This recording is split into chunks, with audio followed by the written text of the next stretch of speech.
All right. Everyone just sending out the invites. You know the drill. Also, can you hear me?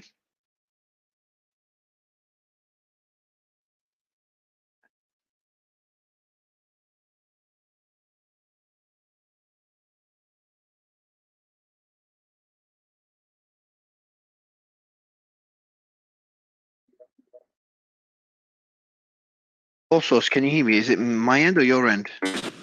No, we can hear you, bro. Hey, can you hear also though? No, he's down as listener on my side. Oh, weird.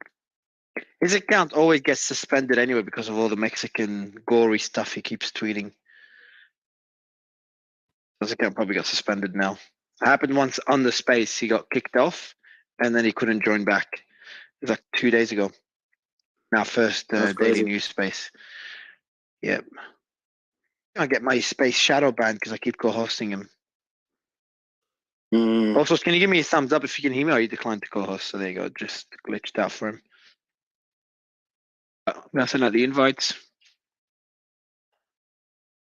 Did you listen to the Trump speech, or just got clips out of it? Got a summary of it? I got a summary of it. I heard some his supporters really loved it, so it'd be interesting to see. Yeah, I thought it was really good actually. Because what happened? Actually, I'll tell you that privately. But yeah, that's it. Okay. All right, hold on. Did I get this right? Okay. Also, could hear me. He's requested to rejoin. Let me bring him up. Oh, there he is. Joey, how are you? I'm wonderful. How are you? Good, man. Good. Did you? We're gonna start with Trump's speech to get everyone's thoughts. Did you listen to it? I did. I was there at CPAC. Actually, it was a wonderful speech. Okay. You know, great event in general. We'll talk all about it whenever you're ready. Cool. Can you hear me now? Here as well. Yeah, we can, man. No, I don't know what happened. I could hear you guys, but I wasn't transmitting. That was a weird glitch. I'm glad you're not shadow banned again. So at least you're still here. Oh, I'm totally shadow banned. Yeah, but you know how sometimes you get banned where I can't bring you up in the spaces anymore?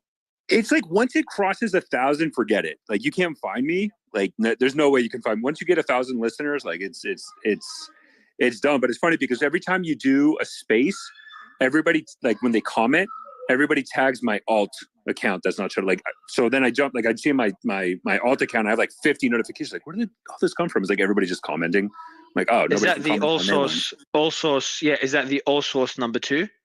Yeah, that's it. I created that specifically in case this one glitches out or the shadow ban or I just can't join a space. That one is just for spaces, my alternate. Okay. I'm just going to bring Nate in. All right, I've sent out all the invites, I think.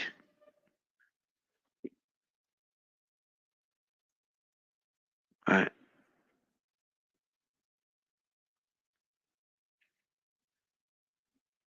Cool.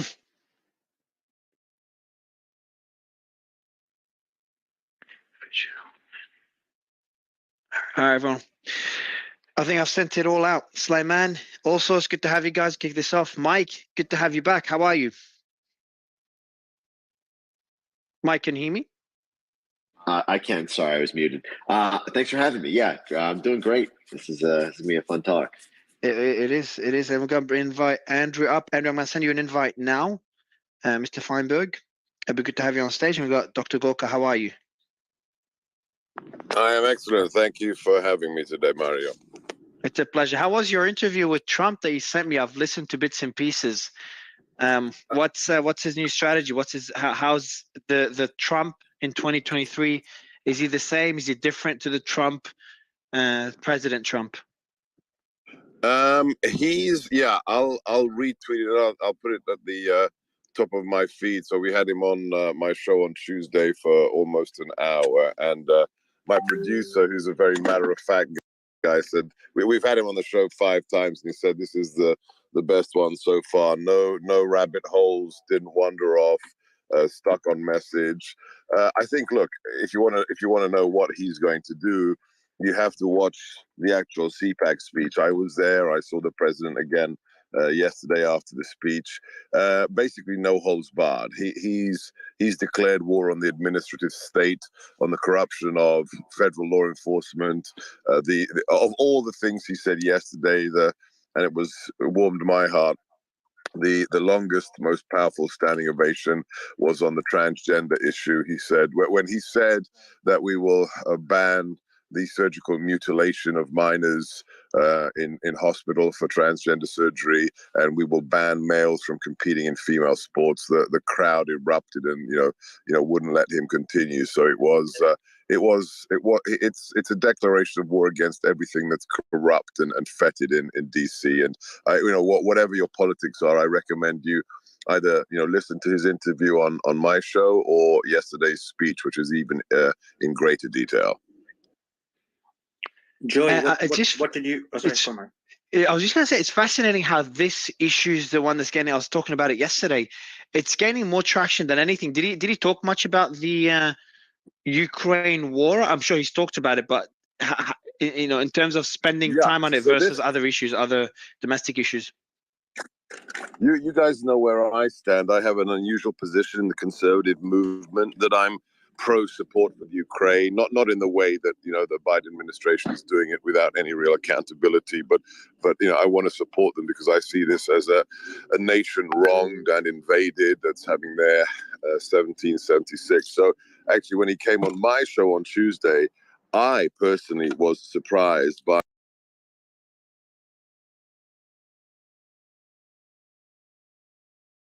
his commitment to Ukraine.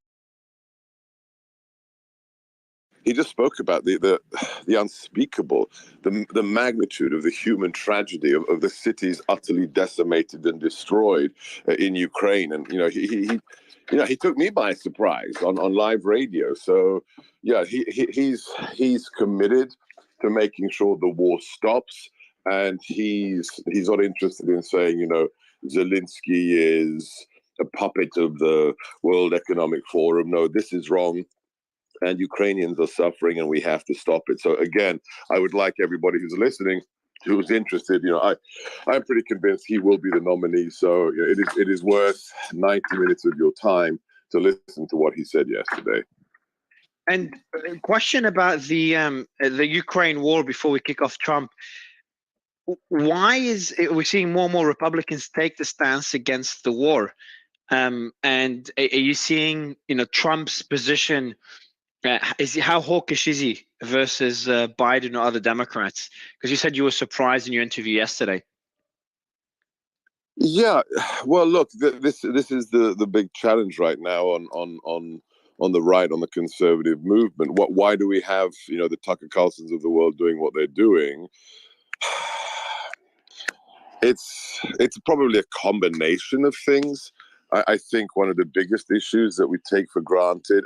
Well, let's start with the fact, I'm 52, so I'm a child of the Cold War, and then during the Cold War, a KGB colonel was a bad guy. So I think a lot of people who are 30 or younger have no cognizance or understanding of what a Vladimir Putin is, what it represents, what the Soviet Union did for 70 years. So I think there's that issue. There's historic context or lack of context.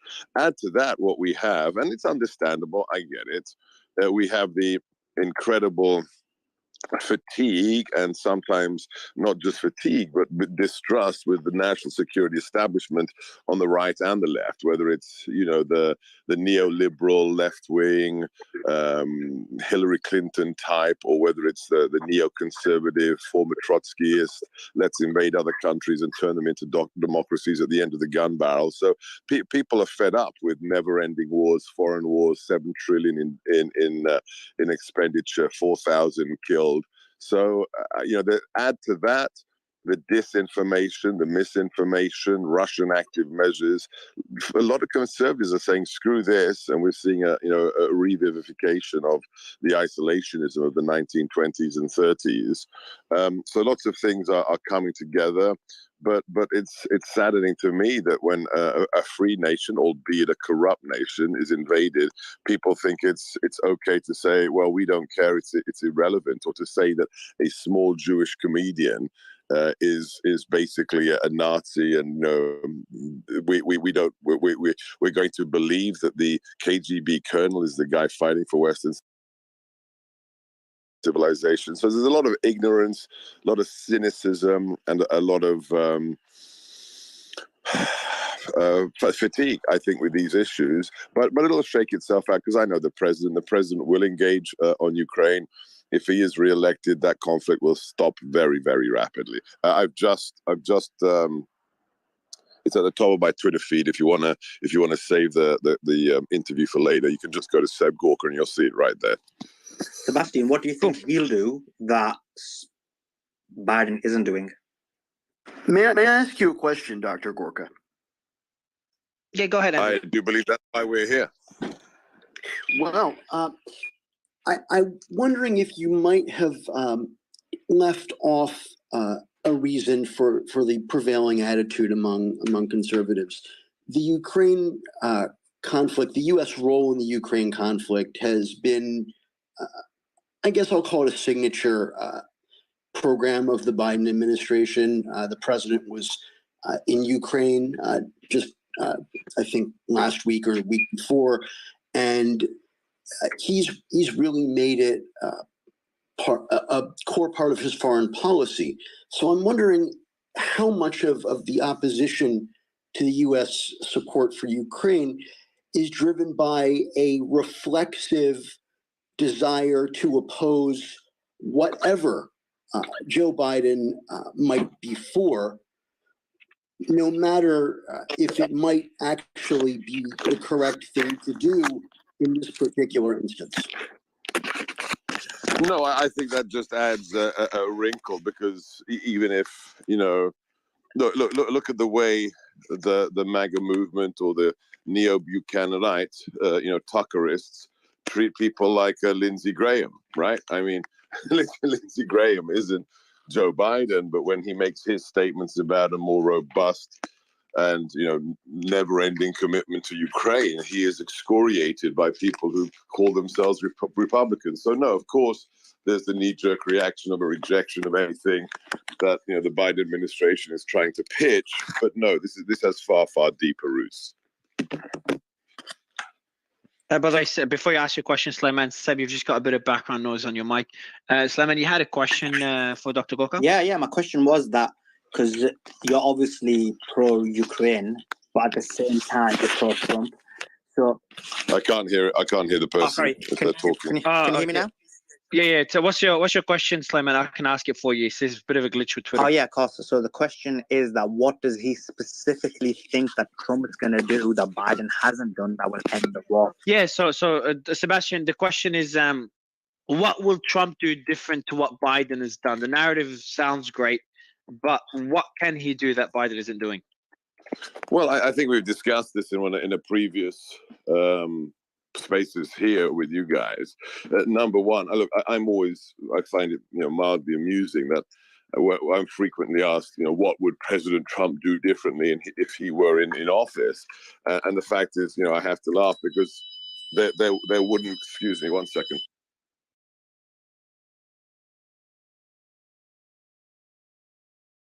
Don't forget to turn off your alarm when you arrive home. So just a little reminder. Don't, when I'm asked, what would President Trump do differently if the situation were reversed? And I say, well, nothing, because Ukraine wouldn't have been invaded. Let's remind everybody that, South Ossetia, Georgia was invaded under George Bush. Crimea was taken under Obama. For 4 years, Russia didn't do anything in Europe when we were in the White House. And then along comes Biden, surrender in Afghanistan, and let's have the tanks roll into Ukraine. So it would not have happened if we were in office. Now, why? But how can we say this, Sebastian? It's hard to know for sure. Maybe it's less likely. No, but NATO's expansion wouldn't have changed. No? With empirical evidence, as I've mentioned before, when we found out that there were 300 members of the Wagner Group, doing things for Vladimir Putin in Syria. When the president was informed of that, and this is, all being declassified so you can verify it for yourself.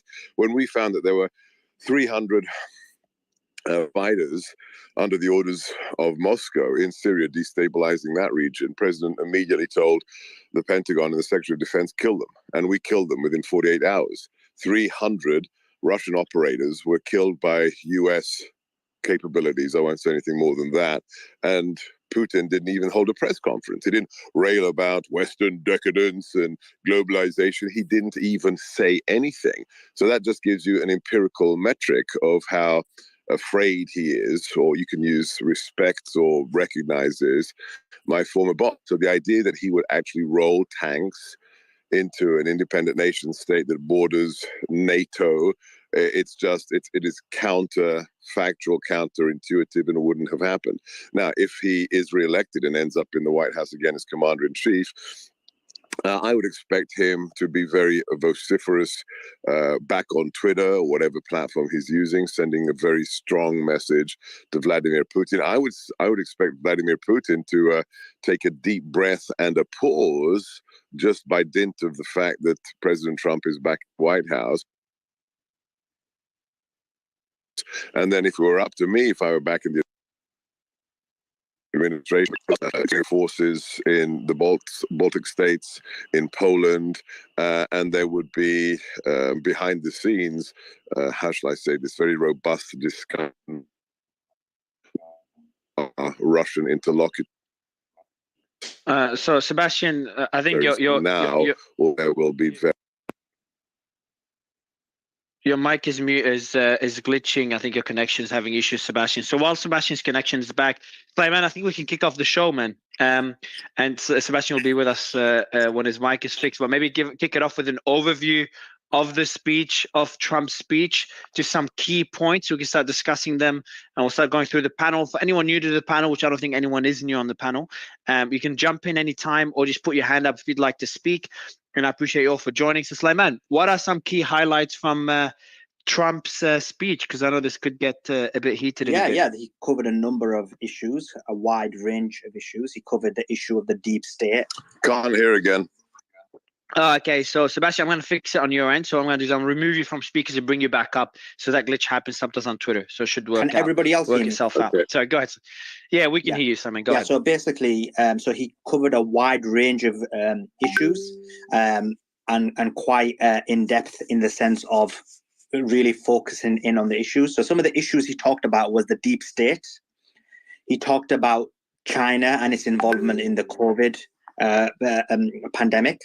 He talked about July 6th and what he would do to the July 6th protesters.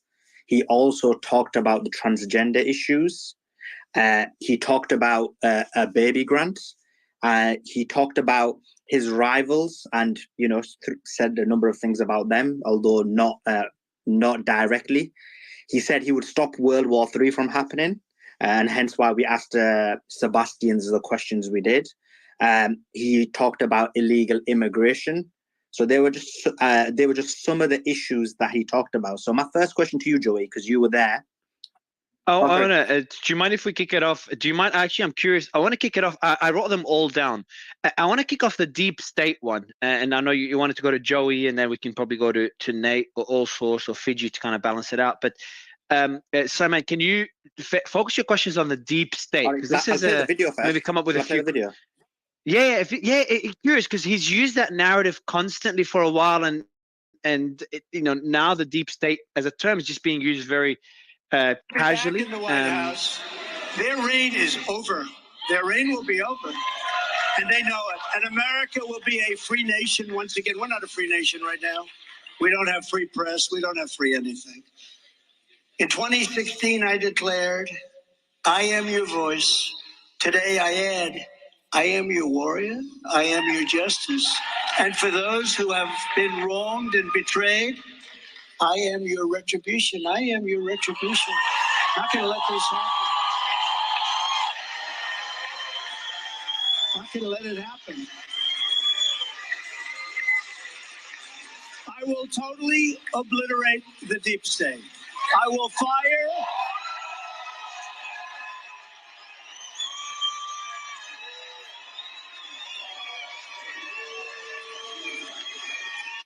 Yeah. So this is okay. I think you asked the question to Joey to kick it off. Yeah. So there's two questions to you, Joey, because you were at CPAC. Go ahead, man. The first question is this. Do you feel like Trump really covered a lot of issues that other politicians are unwilling to cover? And then specifically about the deep state, do you think his comments are basically going to stop him from even getting elected? Well, I mean, that's an interesting question right there, number one, about will it stop it from getting elected? I mean, we know what happened last time, right? But as far as the issues that he covered, he laid out a policy agenda that is very broad and covers just about everything that the conservative base wants to hear. Like Dr. Gorka had said, the transgender line got the biggest applause. I think the second biggest applause was this line here, I am your retribution. Because, we've been wronged. It's not, President Trump took slings and arrows for so many people. But even in our daily lives as conservatives living in the United States of America, look at what happened to the January 6th people, okay? But it's everyone. It's not just the deep state attacking him with subpoenas. It's people getting fired from their jobs. It's people getting thrown off of social media for their beliefs. It's so much that has happened because people came out and supported President Trump. Yes, there is a great sentiment that people have been wronged and done wrong. And that's why when he said, I'm your retribution, that went viral on social media. Retribution was trending because that's how we feel. We need somebody who's going to fight for us. And look, there's going to be a lot of people running. I don't think anybody out there that's going to run for president. Can I ask you? Can I ask you a quick question? When you said someone to fight for us, who's us? For the conservative movement in America, for people in America that feel that Republican principles, conservative principles, are the way forward. Can I answer that in terms of what we said during the campaign in 2015? The phrase we used back then in terms of who's the us, it's the forgotten men and women of America. Yeah, exactly right. And there's so many of them that, look, all the other people running so far, there's only two, but we know there's going to be probably 7, 8, 9. They just don't, these are politicians. These are people that don't particularly get it.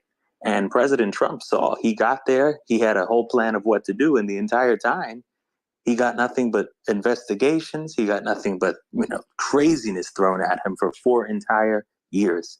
And I think he feels wronged as well. And it's time to sort of fight, get in there, get this stuff done. I don't think anybody else has that experience. And I think he really laid that out perfectly yesterday. I was very impressed with the speech, whereas I'll be honest, so far the 24 campaign hadn't really impressed me as much as 2016 captivated me, okay? But this turned it around as far as I was concerned. I think right now we have a clear policy. I mean, the stuff he talked about, freedom cities, all these different things that he had not brought up in the past. It was very clear. And I was very impressed, and I think that was Joey. Can I ask you a question? Can Sure. someone explain to me the actual policy implications when he says freedom cities?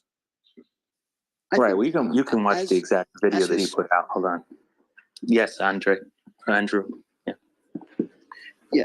As his speeches go, it was not as meandering as he can be and as he has been in the past. But I don't think it was there was nothing in there really that struck me as groundbreaking and new. The I am your justice, I am your retribution line, that put into text, quite frankly, what was, I thought, the subtext of his remarks to CPAC in Florida last year. He said, I'm looking at my write-up of his speech last year. He said, our mission in 2022 and 2024 is to take on this radical and power-hungry ruling class and to deliver them an electoral defeat so resounding that they're exiled into political oblivion, never to return. They use big tech to censor you. They use the deep state to spy on you. They use intelligence agencies to frame you, the media to slander you, the legal system to persecute you, and so on and so forth. They hate us all, he said.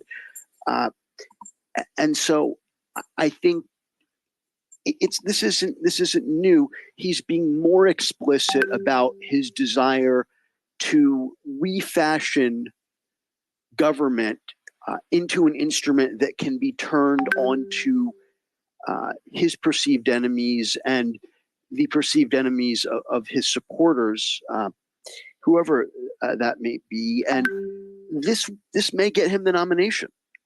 It very well may. The straw poll is not always the best indicator of who's going to be the next presidential nominee. Just ask Rand Paul. Andrew, can I ask you a question? Can I ask you a question? Has a significant portion of the Republican base.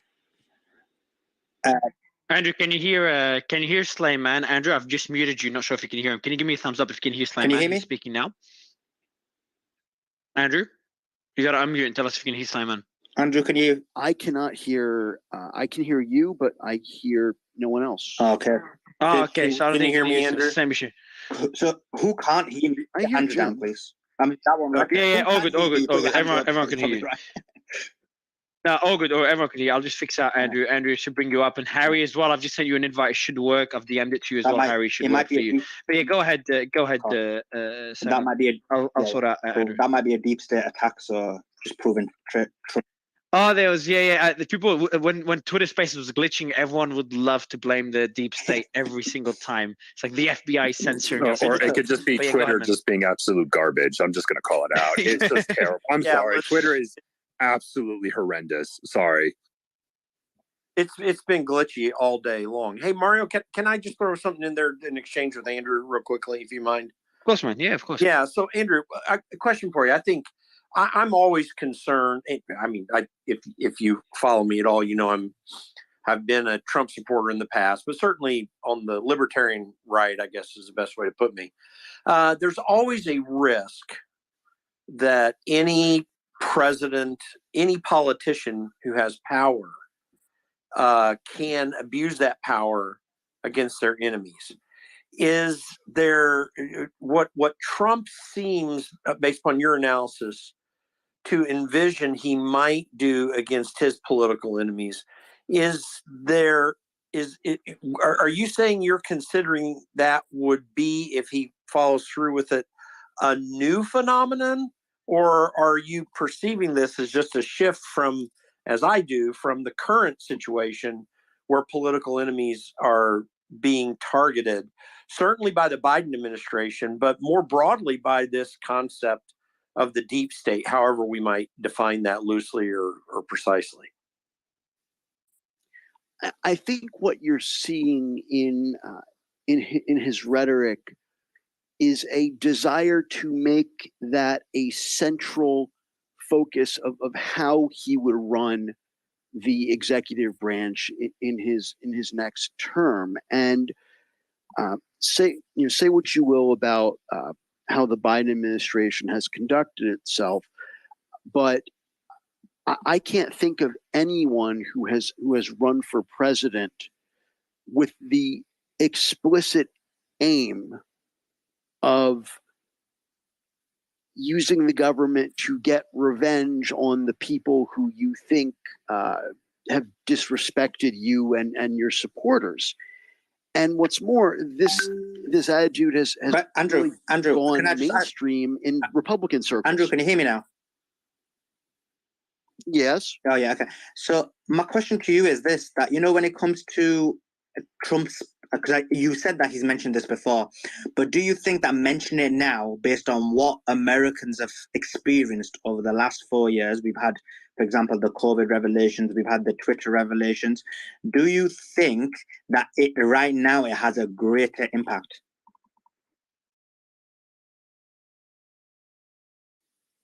No, I think it has the same impact on the same people who supported him in 2016 and 2020 and who are likely to support him in a 2024 race. But I think what's different now is there are more people in the Republican Party who hold office, who have or would like to hold office, who's adopted this. Look at Matt Gaetz's speech from the same stage. He was talking about dismantling basically the entire federal law enforcement and intelligence apparatus unless it can be brought to heel. And that's something that you used to hear on the fringes. Okay, so let's look at What was it? You got your hand up, Mike. What do you think? Well, let me throw something in here because I want to follow up on what I said. Andrew, do you not see the Independence Hall speech by Joe Biden as of the same vein as what you're stating you think the Trump speech was yesterday? Guys, can I ask you? Actually, I want to pivot from that question. Jim, I want to ask you a question. You work in DC. Is this question to you, Jim, and to Sebastian?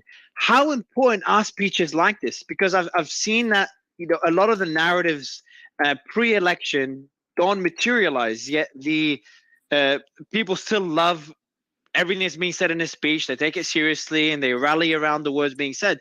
But I just don't. There's no concrete policy being discussed, and a lot of times, a lot of it is not implemented. How important are these speeches? Well, Mario's having a Twitter Spaces about it. Yeah, they're important in terms of rallying. Yeah, but that's important in terms of rallying voters. But how important it is in terms of policy? Well, there are two things, Mario, that are how very relevant important. Is it?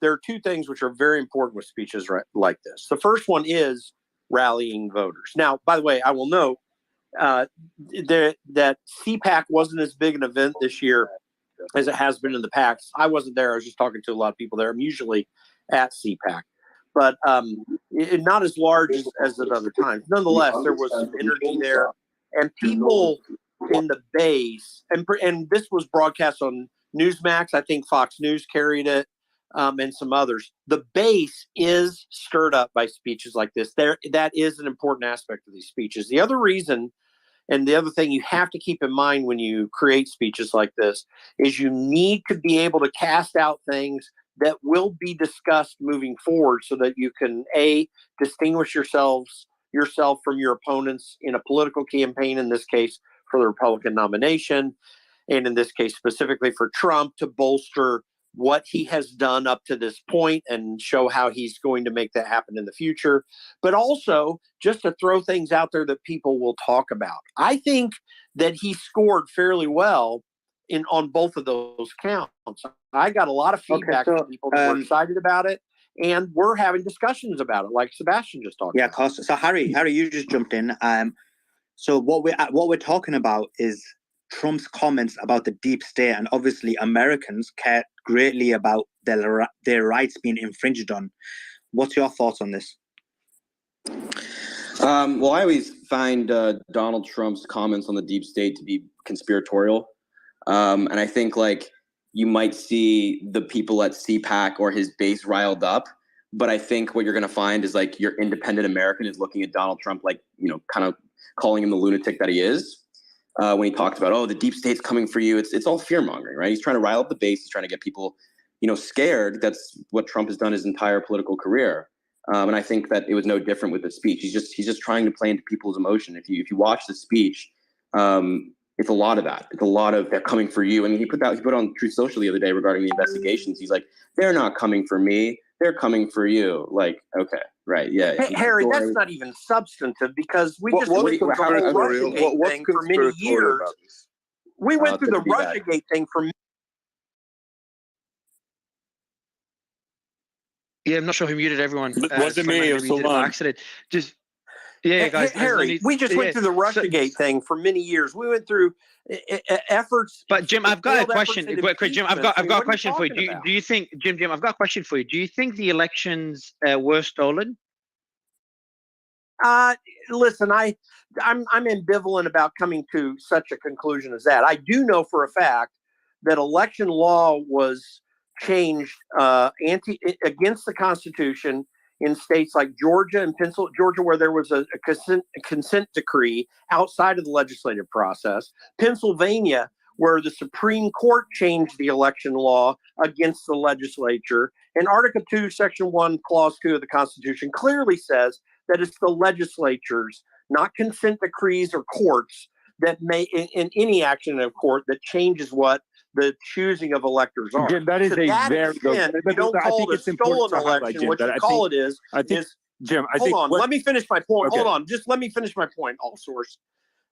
You do not call that a stolen election per se.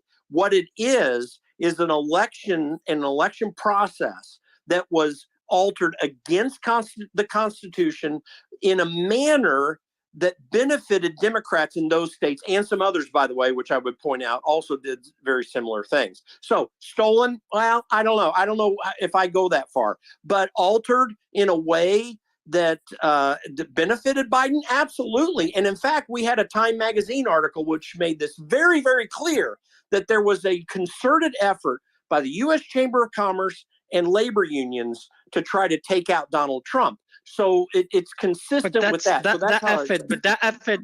Mario, okay, so also I'll let you respond, and maybe also and I'll let you maybe link it to the Fox News story as well. So I do want to provide just some from a legal point of view. The note that there is going to be a case upon the Supreme Court that's going to decide about this notion of the state legislator and if they have absolute control over elections and the electoral college, et cetera. Historically, that has been viewed as a very extreme position, right? That if throughout American history, it has not always been absolute, nor has it been considered absolute that state legislators have the absolute role in elections. And so, again, let's not forget, Georgia was run by Republicans.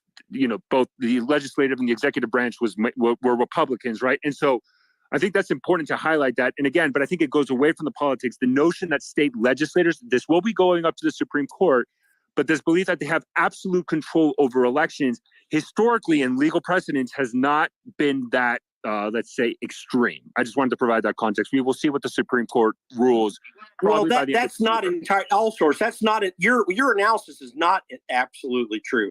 There have been legal scholars who have made that assertion. You do not have a large bit of law in the courts that have clearly defined this in terms of from the courts. But nonetheless, the language of the Constitution is very clear. It says that the legislature shall determine what the process for choosing electors. And by the way, that process did not always include an electoral process in the state. In fact, the first two choosing of electors happened entirely within the legislatures of the states. There was not even a vote available. So I don't think, Jim, we need to go back in time where people didn't have the vote. I don't want to hijack this space. All I'm saying is if you look at Supreme Court precedent, right, and Supreme Court, decisions and how history has been determined, right? Because there's well, then if that's the case, Bush v. Gore upheld the position. Right. But I'm just saying that it historically has not been like that. But I don't want to hijack this space, Mario. Please go on. I just want to provide that context. Let me just add something that's really important.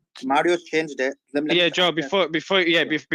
So Simon, I'd love you to link to the Fox, and I'd love Dr. Gorka's and maybe Joe's thoughts on the article regarding the Fox, and maybe Fidjero, who's an attorney as well, just on the Fox revelations. And before that, I just want to ask the audience a question as we go through it.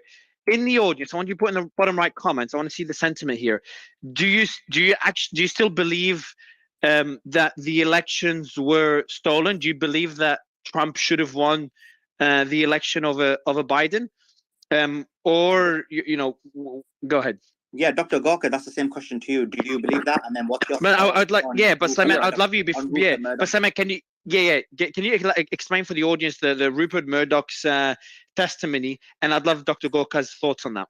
Yeah, of course. So, Dr. Gorka, the first question to you is: do you think the elections were stolen? The second question is linked to the lawsuit of Dominion voting system against Fox News, and where Rupert Murdoch allegedly said that certain Fox News analysts did propagate the stolen election story.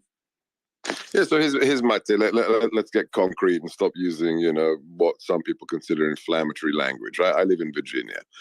In Virginia, if you read the Constitution, it's clear. Whatever the Supreme Court precedence is, the Constitution is clear. The mode and method of running elections is to be decided by the state legislatures.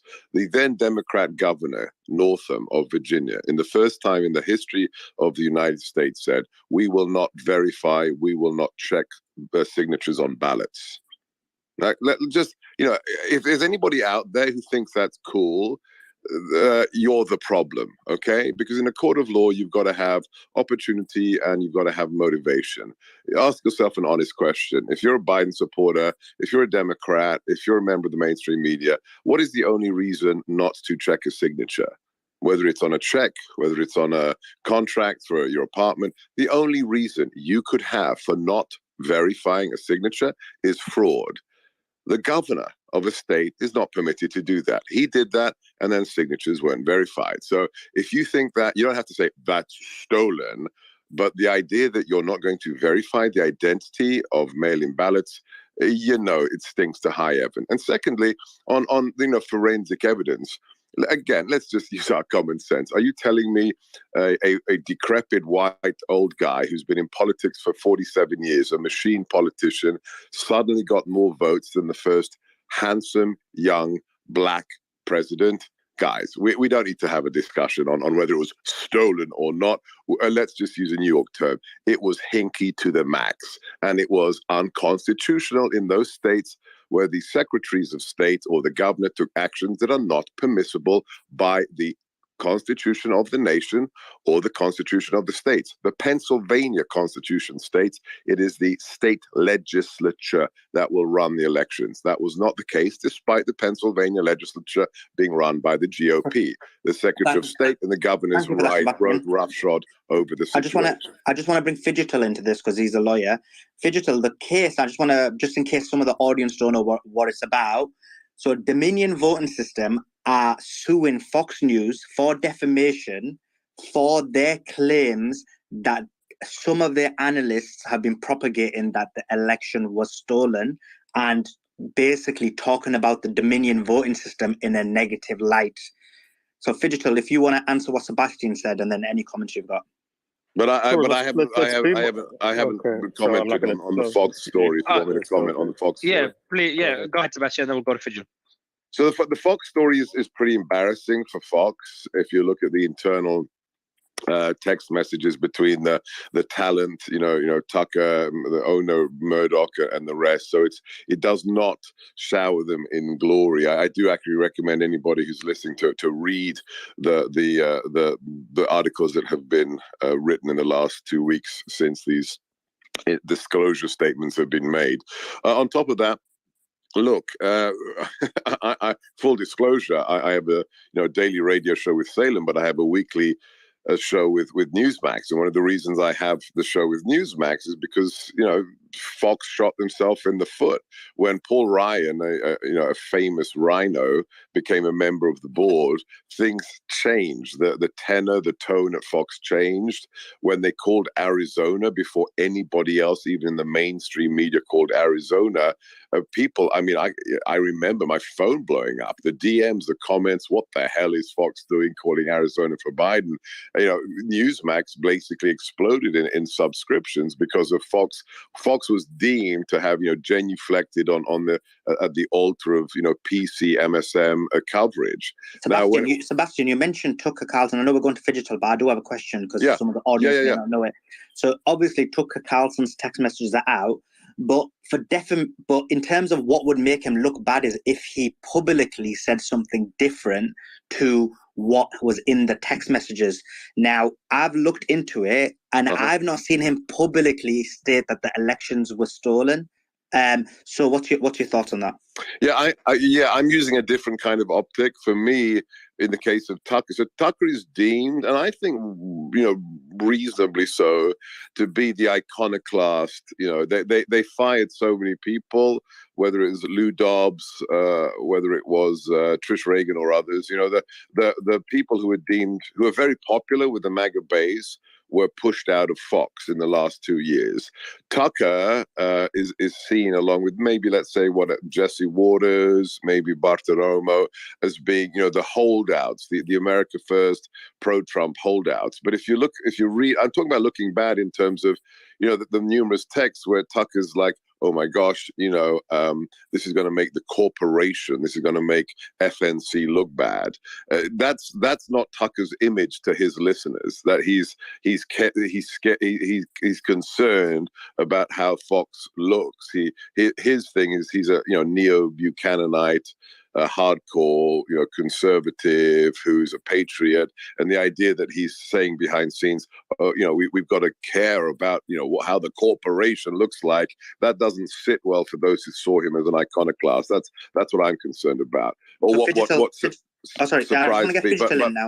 but let me just finish on the Dominion thing. I mean, whatever this case, look, Fox makes $4 billion a year, so they're going to fight this fight to the bitter end.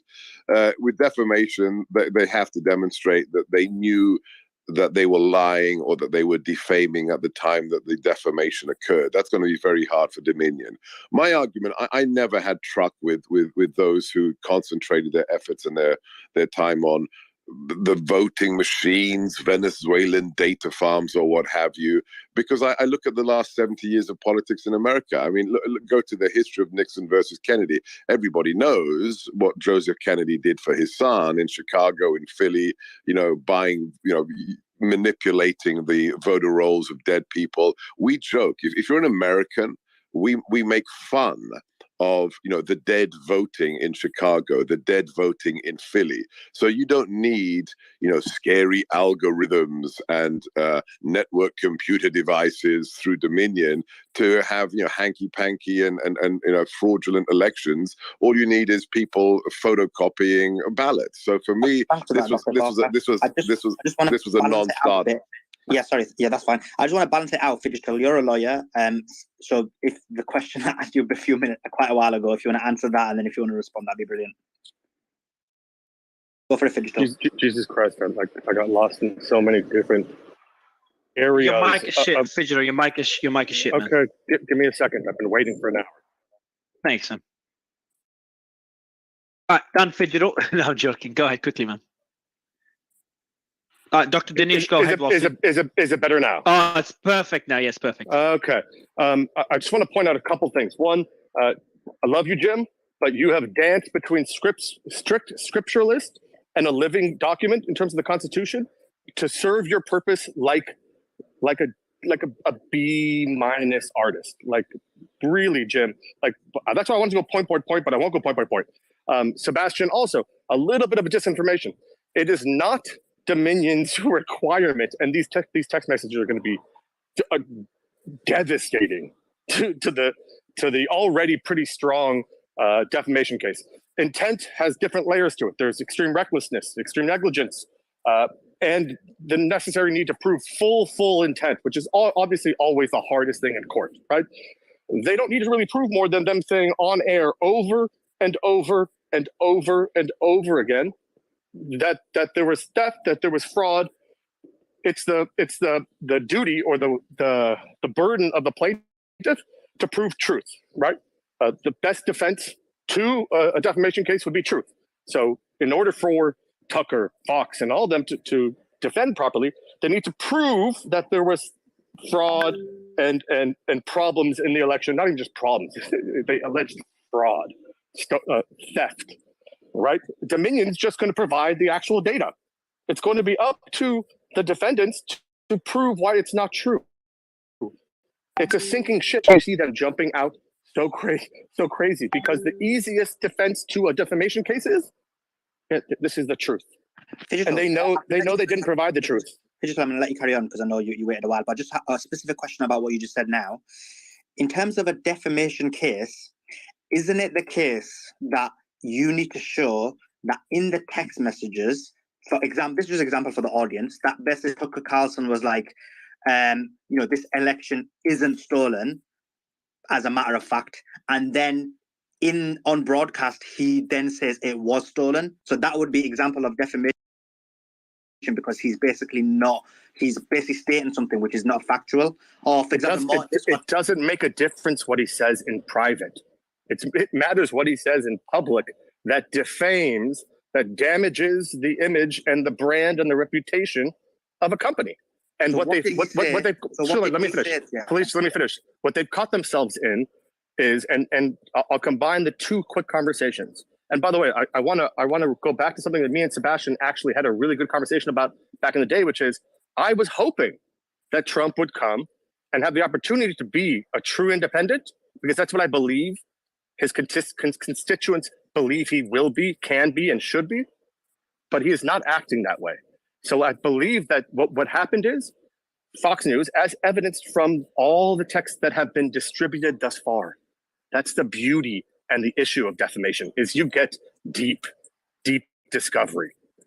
this is just what's been proffered thus far. The entire Republican argument about Hillary destroying this and hiding this evidence, we're going to see so much of this in this case, unless they settle real quick. But the fact is, what Fox News caught themselves in is what Trump has lived his entire life in, which is foot in mouth syndrome. Unfortunately, instead of being an individual who can dance and weave, right, and fight a lawsuit here, hire a lawyer here, not pay this person there, it's a multi-billion-dollar corporation that didn't control their pundits, that followed foot and mouth syndrome. And there's no way it ends up okay. Digital, just for the average viewer, because obviously you're a lawyer, let's take Tucker Carlson as an example. What has he said specifically, his words, that would then be deemed defamation? That's my question, because I did watch the. You would say, you know what, he has defamed was it Dominion?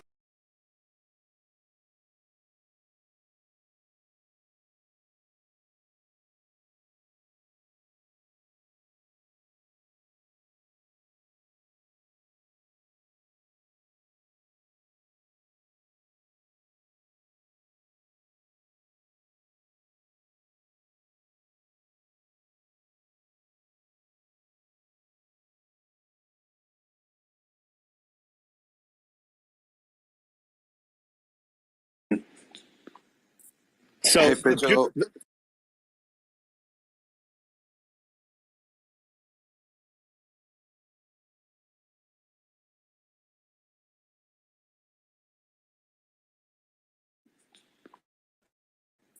So, hey, Pedro.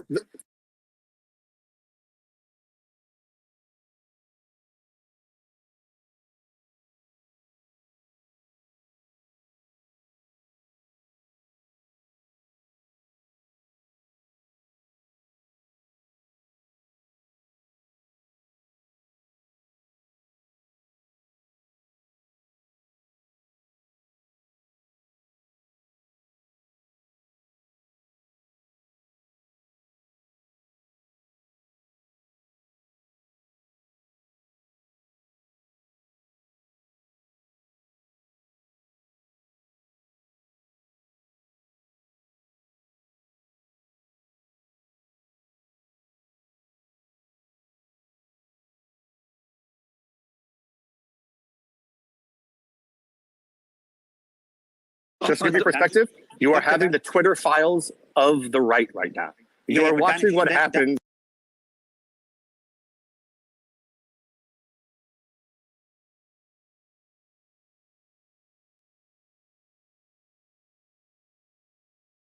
When you control media. No, but Dr. Daniel. Okay, so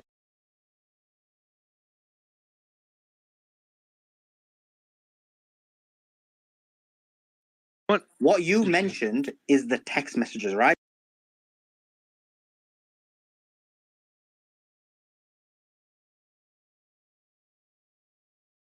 Question to you is seeing those text messages and those private discussions, what was your first reaction when you read those? Especially the one where, I'm going to quote it again, a complete nut, talking about Ingram, a complete nut, no one will work with her. Ditto with Rudy. It's more evidence of defamation, by the way. It is. It's basically saying that I knew the truth and I lied on public air for a different purpose. Listen, I don't have a dog in this fight with Fox. I think Paul Ryan and what he and Seb is exactly correct on this. Paul Ryan is a horrible rhino nut job. I mean, he's literally a nut job, and has done so much to harm that network that it's just unimaginable. So they get all screwy because they've got screwy leadership. They've got some good hosts, and I'm not trying to defame every part of them. But here's the point. I personally, when it comes to the elections, I'm less concerned about what Fox News did or said. I don't even know. I don't even know how to really come to the conclusion that they harmed the audience in any way, because a whole lot of what they were talking about had to do with the claims of Dominion voting machines being. But it doesn't matter if they harm the audience. It's Dominion that was harmed. Yeah, well, but as Fidgetal just said, via the audience. In other words, Dominion's reputation gets harmed because of the audience perception. But listen, there's so much of what they said, and I don't have enough of the details yet to make a good analysis. But they were reporting on Sidney Powell doing a lawsuit and all these other legal actions.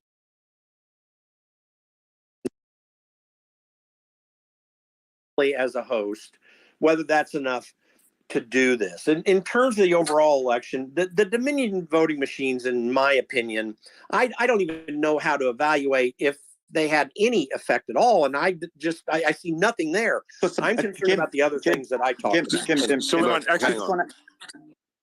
for it, Alphonse. Go for it, Alphonse. You can say anything. Yeah, I just. It's also before.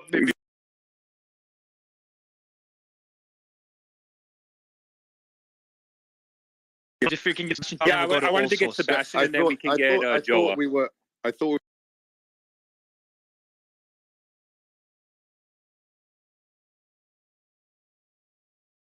Twitter files of the conservative movement. This is the same cable company that, according to The Spectator, has banned President Trump from being interviewed on screen for the last year. This has nothing to do with Trump's chances. Fox is deemed to be an anathema by a large swath of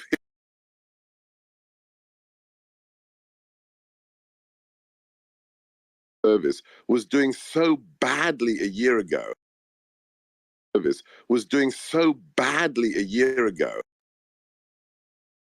They had to gift subs to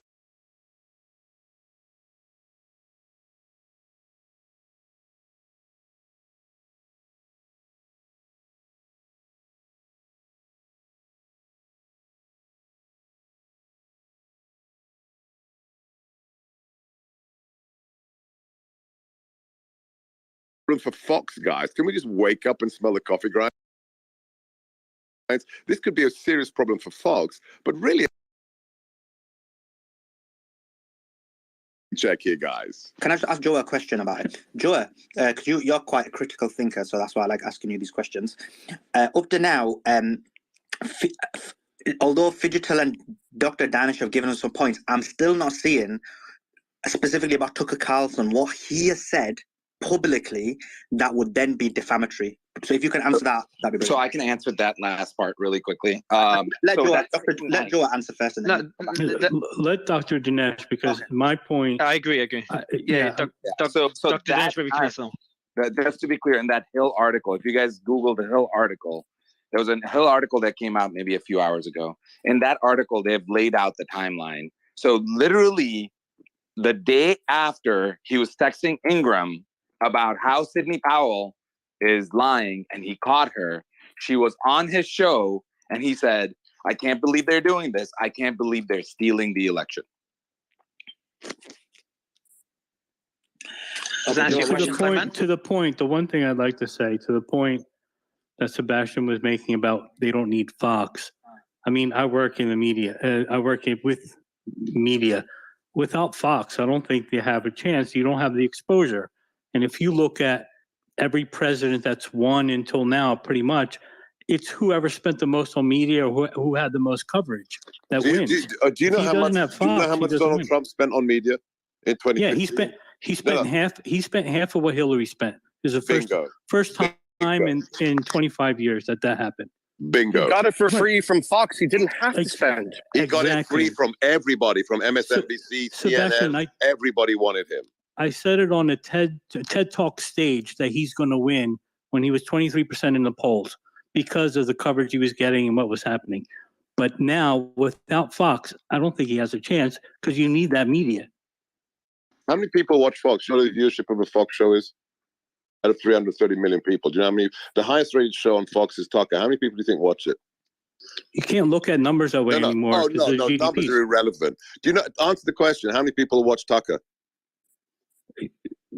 million. I don't know the exact number because there's online numbers as well. 4.5 million. How many people watch any other outlet that he's going to get his? Less than 2% of the US What about the other outlets? Sebastian, that's live. That's live. Look at when it's then repackaged and put on Twitter and put on social TikTok media. and put on Bingo! YouTube. It's not about people. It's not about cable platforms. It's about social media. When President Trump scratches his backside, it's everywhere. What are you talking about? It's about he can't engagement. win without Fox. It's about engagement. He says one thing about one issue, and Politico has a conniption. That's the power. Sebastian, when are you getting Trump on Mario's Spaces? Because that's the only place he'll have any impact if he's not controlling Fox. Well, listen, guys. I'm going to jump in here. I've run campaigns for 30 years. Okay, listen. Yeah, being on the media and getting earned media is certainly part of a campaign.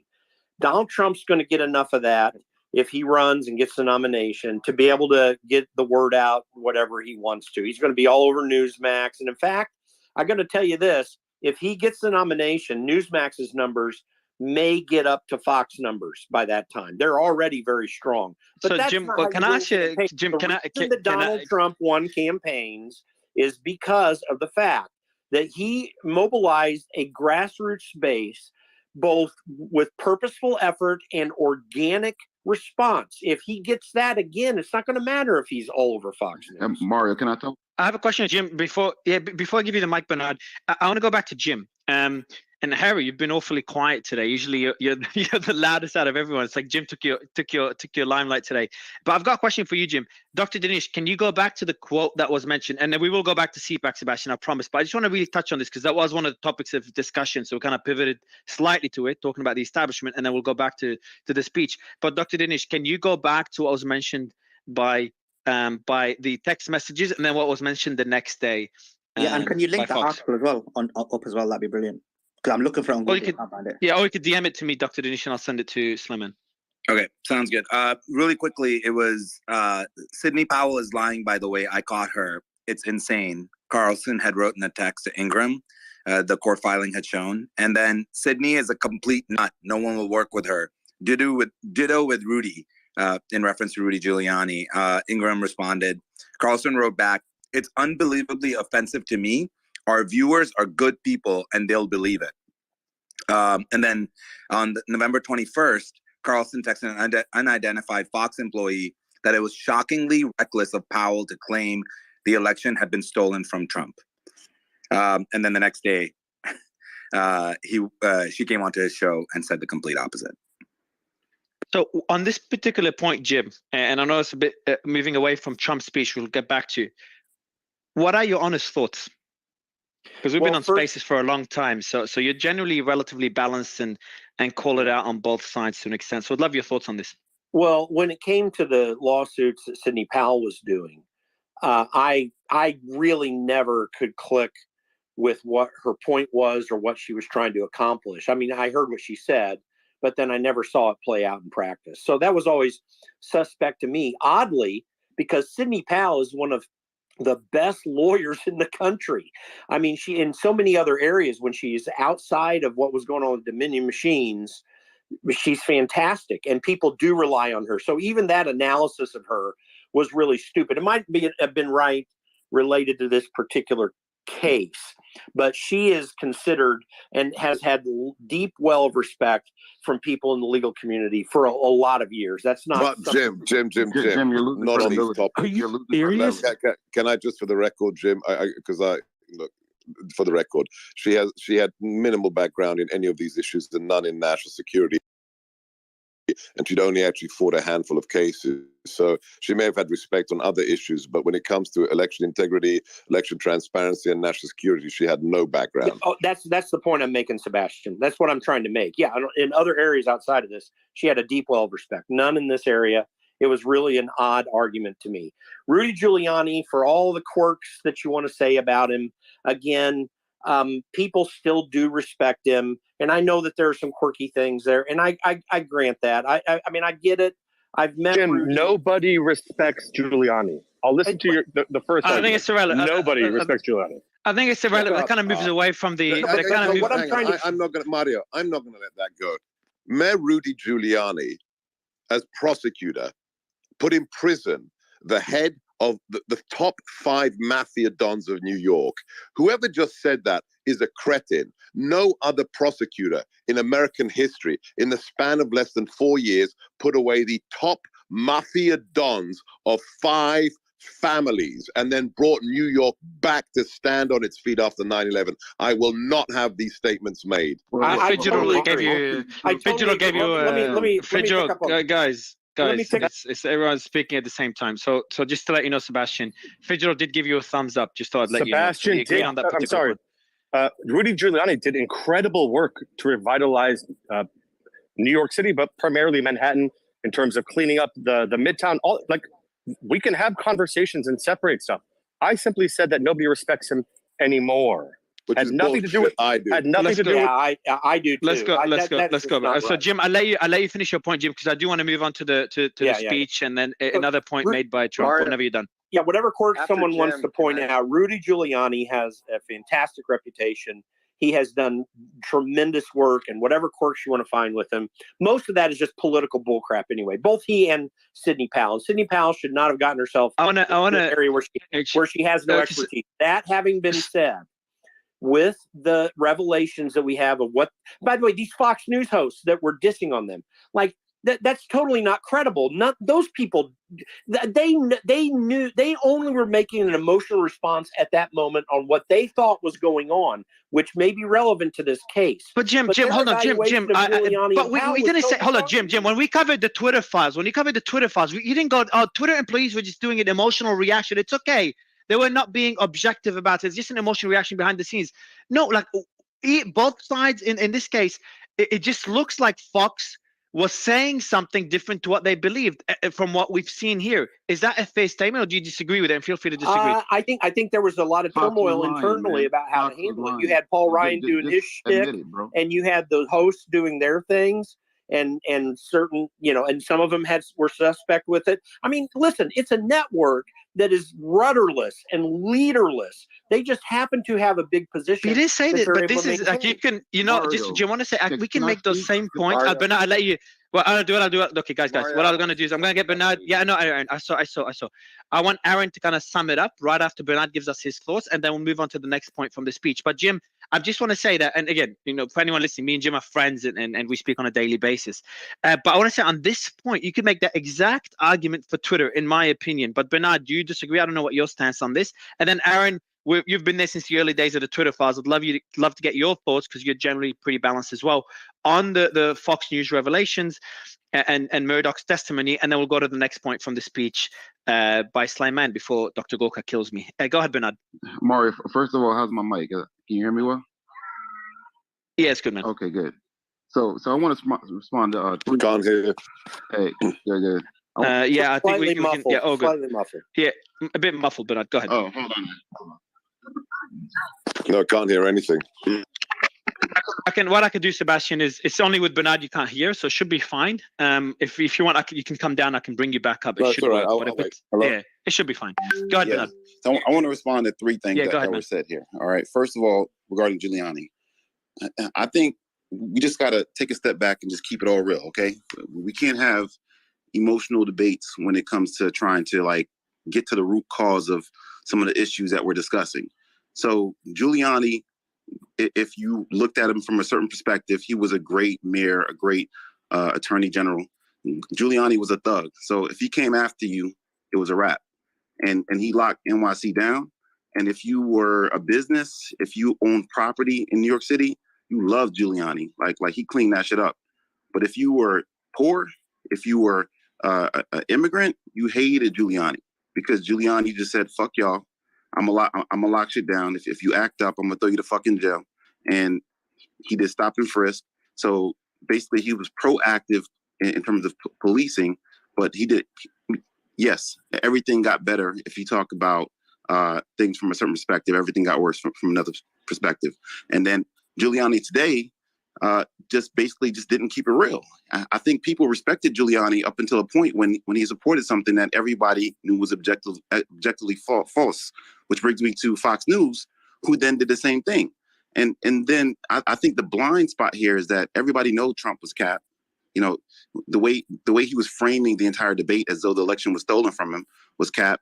And so they knew he was lying about it, but they can't process that part of it in their mind because they love Trump. But two can be true. Like Trump could keep it real in other ways, but Trump was trying to manipulate the system, and he did things along with Sidney Powell that were clearly egregious. And Fox News knew about it. They discussed it on text and said it was bullshit, but said a different thing to their base. And I think that diminished their credibility in everybody's eyes, including Tucker Carlson, because I think what's not getting discussed here is the fact that Tucker Carlson knew this was bullshit, said Sidney Powell was a Looney Tune, and didn't, express that in a public way and let people know what's going on. I think it's important for all of us to seek truth and objectivity.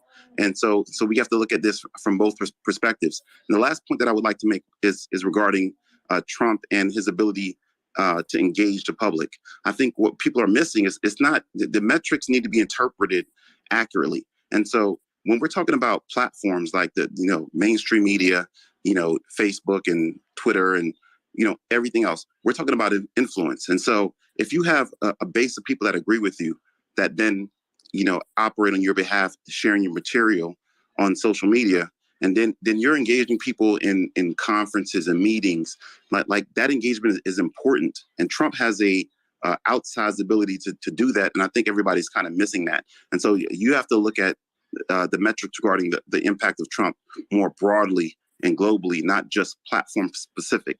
But I do agree that social media is probably the biggest platform out there that's influencing the people at large. Let me just Aaron, I'd love to get your very quickly, please.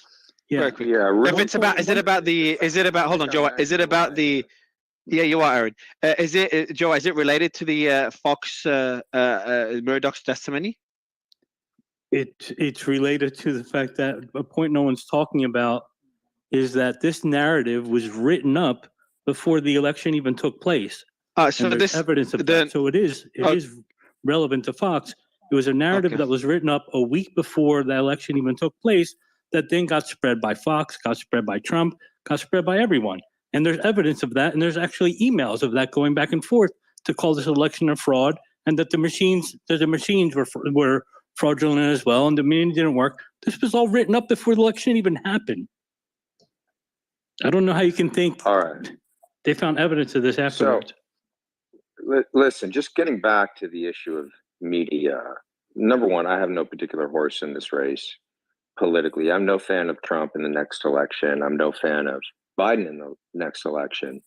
I've been interviewed on Fox. I've also been interviewed on CNN and New York Times and LA Times. So I've dealt with left-leaning media. I've dealt with right-leaning media. In the last few years, the right-leaning media, including Fox, has been more friendly to me. So I've dealt with them a lot more. But basically what I want to say is what I know about libel and defamation law is that in the United States, at least, it's very hard to get a win on libel and defamation. The threshold for proof is very, very, very, very high. And I think that's good. I think that's good. I think people have the right to make mistakes. People have the right to say things, that aren't true. But forgive me for sounding hopelessly naive, but I don't care where you are in the media or what media ecosystem you're working in. Nobody should say things that they know are not true. You have a right to be mistaken. You have a right to have ideas that don't correspond to reality. But if you know that what you're saying into a microphone is not true, or if you believe it's not true, maybe what you're saying actually is true, but you don't believe it's true, don't fucking say it. Don't say it. Don't play to your audience. Well, don't lie to your audience. I would say this to my friends here on the right. Don't do it. Don't fucking do it.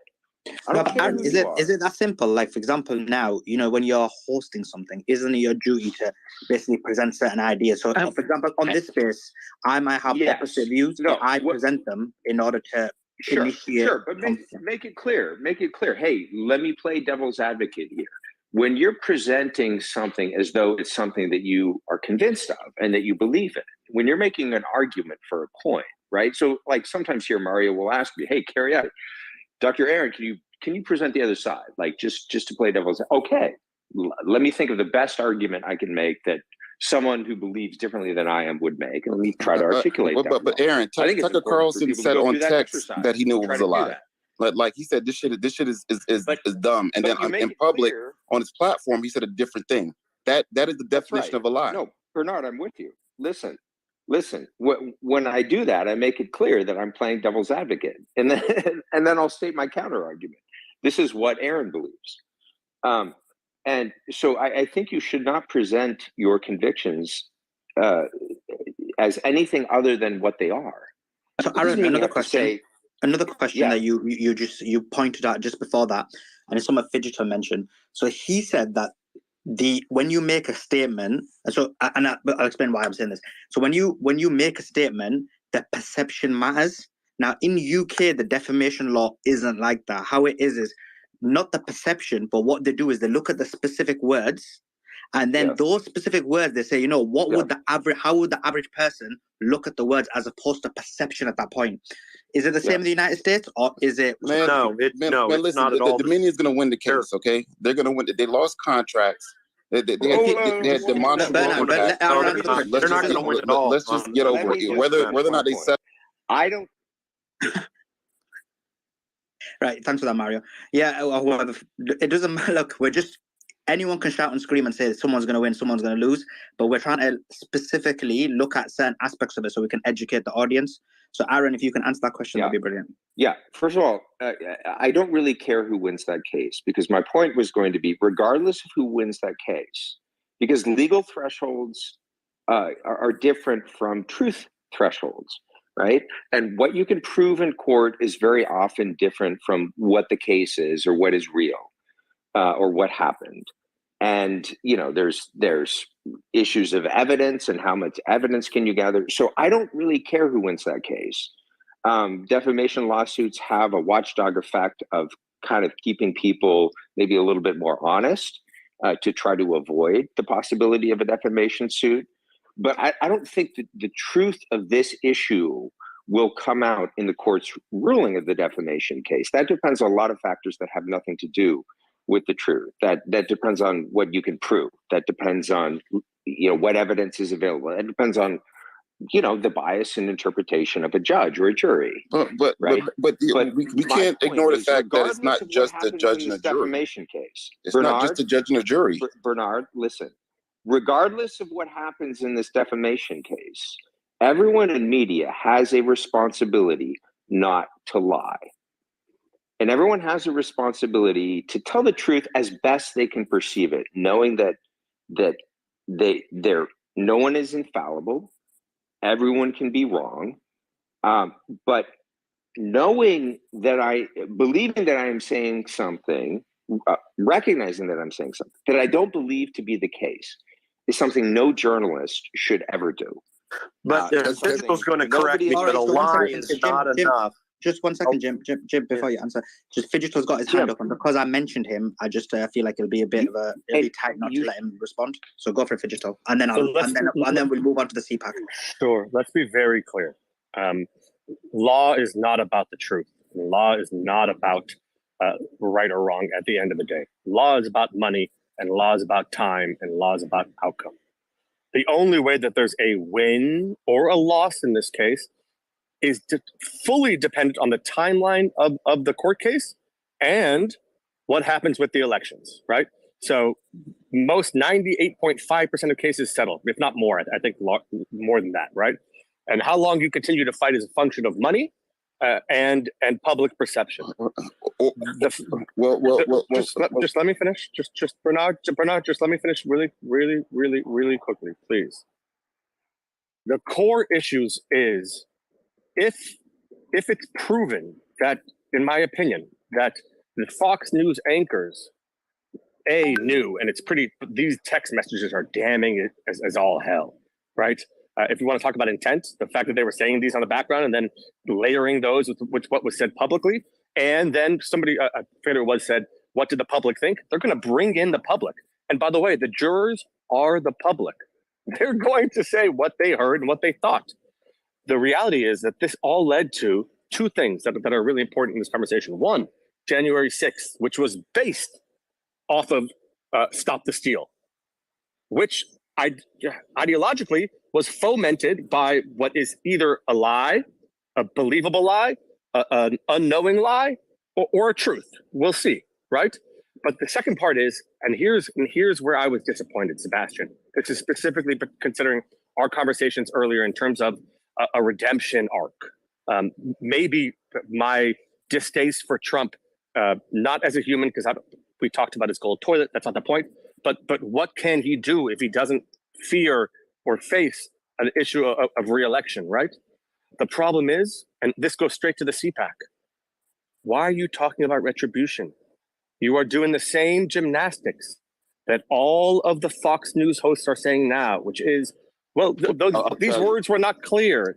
But he's saying it's retribution for stealing the election. No, so again, I'm not here to make you happy or to disappoint you. If I disappoint you, it's really irrelevant. I'm here to tell you what I think. What did he actually say at CPAC? For those who have been wronged and betrayed, I am.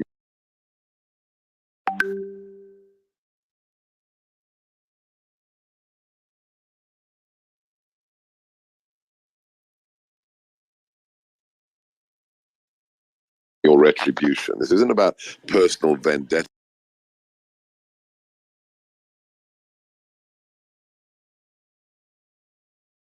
From the January 6th attorneys, it's playing right now on Newsmax.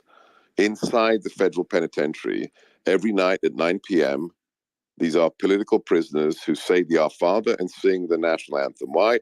Because we have numerous people on misdemeanor charges who have not been arraigned and have been in prison for 2 years away from their families. That is political persecution. President Trump's talking about retribution for those who have been politically persecuted, who haven't even seen a judge for 2 years. The U.S. Constitution is clear.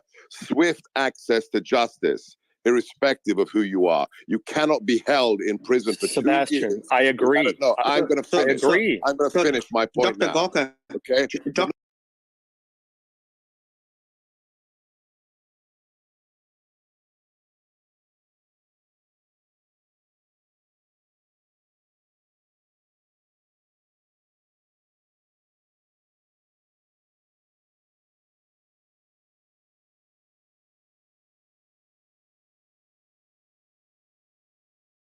Go ahead, Dr. Gawker. Go ahead, finish. Hold on, guys. Go ahead, Dr. Gawker. Go ahead, finish. Hold on, guys.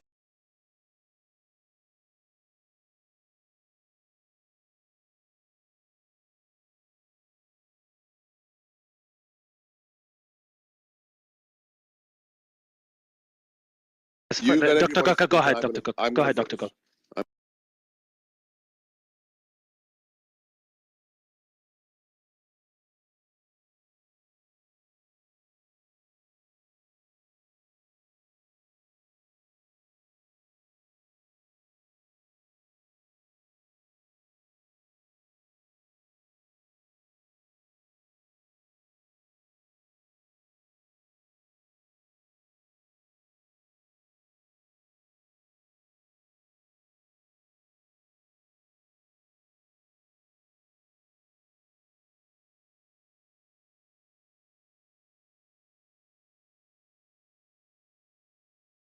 Because my name was mentioned in text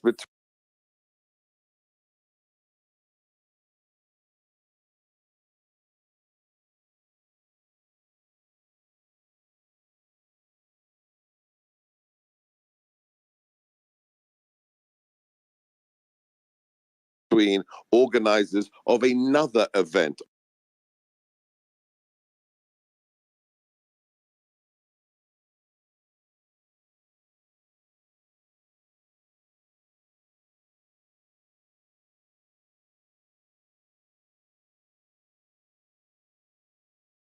On January 6th outside the Supreme Court, an event to China. My colleague Peter Navarro, who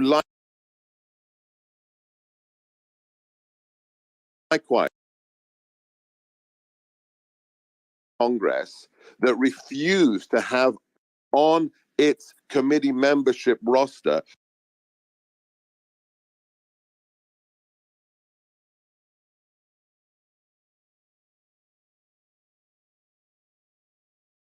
Those who the minor leadership, the Navarro refuses to appear before them. What has happened to, he is an AP. He is an assistant to the president. That is the highest rank outside of a cabinet member. He lives 1 block from the Hoover building of the FBI. He was in contempt of Congress. Instead of the DOJ telling Pete's lawyers, hey, could your client come in tomorrow to the FBI? We want to serve him with papers for being in contempt of Congress. Instead, a flight team from the FBI is deployed to follow him to Reagan National Airport, arrest him as he's boarding a plane, and in front of his fellow Americans, not only handcuff him, but put him in leg shackles. So he shuffles out of Reagan Airport, is taken to the Hoover building headquarters and put in the same cell. And he's told he's going to the same cell where Ronald assassin Hinckley was held.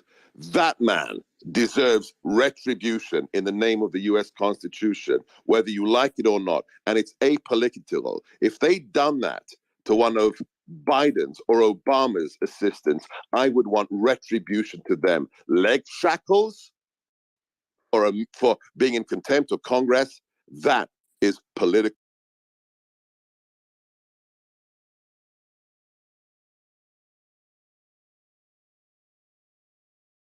persecution, and it's wrong. And Donald Trump as your first comments on the new clip. Before I do that, if people in the audience can answer the question, in terms of what we've discussed, do you think that Tucker Carlson did wrong? Because Dr. Danish is going to send us the evidence, but up to now, when I watched the video, I never heard him say anything that resembled claiming that the election was stolen. But so as soon as Dr. Danish does send that, I will put that out to people. So, but what does everybody else in the audience think? If you can answer that, let me play this, and then I'm going to go straight to Brian. The partisan and often corrupt intelligence agencies, the George Soros money machine that spends a lot of money on the prosecutors, by the way. The Antifa thugs who are allowed to roam the streets while we have people that in many cases are great patriots, great patriots, saying prayers every night, playing our national anthem every day, and they're sitting in a jail nearby, rotting away, and being treated so unfairly, like nobody's probably ever been treated in this country before, except maybe me. And Marjorie, you've been so fantastic.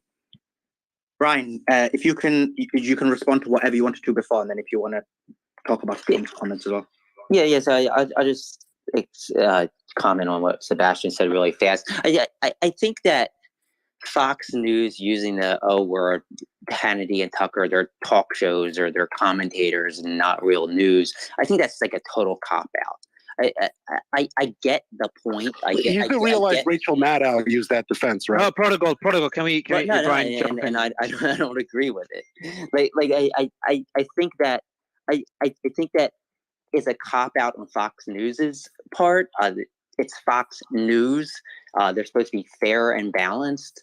And to say that, since it's a primetime show that everybody's expecting news, but they're actually commentators, it's okay for them to know that the guests are telling lies, and it's okay that they're allowing this. Brian, can I ask you a question? And then I'm gonna let you carry on, but specifically about this point you said. So I'm from the UK, but I do watch American news, and what I see is basically there is no unbiased American news. So Fox, as you said, state the Republican positions, and then you have CNN, who basically are like basically the representatives of the other party, and there's no balanced news. Like, I've not seen it in the United States, but if you can answer that and then continue. Yeah, so I would say MSNBC is probably the Fox News of the left. CNN is more to the center. I'd say they probably do lean left. But I mean, there's other outlets. There's independent. I'm talking outlets. about balance, not as opposed to where they lean. Yeah, Like, is there somebody that's I think something like NPR, where they just post the news and they don't have commentary. That's something that I at least can listen to and not feel like there's biases. Sure, maybe they'll cover certain things more. Maybe people on the right think they cover things that are more negative to the right, which might be true. But I think it's any station that has commentary, you have that bias. But I don't see. I think CNN does the same thing as Fox News, and MSNBC does the same thing, where they have people commenting, and those comments are obviously biased towards one direction or another. But when you're using that as a reason for why you can just let people on tell lies, know they're lying, as the text showed, and then not say anything or not call them out, I think that's a little bit sketchy. Right. So, Priggle, what's your thoughts? Because Dr. Gawker mentioned it as well about this, the patriots, as he called in prison. I don't know if I agree with this framing, because there are a lot of answers of 2020 that remain. Right. Let's be clear. Dominion has this lawsuit going, but they also settled a lawsuit in Georgia, admitting there were major vulnerabilities with their voting machines. And they actually fought the release of that expert report until they could remedy it. This is an organization that came out after the election saying this was the most secure election ever. And then they admitted the massive SolarWinds hack. Then you look at, I've never received answers in regards to why were poster boards and cardboard placed blocking poll observers? Why did a polling place in Georgia shut down, claiming there was a water main break and it was a toilet overflowing a little bit? These are issues that were never addressed because of January 6th and what occurred. And what we know about January 6th? Well, we know that the FBI for months had assets embedded in both the Proud Boys and the Oath Keepers, even up to the top of the Oath Keepers number 2, 8 Proud Boys that we know of. Ray Epps, they still won't answer the questions. And this shut down any issues regarding questions regarding election integrity and security.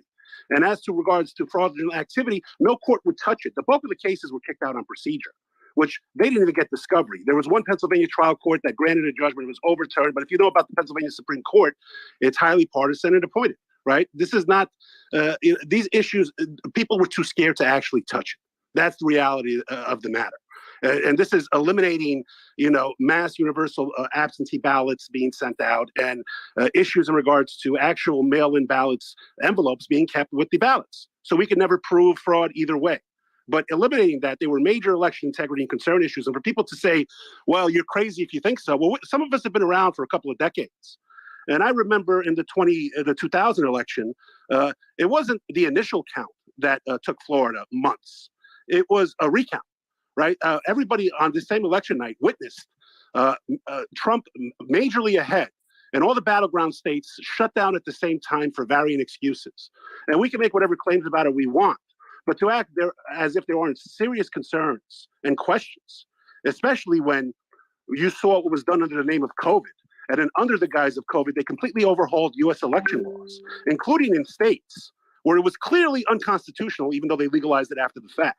Right? These changes were not done by the legislature. They were done by Secretary of States or the governors via executive orders. So for people to look back at 2020 and say there weren't legitimate concerns and those concerns were addressed, which they weren't. Right? Anybody who brought up these concerns was painted as a conspiracy theorist, as a terrorist, etc., is a major issue, because those concerns reared their head again in 2022 when we saw 20 plus polling stations in Harris County shut down due to lack of polling paper. They gave them less polling paper than the last midterms, even though they knew more people were coming out to vote, and they were all in heavily Republican districts. That's eliminating other issues we saw in Maricopa County. So if you don't want people to have questions about the election, maybe we should actually start talking about it and dealing with these issues that are causing concerns. And, I'll leave it at that. I know it's a bit of a ramble. But for January 6th, if you want me to overhaul everything and everything needs to change, then let's see what's going on with the elections, and let's know how embedded federal assets were on the Hill that day, and how a magnetic code to open unsealed doors from the inside occurred. These are questions that were never answered. And in addition to the January 6th committee report, they withheld all information regarding funding of militias, contacts, prior notice, failures of law enforcement, and they focused it solely on Trump. This is covered extensively by both Politico and the Washington Post. So these issues are not settled for a good deal of people, not just on the right, but on the center, on the left. If you look at polling, people have major concerns regarding election integrity and security. And this isn't limited to the U.S., right? Look at Canada. They recently had Chinese election interference. Yeah, man. Yeah, we heard all this on Fox News I'm not already. buying any of this. For Fox News, for what they did, I'll end on this. For Fox News, for what they did, there were legitimate questions. Okay. In regards to their opinions of Sidney Powell or Rudy Giuliani, that's separate in regards to what people still know as a fact and was reported on in regards to election integrity and security issues that, in my opinion, are de facto fraud. So the U.S. elections. I was gonna get you to respond. Go for it, Brian. So do you agree with him that it's? Do you think he's a conspiracy theorist, or does he have? By the way, just before you respond, Brian, before you respond, Brian, this is a fact. Can you hear me, Brian, or the most secure elections on the planet? The U.S. elections. If you go back the last 30 years, 40 years, to find any widespread election fraud, it's nil. You're not going to find it. Well, I'm in Jersey. I know Patterson just dealt with one recently, but whatever you say. Yeah, well, just quickly, Sleiman. So Sleiman, can you tell Brian he cannot hear me, just so he knows? Also, just for all speakers, it seems that sometimes someone, if they have the hand up, we cannot see it. We just had one of the speakers tell us they had their hand up and we could not see it. So if you do have your hand up, like some of you haven't spoken at all, if you do have your hand up, we're not going to, do DM us, DM me, the team will see it, because Twitter is glitching. But yeah, go ahead. So Simon, do you want to give the mic back to Islam? Fitzgerald has his hand up. He's the only one that I see that. Yeah. No, I see that as well. Yeah, Brian, go ahead. Tell Brian. That was just a test. My hand was up. We're good. Okay. And we got to get to the speech because I know Sebastian wants to talk about it. No, we did. We just actually can I do want to ask. We just played the speech. Can I ask a question to Sebastian about the speech? I do want to ask him a question about the speech. Let Brian respond because we've had okay. Basically give the other side for a good. Respond to the speech. I kind of forget what section was, but I think he used a lot of buzzwords. He talked about Antifa. I forget what he said at first. What was he mentioning at first? I lost my train of thought. So it was about. So there's 2 points. One is that he was saying those who were imprisoned due to July 6th are patriots, and then Prodigal spent quite a while explaining how it's fair to question the elections or some of the polling that was occurring. So both, if you can answer both, do you agree with Trump? And the second thing, is Prodigal a conspiracy theorist, or is he asking fair questions? Yeah. So I think that to question elections, I don't think that's an argument anymore. I think it's resolved that Biden won the election. Yeah, you can say that there's. That's not my argument. I'm not arguing Trump should be president. I'm arguing there were integrity and security issues that should be addressed. Yeah. Let me address that. Yeah, and I don't think you're a conspiracy theorist, but I do agree there are issues at precincts. You'll see every now and then there's issues. Maybe the data is not being compiled, or maybe there's no receipts printing out, or there's errors. But this isn't a widespread issue. It does definitely undermine. No, it only happens in battleground states and Republican. No, it happens. Right. It's not widespread. Yeah, no. Go ahead. Yeah, and the other question was Trump. I'm sorry, I lost it again. Much chatter. What was the other question?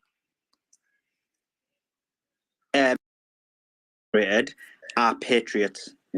Yeah, so no, I don't agree with that. That doesn't mean I think that they're being treated correctly. I do think that in some of the cases that they're not being treated how the court system should. So you think somebody trespassing should be held for 2 years, but people who firebomb a New York PD officer car get out the next day? Prodigal, man.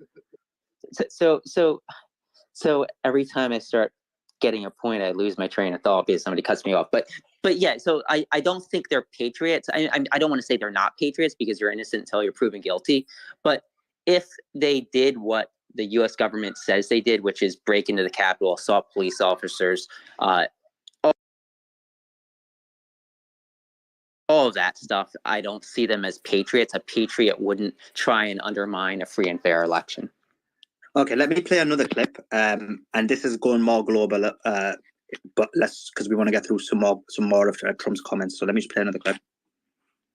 I will implement a 4-year plan to phase out all Chinese imports of essential goods and gain total independence from China. We have to do it.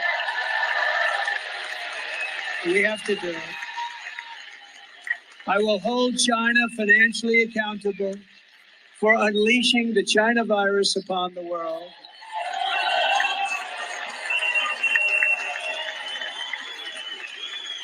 And I will again withdraw from the WHO, which stands for We Hide Outbreaks. We hide outbreaks. The United States was paying, and I will.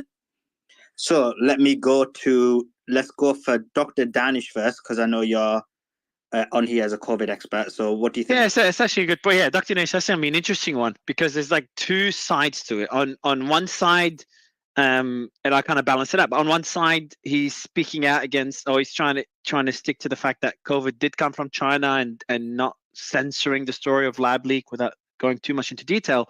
But at the same time, you could see it as going too extreme by saying the US will pull out of the World Health Organization. So what are your thoughts, Dr. Danish? And Mario, actually, another context I think I want to highlight about this, about the economic aspect, because I think that's very important too.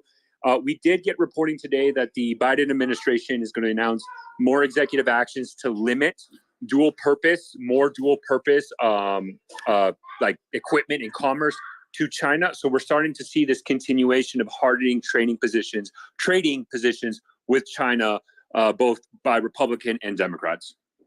I mean, you should preface this that he is speaking to basically his base at CPAC. I mean, we need to preface that this could be meat and potatoes for the base. Like, I don't think this is a speech. You might be having more gravitas to it than in regards to the general public and as in regards to him speaking to his supporters. Dr. Danish? Dr. Danish? I will say, all right, I'm about to really surprise people. I actually don't think it's that that insane to demand answers from the WHO, and specifically as it pertains to the investigation into the origins of the coronavirus.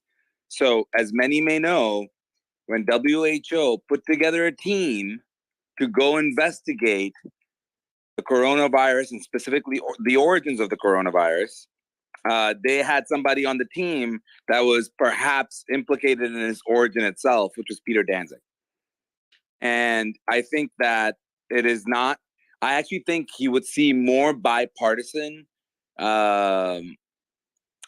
support if that was sort of the argument to say, look, the WHO is not playing this whole thing correctly. It is clearly not holding China. But it's pulling out. It's pulling out the solution. I think the solution is the WHO needs to become, and this is my opinion in general, that it needs to become less driven by its donors and more driven by an independent institution that is held to account for misjudgment.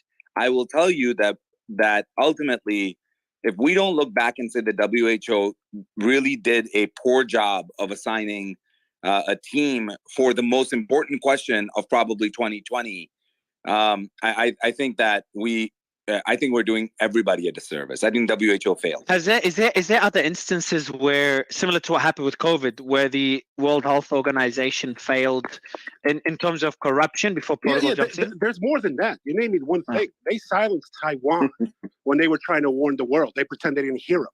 This is an organization. Hold on, silence step by step. Protocol. Because you bombard us many points. So silence Taiwan. Are you referring? Taiwan alerted the world, and because about China COVID, has such regarding COVID, yeah, influence over the World Health Organization. Protocol regarding protocol. Regarding COVID or something. Yeah. So other than COVID, that's the question. Other than COVID, because we know they failed miserably there, or there's good evidence to say that they failed there. But is there other instances other than COVID in which things were censored or the response involved corruption that we know of? But Mario, what I would say, I think it's important to highlight one thing though. Like the biggest pandemic in the last 100 years, and the World Health Organization absolutely failed, took the side of China. So it's almost irrelevant what happened in the past, because the biggest case where we needed a strong World Health Organization at this time, at this moment in history, they absolutely. This is where you guys are wrong. They didn't fail. They succeeded in what they wanted to do. right? Prodigal, Jeremy that is Farrar was just absolutely appointed incorrect. the chief scientist of the World Health Organization, even though it came out that he worked with Fauci and believed it was from a lab and silenced anybody who pushed it. This guy was just promoted. He's their chief scientist, ignoring Peter Daszak and everything else. Protocol, are you saying, hold on. Protocol, are you, yeah, go ahead, Dr. Dinesh. Sorry, Mario. I just want to take a step back again to the point around Trump specifically saying this. And as I said, I really don't have a horse in this race. I could care less, honestly. I think both presidential candidates that are likely to be are not. Oh, good. For anyone that doesn't have a horse, oh, good. No need to tell us because I know you that. should have a horse. Don't worry about the disclaimer. About the G20 declaration. Protocol. The reason why I'm bringing this up, though, Protocol, WHO, please. is because if we don't all source, who also kind of, does not lean completely towards Trump, the point that I'm making is if we don't hold the WHO to account, what I'm worried about is that the next time a pandemic hits, we won't know what we're doing because we don't have an institution that we can trust. I can tell you that no matter who's in power, they're going to try to reduce tensions, but we need a organization that we can trust for the actual information, and the WHO was supposed to serve that.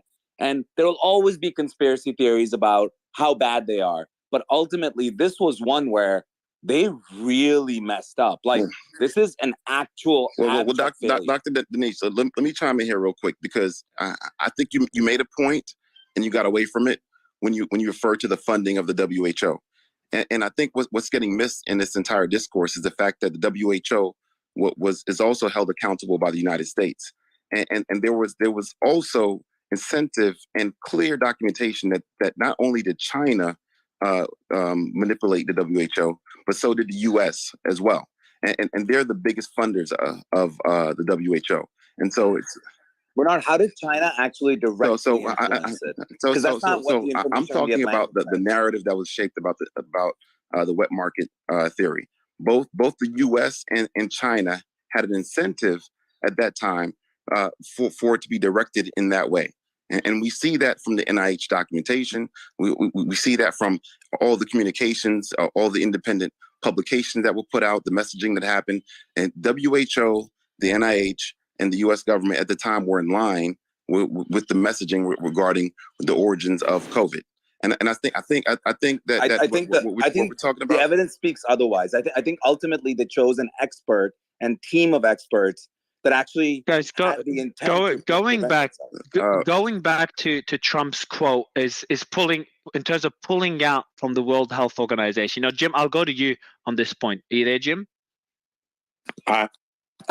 Would you say this is just a way of Trump kind of holding the World Health Organization accountable and pressuring them, or will he really pull out? And do you support such an extreme decision? Well, so I think he absolutely would. I mean, Sebastian's going to know it better, working with him more directly on it. But I would think that he will pull out of the World Health Organization. He had made efforts to do so prior in 2020 when he was still president. So, but do I support it? Yeah, I would say I do. I'm very suspect about international organizations telling us Jim, what to do. I'm Jim, all for being we manipulated I'm all the for being WHO. We manipulated them. So. The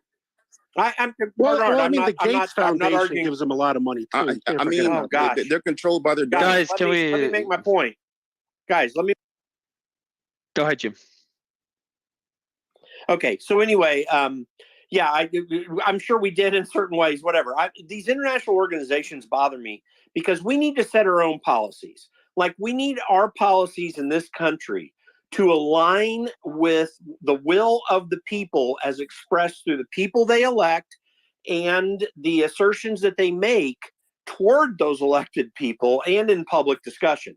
So the WHO is really a useless organization in the sense that that's an extreme, but that's an extreme. Yeah, so I'm just gonna read out the mission. So let me read out the mission statement. Let me read out the mission statement of the World Health Organization. Before you follow up, because you made it an important point here, and then we'll move on to the next point in the speech. So the World Health Organization's pretty broad mission statement is dedicated to the well-being of all people and guided by science. The World Health Organization leads and champions global efforts to give everyone everywhere an equal chance to live a healthy life. And while they failed with, and I know there's a lot of theories, a lot of people hate the World Health Organization, it's become pretty trending, but the World Health Organization was involved in bringing yellow fever under control back in 2016, and that's in the Congo. They were involved. Just 2 seconds. I don't know who that was. Just 2 seconds. Hep C is another one.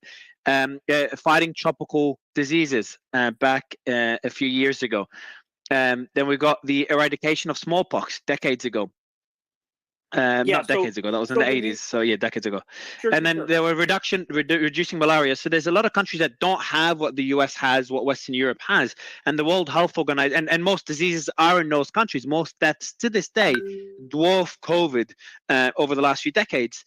And I think that an organization is needed to address those concerns because humans are a selfish species.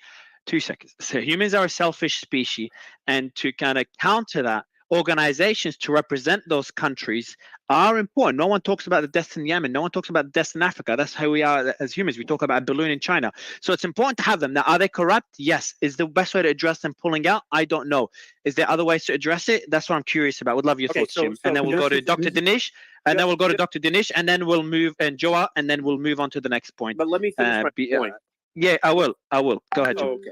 Okay. So, but now you came in and you made valid points, and I actually think all of that is good stuff. The point I was making was, I think that it's a worthless organization if their purpose, in the area, I should say, of their purpose of setting policy worldwide, stupid. In terms of being a consortium and a gathering point where countries can come together and figure out ways to help other countries, particularly those that you pointed out, that have more problems doing what they need to do. Well, it could be relatively and in some cases very useful, but it's still a bureaucratic organization that is really inefficient. Every mission statement of every government agency or intergovernment agency, like takes place under the UN auspices, it's what they do. It's not what they say. And the World Health Organization doesn't always do what they say they do. In some areas that they do. But in terms of the United States and what we need to do, we have the Biden administration wanting to implement guidelines from the WHO on our health policy. That is an absolutely illegitimate use of the WHO as it regards the United States, not just because of the WHO's mission. In fact, not precisely because of that. It's because of our Constitution. Our public health policy needs to be set in this country constitutionally by our elected representatives and the discourse that we have in our political process. So it's illegitimate. Jim, I just want to ask just another point what we've missed on the speech, and I'll go to Joa about this. Joa, is it feasible to do what Trump said, where he's basically going to no longer allow Chinese products into the United States and to separate themselves? Is that possible? Not only is it not feasible, I don't know if people ever looked at the numbers. He increased the imports from China under his presidency. China sold more goods in the U.S. than any other president, and that's even true. Hold on. Why is that a bad thing? He was saying he wanted to stop the trade from China and make us self-sufficient, and that he was placing tariffs. But more was sold under his presidency than ever before. So, Joe, you have to be honest about something here. We had a pandemic, and during the pandemic, prior to COVID, 2018, end of 2018, beginning of 2019, it hit a new high under his presidency. That's prior to COVID. During COVID, yes, it exploded, but I'm not even taking that into account because that is probably because of PPE. And one thing I was going to mention, by the way, Jim, is the reason why we're here, the reason why the pandemic, in my opinion, was handled so poorly is because we did not have an independent WHO. And Mario, what I was saying earlier was not that we pull out, that we threaten to pull out and actually mean it unless there is an independent investigation into what happened at the WHO, and we hold them to account. The reason why the pandemic, we knew nothing. Maybe people have forgotten. For weeks, there were doctors in New York trying to figure out what the fuck is going on. Dr. Dinesh, WHO, and I'll use Trump's own words, Bob, this is deadly stuff we're talking about. Remember the Bob Woodward phone call in February? Trump was warned by the WHO about how deadly this was. Joe, where was the WHO? Later, he decided, a couple weeks later, he decided to go on TV and lie to people. Hold on, Joe. Where was the WHO when I gotta step in because I'm hearing too much stuff. Yeah, like, hold on. Protocol, hold on. Is higher. Dinesh, ask your question. Joe, I'll respond, and then we'll go to protocol. In most countries, protocol. More deficit of despair.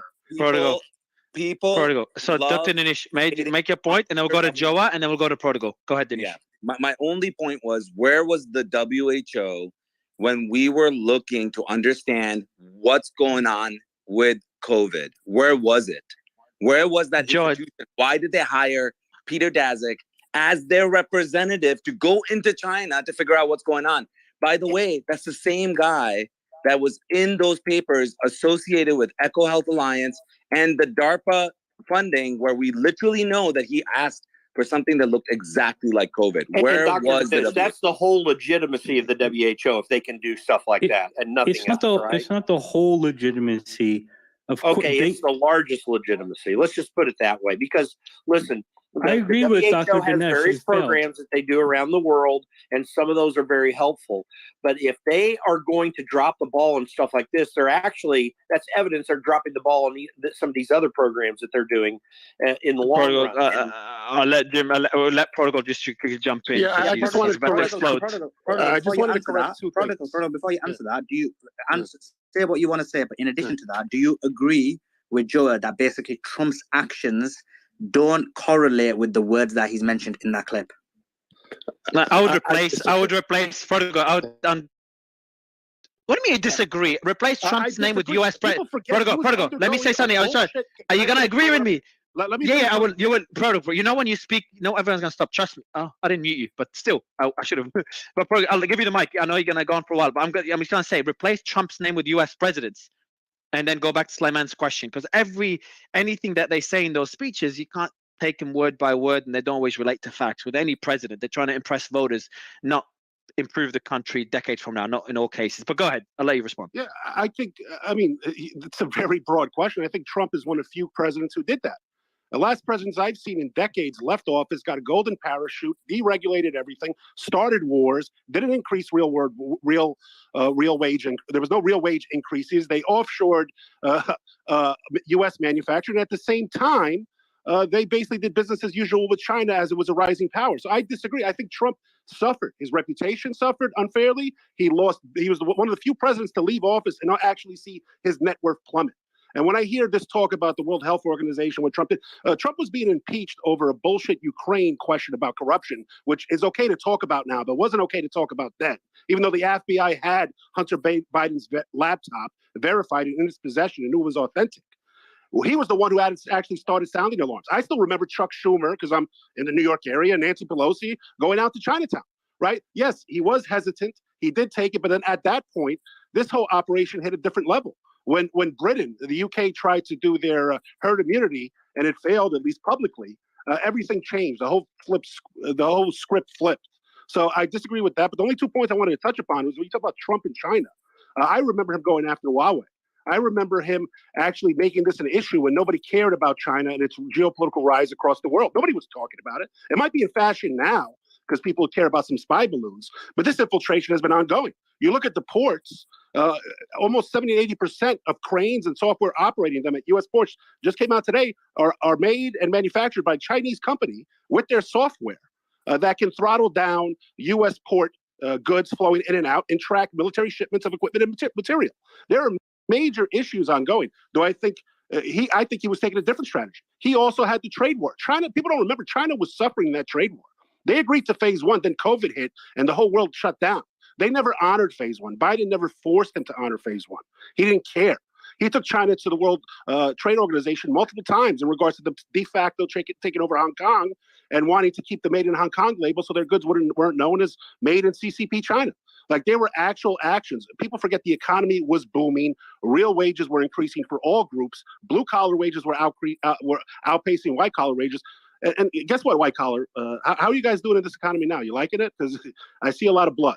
So I'll leave it at that. The World Health Organization is rotting. Also, I'll let you respond all sorts, but also just an important point that I've always made, that when you can't blame or credit a president with the current state of things, because a lot of times the current state of things is based on decisions that happened years ago, sometimes even decades ago. Even the Ukraine war was a conglomeration of, or Taiwan, for example. Taiwan was the ambiguity that the U.S. had in the economic opportunity zones worked. The focus on reworking NAFTA and other trade agreements worked. Right, there were the reduction of regulation, which you're now seeing now with multiple blue states and it's a carbon tracking alliances. Even though articles are coming out that the credits are basically fraudulent. Right, you look at what regulation is doing to the economy now. Other than energy and commodities and the military-industrial complex, which sector of the economy is growing under Biden? I'm seeing more and more people on assistance. I'm seeing UBI programs being backdoored as a one-time utilities check or reparations. So we could talk about the actual nature of the economy. So you can jump in. No, so I actually, Mario, I did tell you, because I had to be here for 1 to 2 hours most, and I told you, it's going to be a quick space, and I just want to call you out on that. I find that hilarious, especially when you brought in product. I was like, oh, we're going to be here for 5 hours. But I do have a question for Sebastian, but it's completely different from the WHO. So I don't know if we want to continue that. I do have to leave soon, but I do want to ask Sebastian a question about Trump's policies. Yeah, sure. Ask your question, man. Okay, so Sebastian, I have 2 questions for you. One related to the Trump speech, and then 2, and I'll expand on the second one later. So the first one, he did announce during his speech that he was going to employ, the full force of law enforcement and the military to conduct deportations, kind of like mass deportations of all quote unquote illegal immigrants. Also, I've got the 11-second clip for that. If you want me to play it. Yes, please. Yeah, it's just. When I'm back in the White House, the very first reconciliation bill I will sign will be for a massive increase in Border Patrol and a colossal increase in the number of ICE deportation officers. There you go, bro. Carry on. Okay, so that one is the first one. And then the second one, that is, he didn't mention in the speech, but it's something I've seen a lot, especially in conservative media. A lot of opinion papers recently, and we've seen this and also previously, but more expansion now, is declaring Mexican cartels foreign terrorist organizations. So I'd like your opinion on both of those topics, because obviously that's something that I cover extensively, and I would like your experience and your opinion on this matter. Yeah, and then I'd like, while waiting for Dr. Gorka to unmute, I'd like your thoughts on the second point as well, also, since that's what you specialize in. But go ahead, Doctor.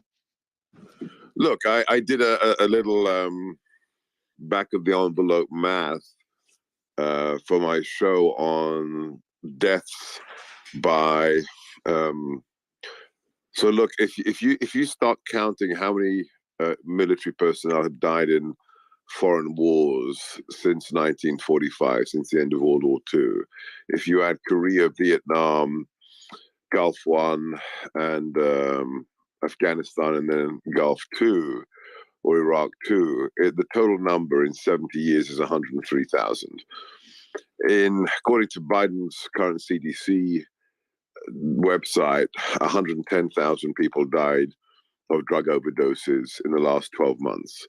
So, if it were up to me, and, I will have this discussion with the president at the correct time, the designation of the cartels as terrorists that could be taken out by the use of military force is utterly and completely justified. If we have more people die in 1 year as a result of fentanyl than died in Vietnam and Korea combined, then this is a national security risk, and it should be dealt as such. What was the other question?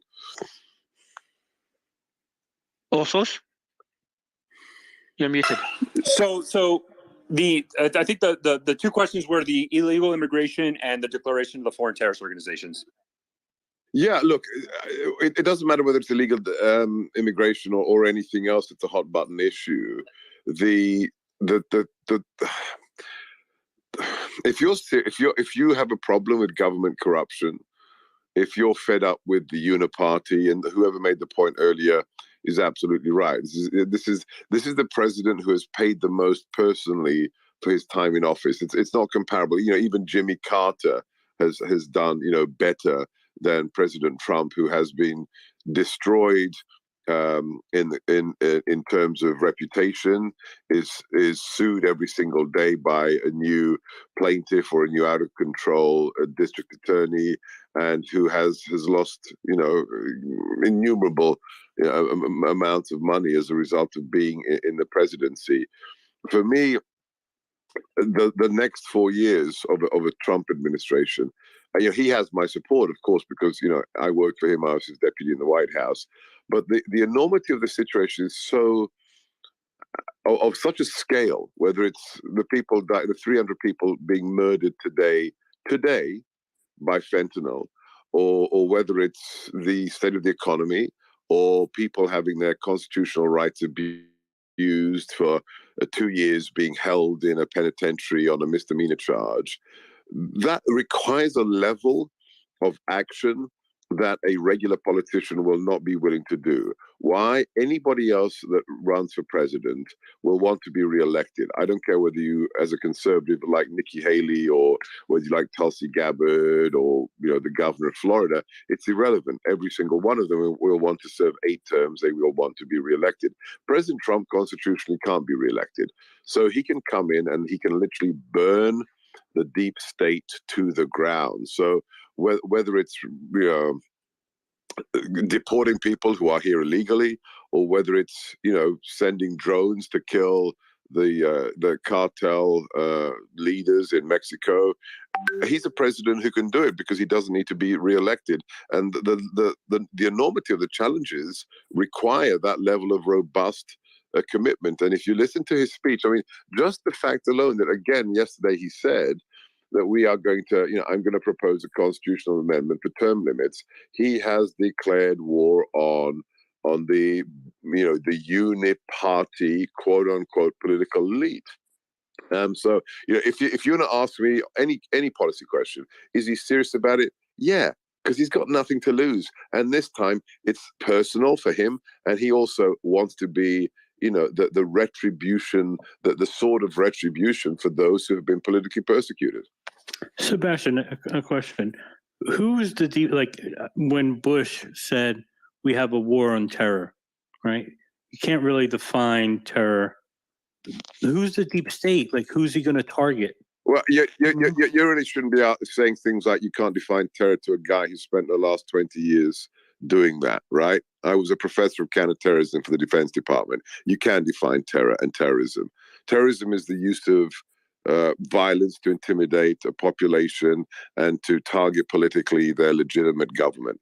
All right. So don't throw away little, I'm not taking credit. I'm not taking credit from what you done. I'm saying, to me, it sounds like I'll tell you what the deep state is. I'll tell you what the deep state is. The deep state is, people at the FBI saying there's a pro-life activist in Philadelphia who pushed a radical left-wing pro-abortion activist who was swearing and abusing his 12-year-old son outside a Planned Parenthood abortion clinic, who had the misdemeanor charges dropped against him. And then the head of the field office in Philly, I know this happens on the direction of Main Justice, sent a 20-man FBI team in ceramic-plated body armor and loaded M4 carbines to arrest the man at his home in front of his 7 children. That's the deep state, my friend. When you're arresting a man for protecting his child on a charge that has been dropped, that's the deep state.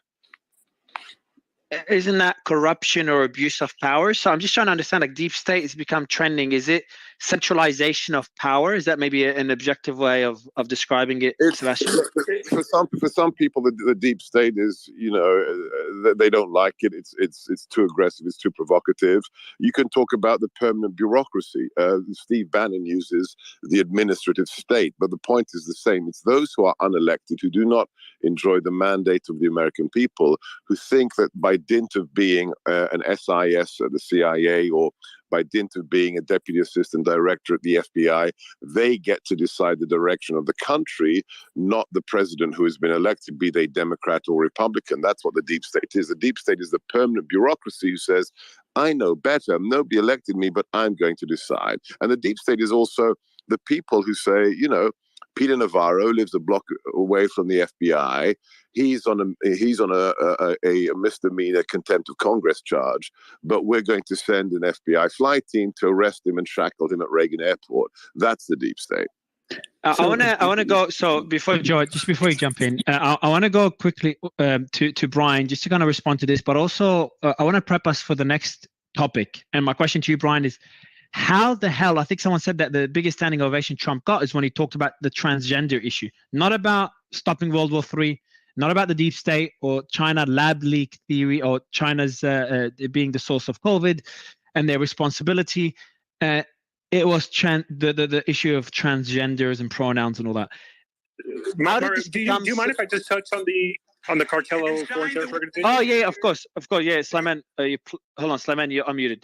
Yeah, of course. Do that. Also, I wanted you to touch on it earlier. Please touch on the cartel issue, and then Brian, you can answer the question, and then we'll go to Sleiman's clip. Go ahead, Joseph. Yeah, so I think this is something that a lot of Mexican observers, and I'm very fortunate I do talk to a lot of like Mexican journalists, American journalists that cover this, and a lot of anonymous accounts that cover Mexican cartels. And I think one of the issues that when you analyze Mexican cartels is there's a U.S. domestic political issue, and then you have the Mexican perspective, right? When I talk to these people, I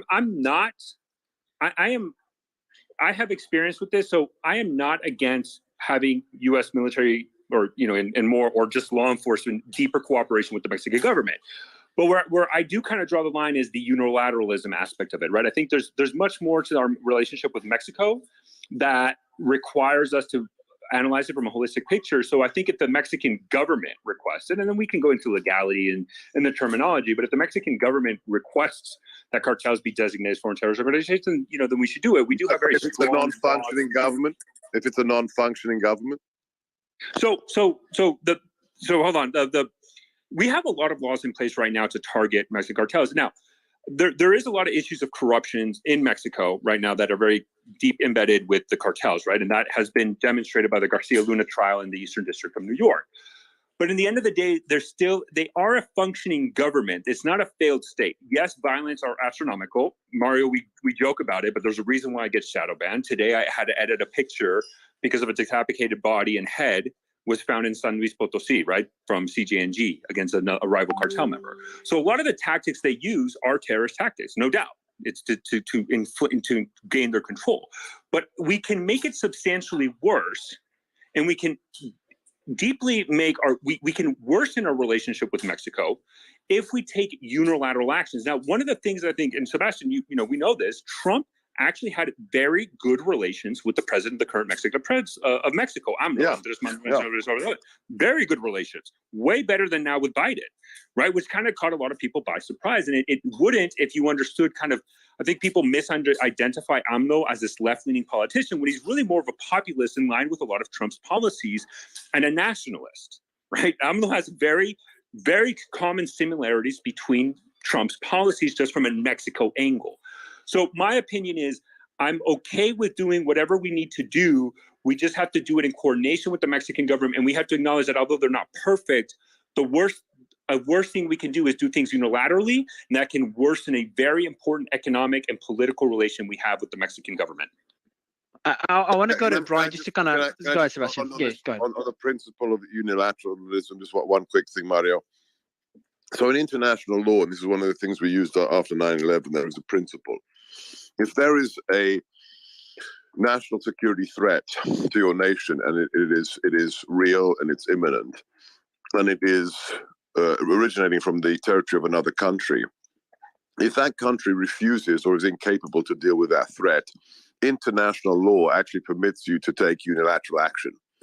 That's what we did in Afghanistan, because we said to the Taliban, 9/11 happened, Al-Qaeda still exists, they are functioning off the territory of your soil.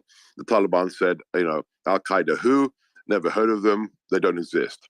If a nation refuses to deal with the threat on their territory that is a threat to you, you are actually allowed by international law to take military action against that threat. The concept of absolute national sovereignty doesn't exist in international law. So my argument to the president, my argument to those who would say it's all about multilateralism and getting buy-in is no. When the threat is real, you have a obligation to deal with it, and Mexico cannot deal with it. It's not Somalia, but it is not a functioning nation state that has control over its territory.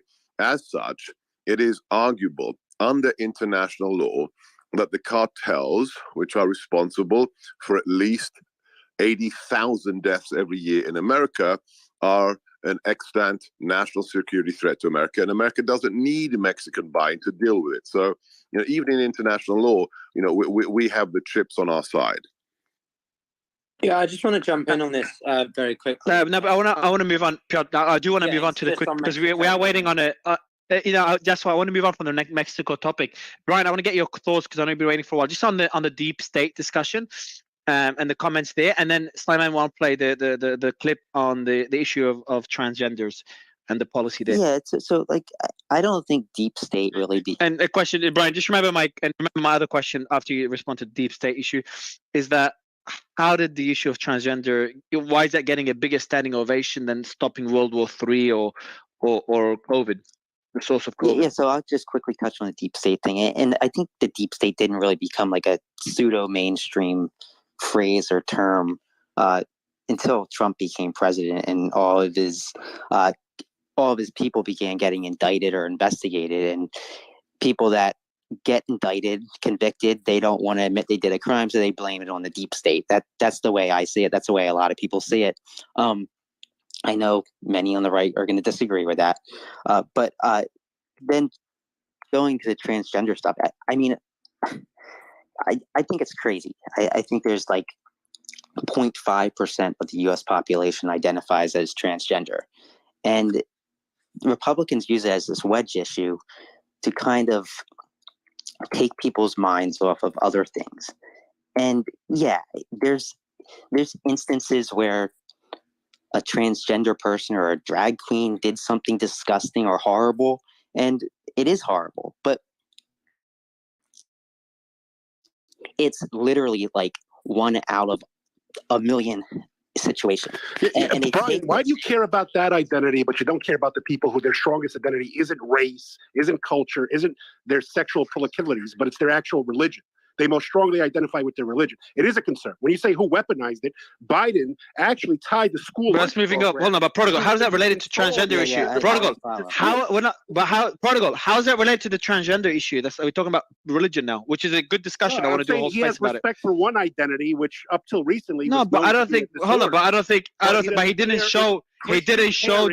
And Jewish parents and Muslim parents don't want their tax dollars. Who said he doesn't know? Again, but Prodigal, you just stop changing topics. Right, so Slimane, can you play the clip on the transgender? What Trump said on the issue of transgenders? Yeah, I will do. But just to back Prodigal up, he was actually making an actually linked point, because what he was trying to say was, you've got the identity issue of transgender conflicting with the identity of religion who don't agree with transgender. That was his point. So Prodigal, I owe you an apology then. Hold on. I owe Prodigal an apology. I messed up. Yeah, go ahead, Brian. Prodigal make a good point. I get that point. But Brian, let me play. I get that point, but how are transgender people encroaching on other people's religious rights? I mean, they just want to live without being judged or without losing their own freedom. There is no reason tax dollars should be utilized to sexualize prepubescent children, right?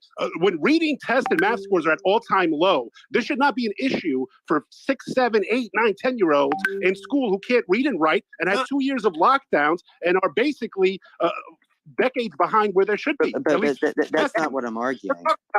speech issues. Like we are seeing one of the greatest assaults on religious speech and religious activity that is beginning to brew up in the United States for the first time in many, many years. I mean, just start with the whole Jack Phillips thing with the cake in Denver, Colorado, and it just keeps growing. And you have government schools that are run by government entities by and large, and you've got parents and kids that have sexualized content in many of these school districts. There's a whole lot at stake for religious liberty in regards to this. So yeah, that's why there's concern. But and we'll go further than that. If you look at Europe, they're rolling back a lot of this. If you look at the UK, they overhauled in regards to affirming care, puberty blockers, etc. These are more liberal societies than us. They're actually saying, wait, we're seeing a lot of kids detransition. We're seeing issues in regards to malfunctions and other issues post-surgery. Like, this has steamrolled ahead. You had whole universities dedicating apartments for chopping off biological girls' breasts, etc., when they won't even publicize any case regarding detransitioning. And in regards to, does this actually lower the suicide rate? You cannot fundamentally alter what a society's truth and values are simply for another adult group who doesn't. To me, it's a kid. So you can speak, Brian. Yeah, I've muted everyone. Don't eat anything. So my point is that 0.5% of the U.S. population identifies as transgender. Yes, there are kids that are taking puberty blockers. Are you looking at the youth polls for identification? Because they're starting to skyrocket. I know they killed the Brown University. Prodigal. You got it. Prodigal. I swear, I love how Prodigal. I made Brian co-host, and Prodigal still beats him somehow. Prodigal's muting Brian somehow. He beats the algorithm. I do. All good. So there's Prodigal friend. There's 0.5% of the population identifies as transgender. There are situations where children, usually young teenagers going into adulthood, who do take puberty blockers, take hormones or whatever, block hormones, and yeah, I can understand people being upset about that, but I feel that should be between the parent, the doctors, the kids. Well, it's more than that. My niece plays AAU ball. She's a great prospect, and she's competing against biological men. But that's like, not what I'm talking about. You talk like you're a champion. You're a racist. Hello, Brian. Yeah, go ahead. Sorry. Go ahead, Tiffany. What's your question for Brian? Hi, Brian. So I'm listening to you talk about this issue, and you're not being really specific about it. And I talk about this issue a lot. I listen about this issue a lot. I've had to learn more about this issue than I ever would have possibly wanted to in my entire lifetime, because it is incredibly scary and sad. But we have to be specific when we're talking about this. I want to be clear. Everyone listening should know that there are schools that are going into rooms with children without the parents knowing and meeting adults, a counselor and a teacher with a child. I can show you 6 pages of forms filled out between 2 adults and a child, a minor, that decided what name would be used at school, and then what name would be used with the parents, different names, different pronouns. Names, different names and pronouns, names as well? Yes. So why would they use, why would they what's the benefit of that? Why would they use a different name? I didn't understand. They were encouraging the child. To go by a different gender at school. They were encouraging. I don't think anybody's encouraging them. You know what, Brian? There's Brian, they are. But I like this. I think this is so good, Brian. This is so good, Brian, because you talk about this a lot. So I want to be very specific with you, because there are 2 federal court cases we can talk about. There's a case in Leon County, Florida. It's the Little John case, where a 13-year-old girl was put into this program by a school.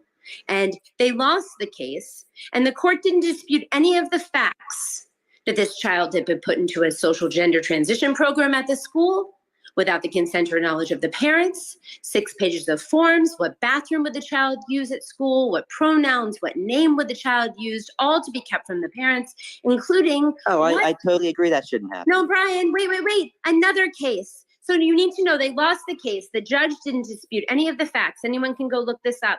But the judge said that it didn't shock the conscience that this had been done behind the backs of the parents. Then we fast forward to another case in Massachusetts, Ludlow versus Foote.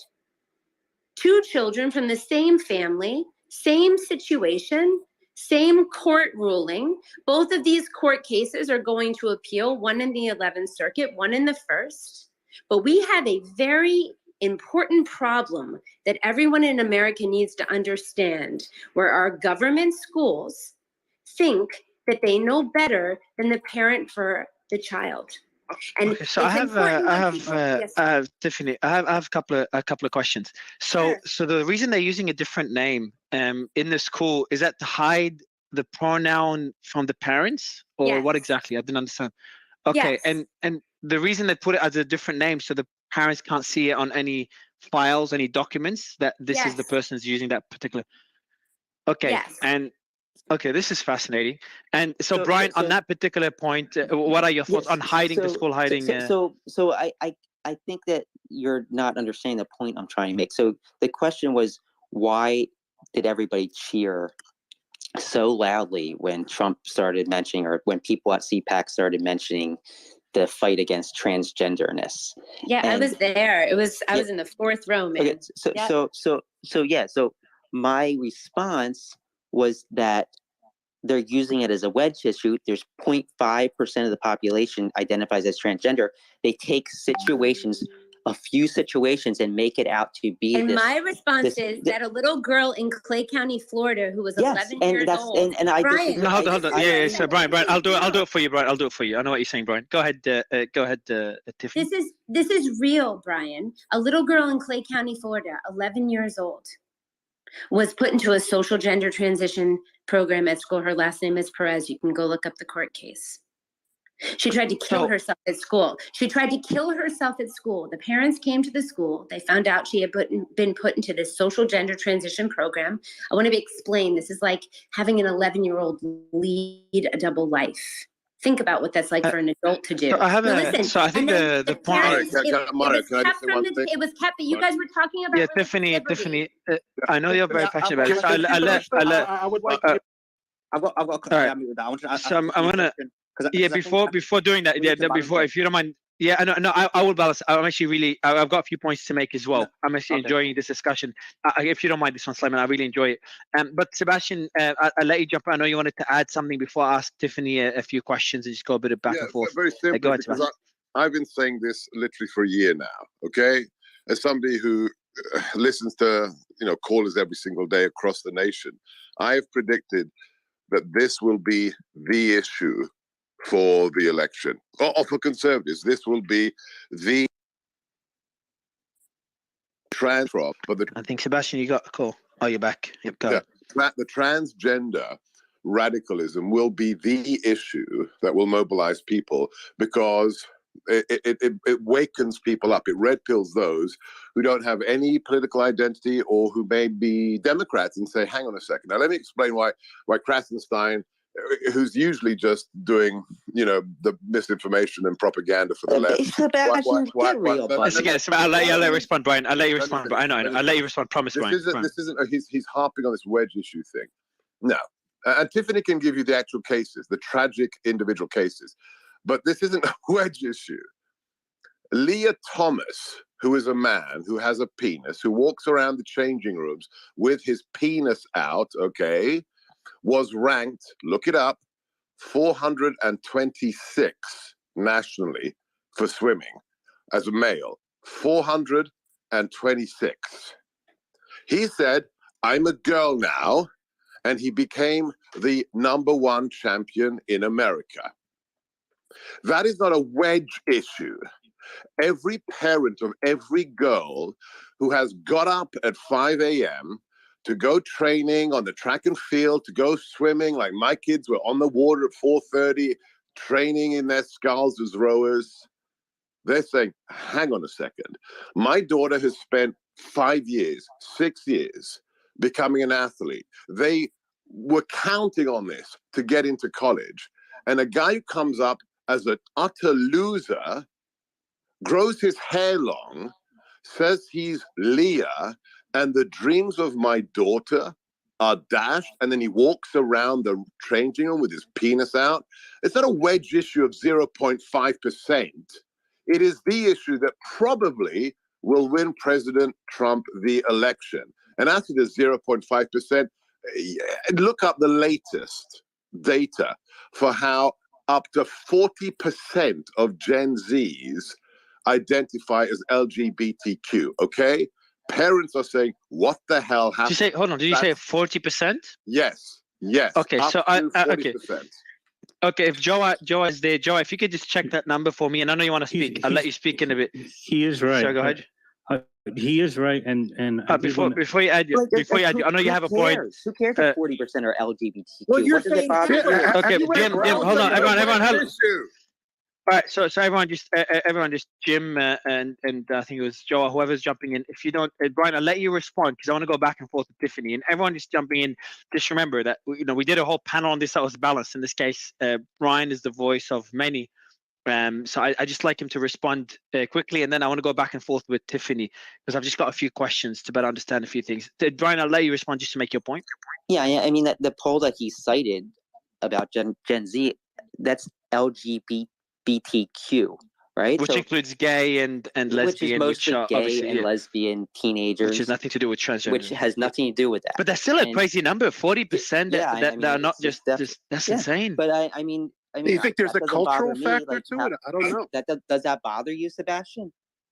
Now so I want to go back and forth with Tiffany. Tiffany, so you told me about the issue with names. So the question I have is, you talked about two examples of, and Sebastian gave us two names.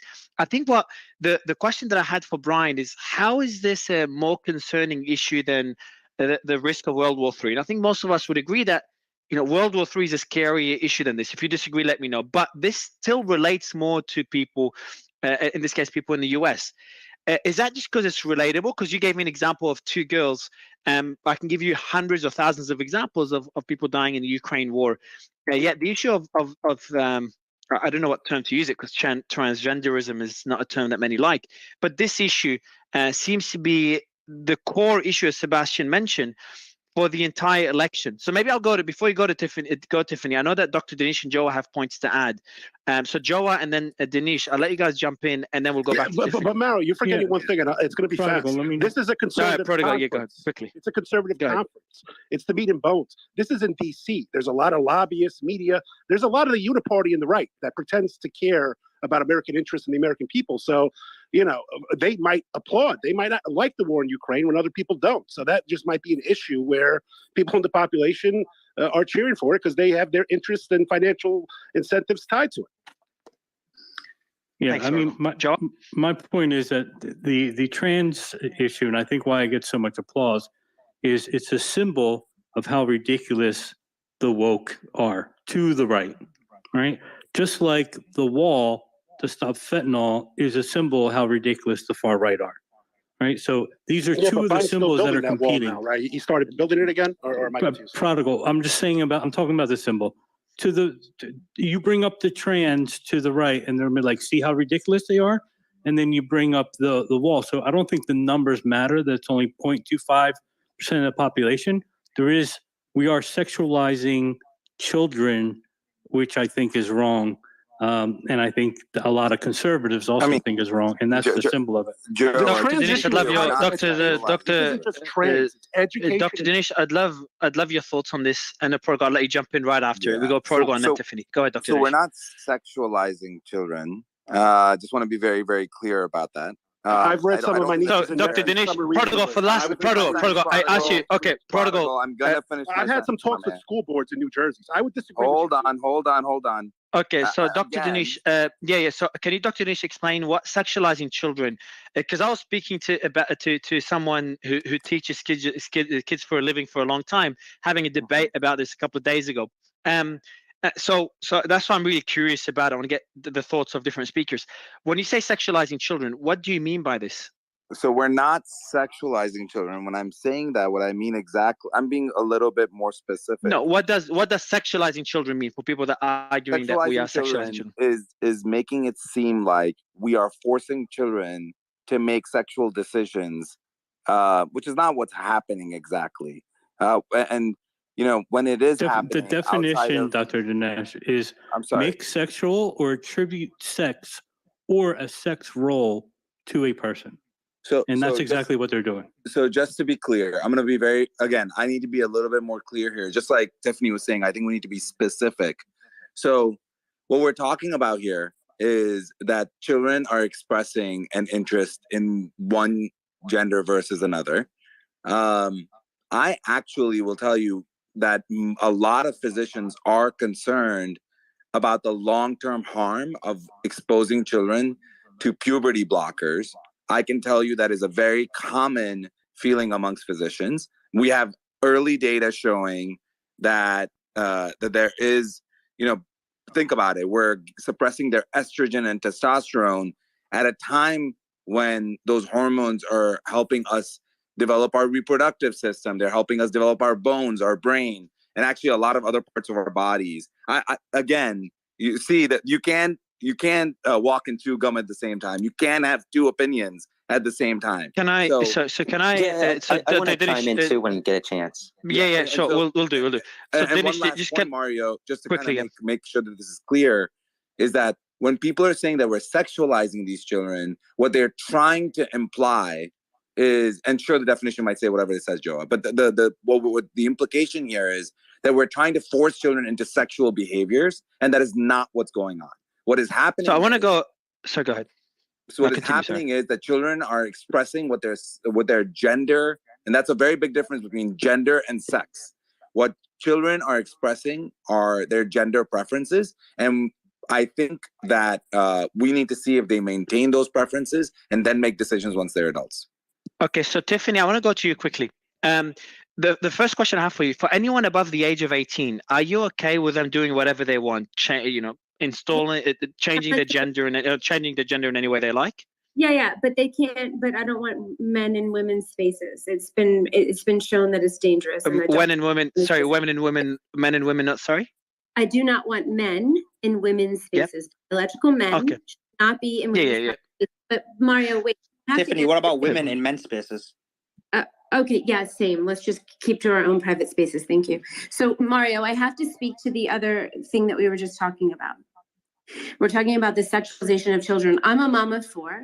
I've been pregnant 5 times. I lost 1 child to miscarriage. Apparently, when you have a miscarriage now and you take care of that, it's called an abortion. We've got crazy things happening when we talk about what's happening in medicine across this country and women. But I want to talk about children for a second, raising children. So you're talking about children and sexuality. Children, they go through potty training, right? They have some awareness of their bodies. But then there's a latency period that happens naturally in children. And Dr. Janish, I would imagine he would know this. But, as a mom, you recognize, and that's a time when children have a lot of other things happening in their development. And then they start to go through puberty, and then they become more sexual, and they become more aware of themselves in a sexual way.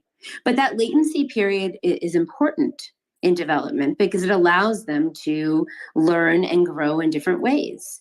And what we're seeing happen is an overt sexualization of children.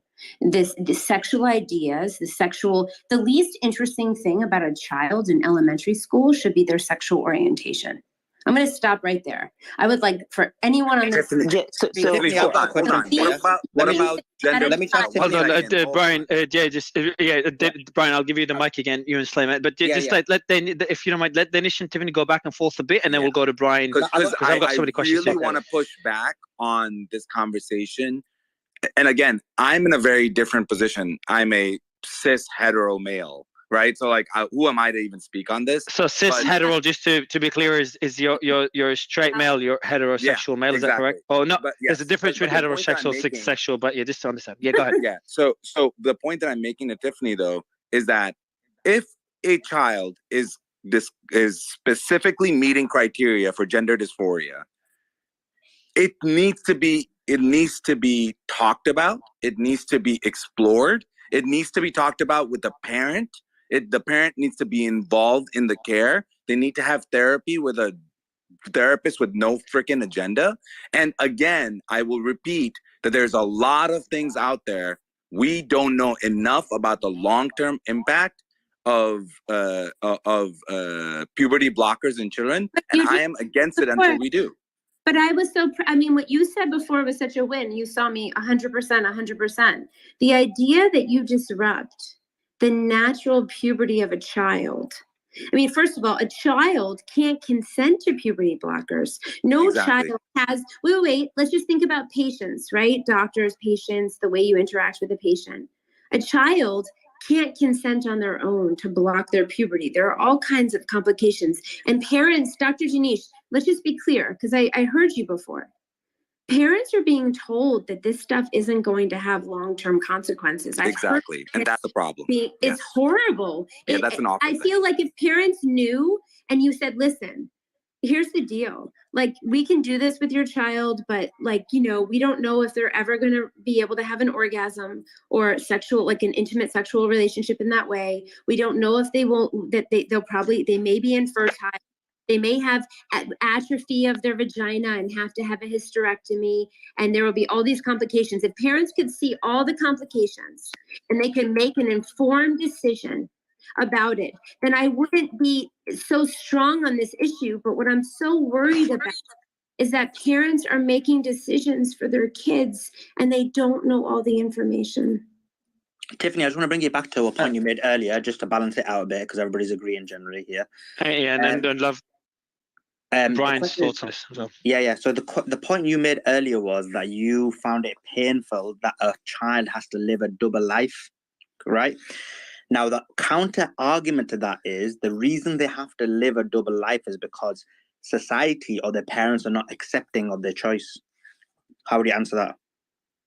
Yeah, so if my daughter was anorexic and she was showing signs of mental distress, and let's be clear, gender dysphoria is still classified in the DSM-5 as mental distress, then I would never lean into it. I would never say to my daughter, like, oh, okay, well, you're telling me you're going to kill yourself if I don't let you get lap band surgery, so we better go get lap band surgery. Like, no other issue would you parent in this way as a parent.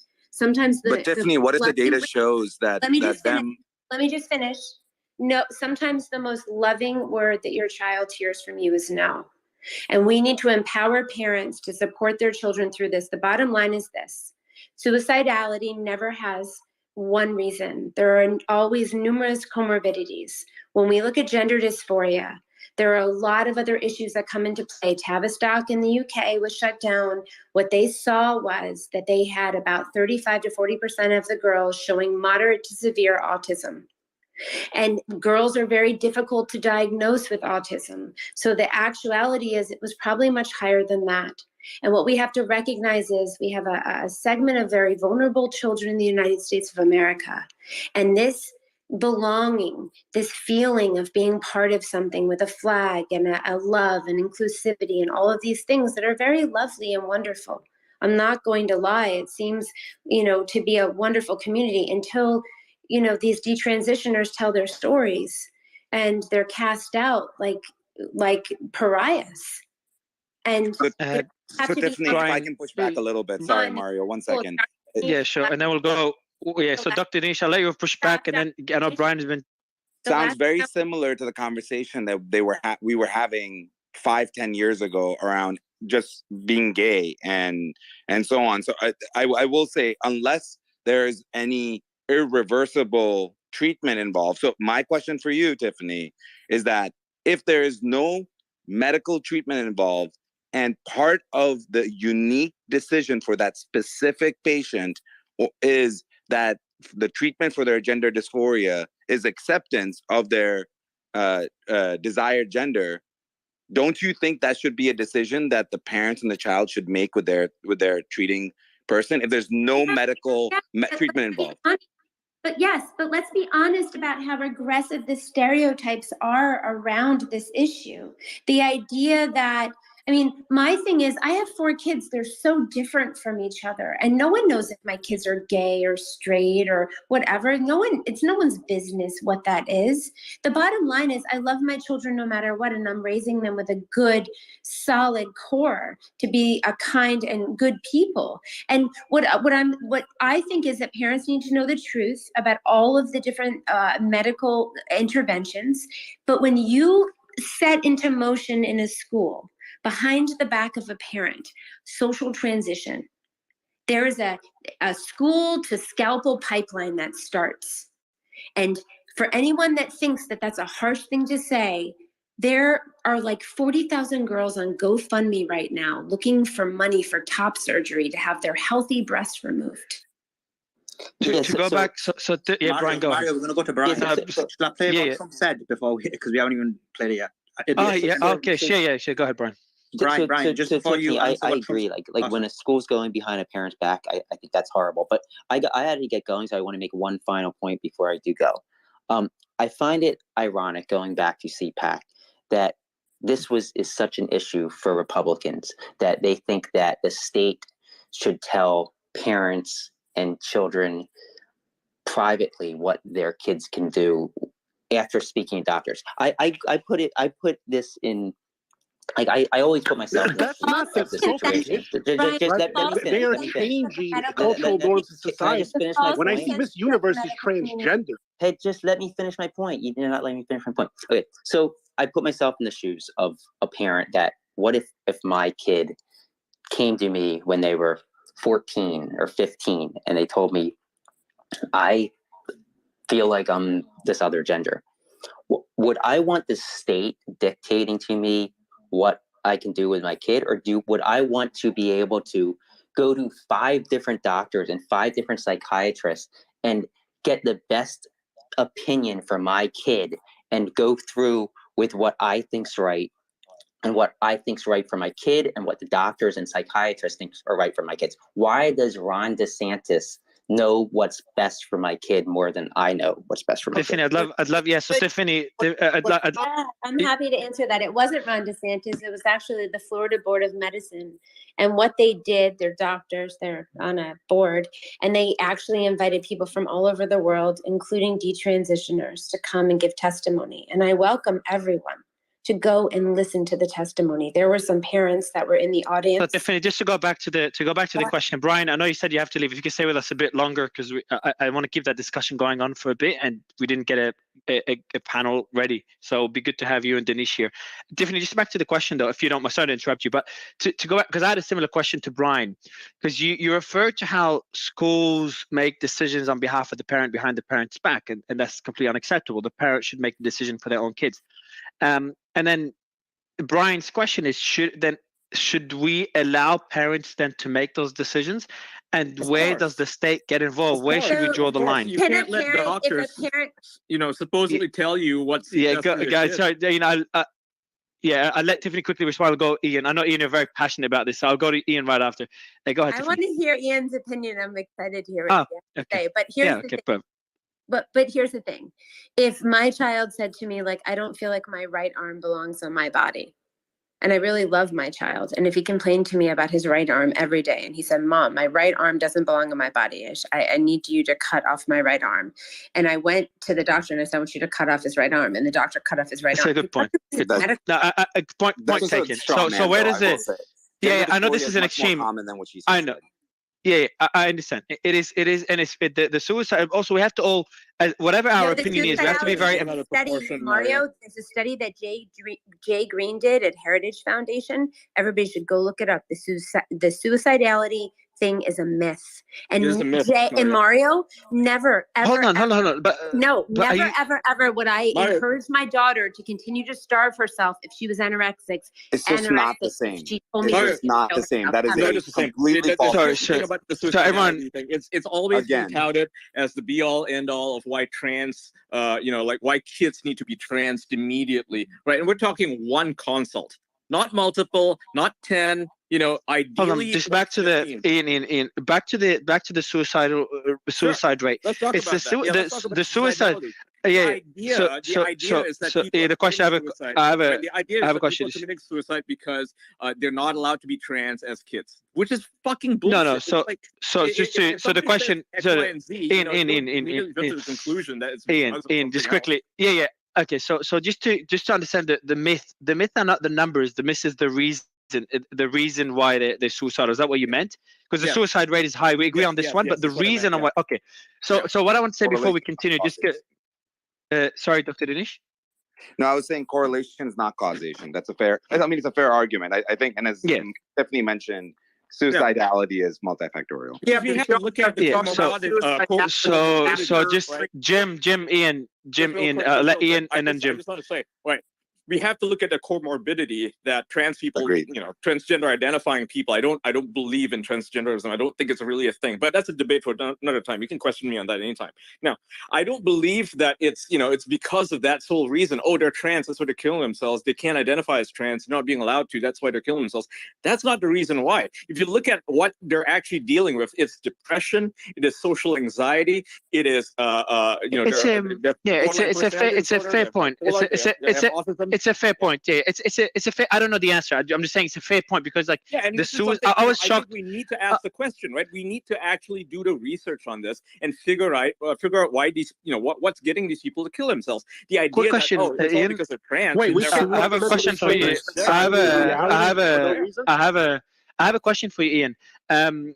Because first, I wanted to show empathy to anyone that's going through gender dysphoria, whatever our opinions are. Like anyone that's suicidal, our thoughts are with you, and make sure you seek help. So I just want to show empathy there. But back to the discussion, I was very shocked to find out that weight dysphoria, I don't know what it's called, like for example, anorexia, for example, the suicide rate there is also extremely high. I was shocked to see that.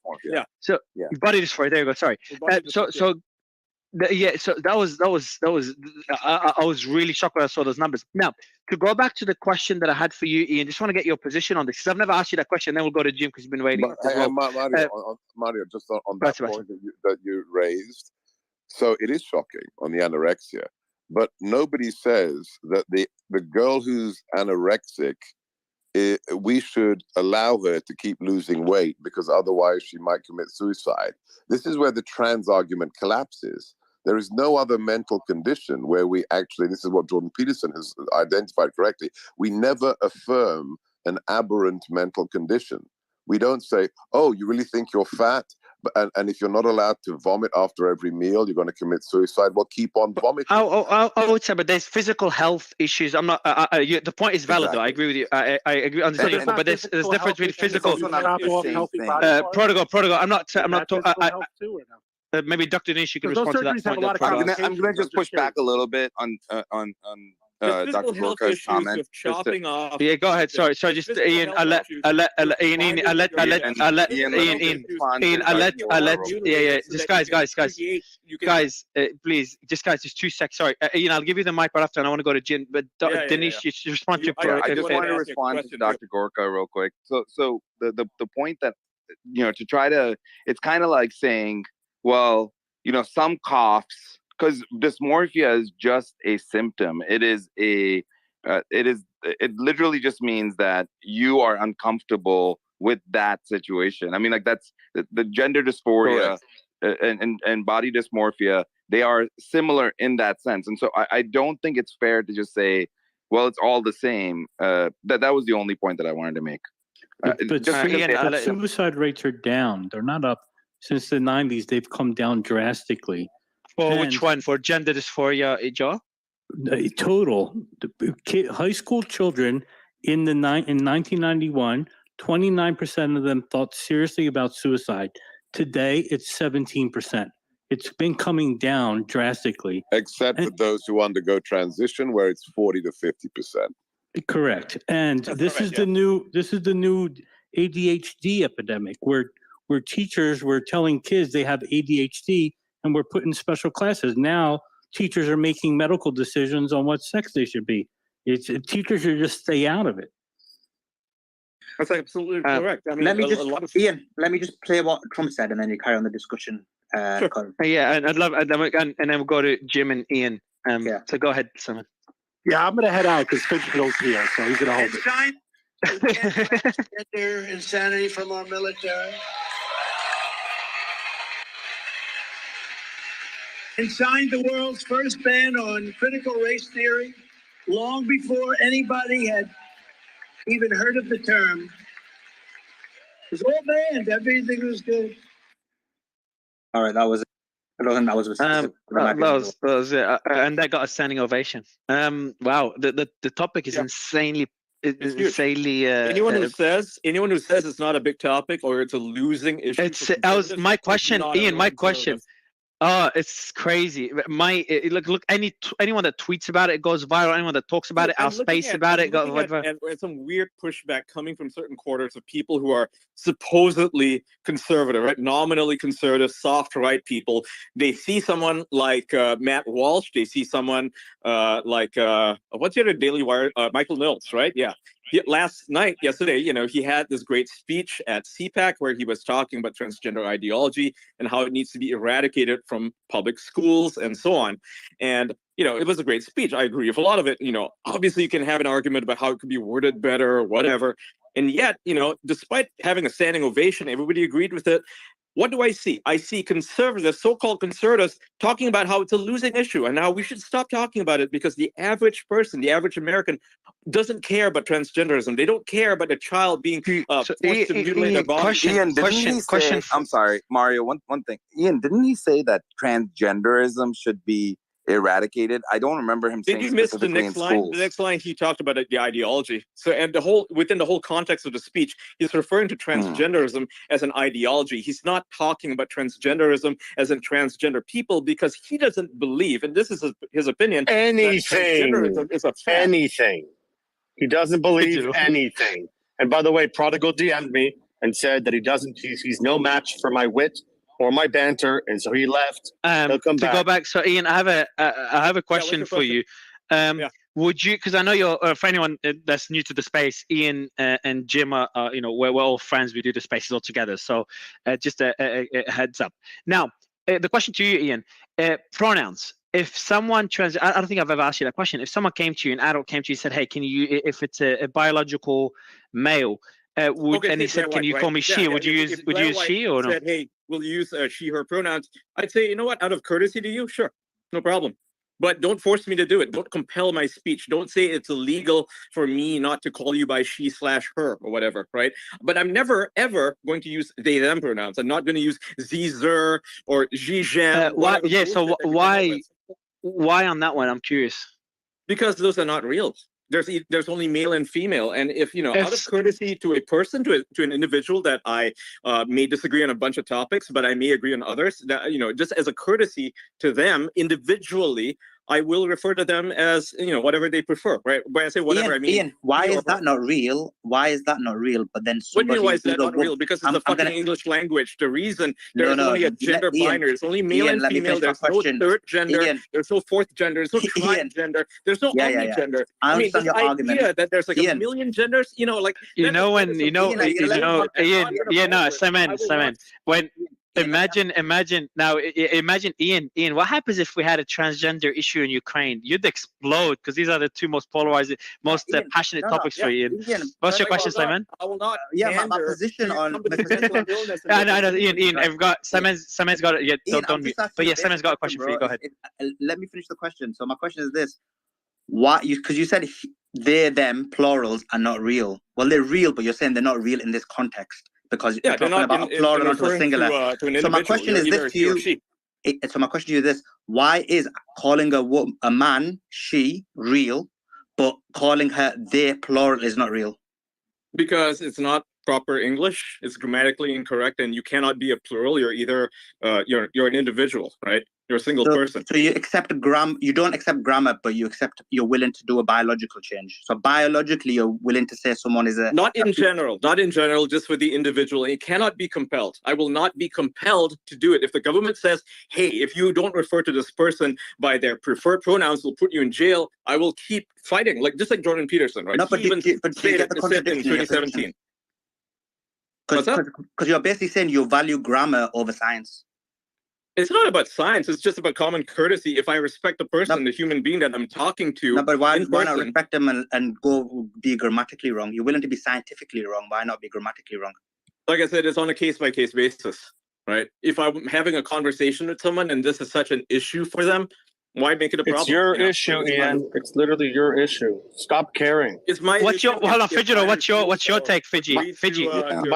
My opinion is we're already an overpopulated, well, to a degree in terms of Westernism.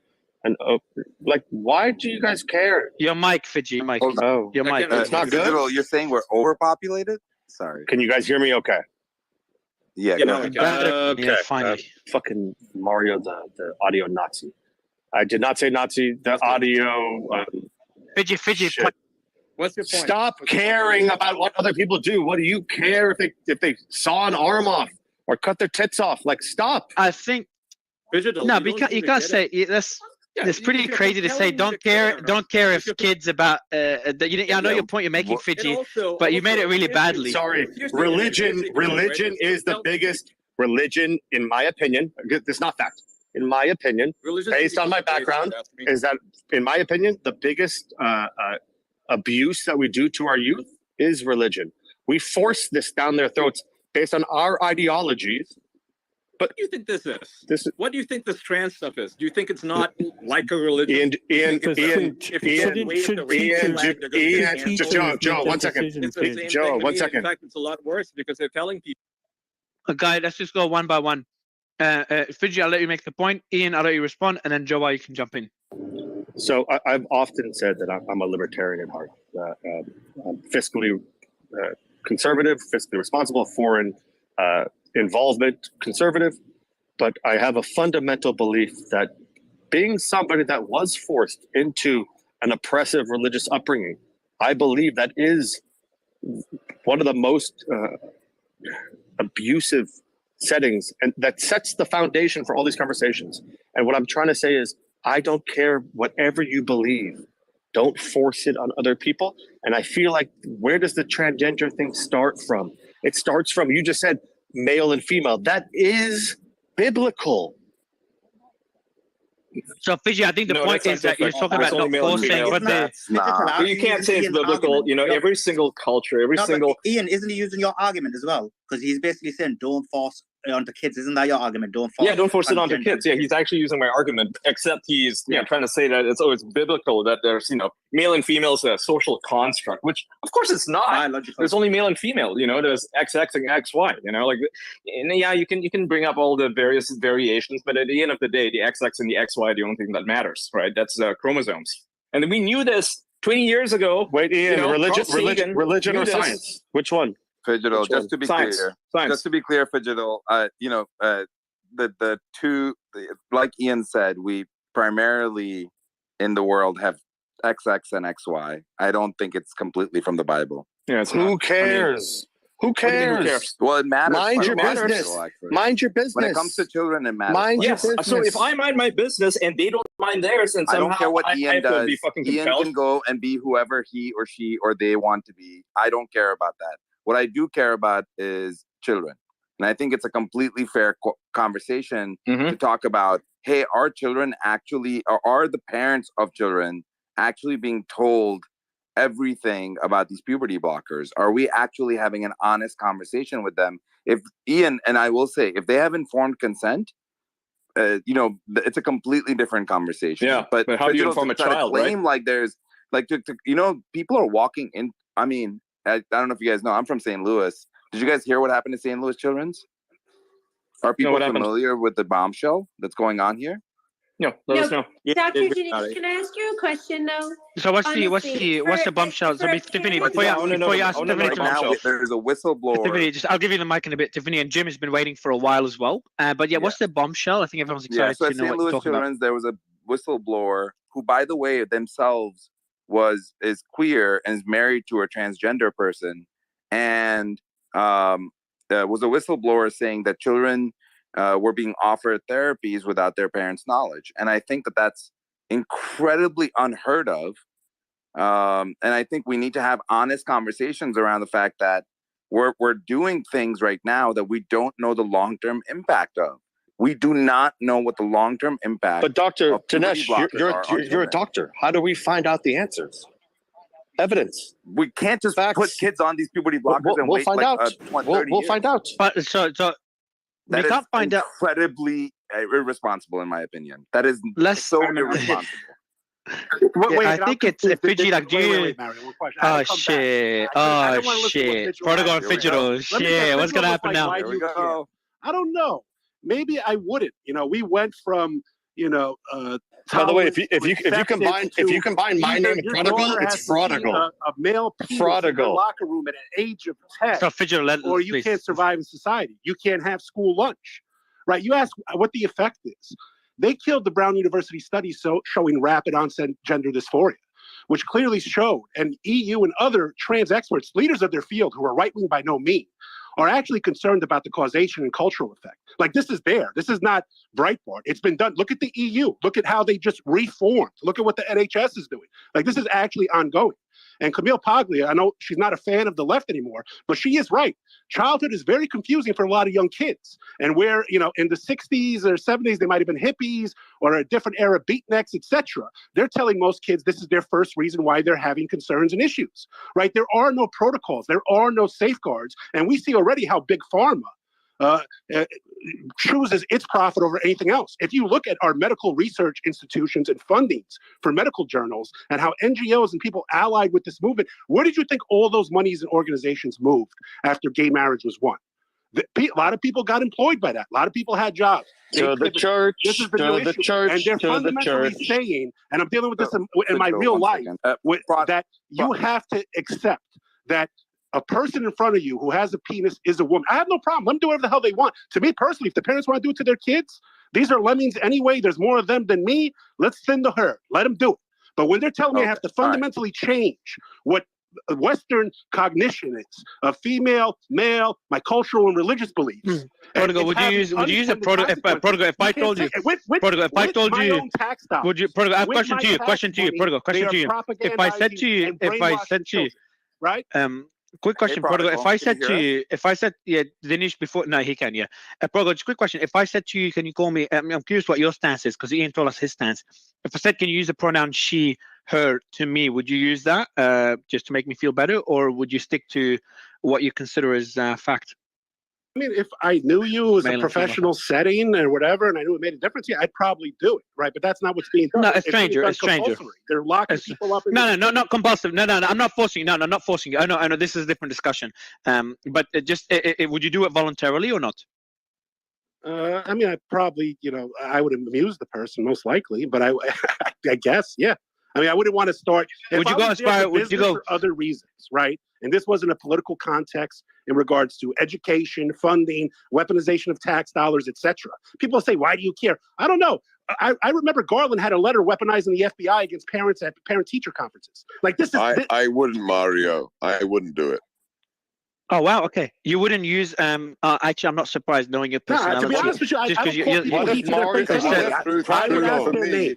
whatever their name is. Right. Sorry, go ahead, Sebastian. It's a good point you make, Sebastian. But Sebastian, about truth matters because that's a valid counter argument. Yeah, but would you say there's a difference between sex and gender though? Sex is biological, gender as well. I'll tell you. I'll try to see if you could change your mind on this one. So gender is what we link to being a male or female. So dressing up in pink is I'm trying not to be sexist, by the way, everyone, but generally speaking, dressing up in pink is considered to be female. We're having a purse considered high heels.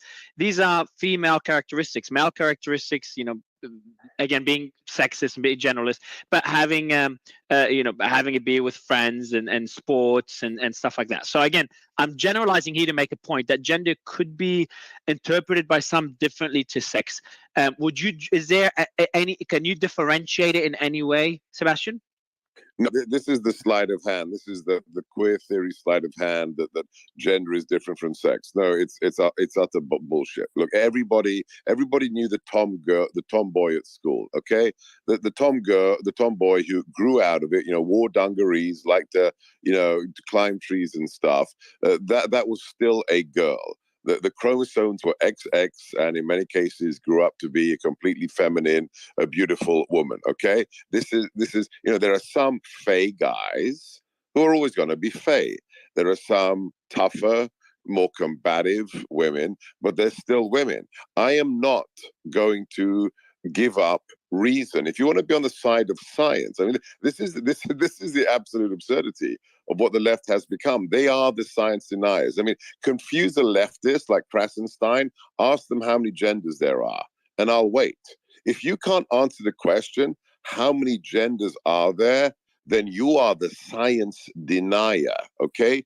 You are the person who lives in a fantasy la-la land. You are the person who believes that somebody can identify as a cat, a wolf, or a Venusian tomorrow. Wouldn't you say that's semantics? Would you say, if you want to say use the word deny, wouldn't that be semantics deny, because they differentiate? They wouldn't say there's many sexes, but there's many genders. So it's not, rather than debating science, they're debating semantics. They're equating the two of them to be the same thing. They're now saying that biological males can have babies. That's not true. That's just patently false. Okay, so this one's a bit too extreme. I think that Brian wasn't saying this. I think most people would not go that Mario, far. this is dangerous, right? Because if you're having pharmaceutical trials and you want to know how certain drugs and treatments affect biological men and women, and you are indoctrinating, and basically O'Sullivan's Law has taken over every institution, where the people there are so indoctrinated that they will allow. Okay, so hold on.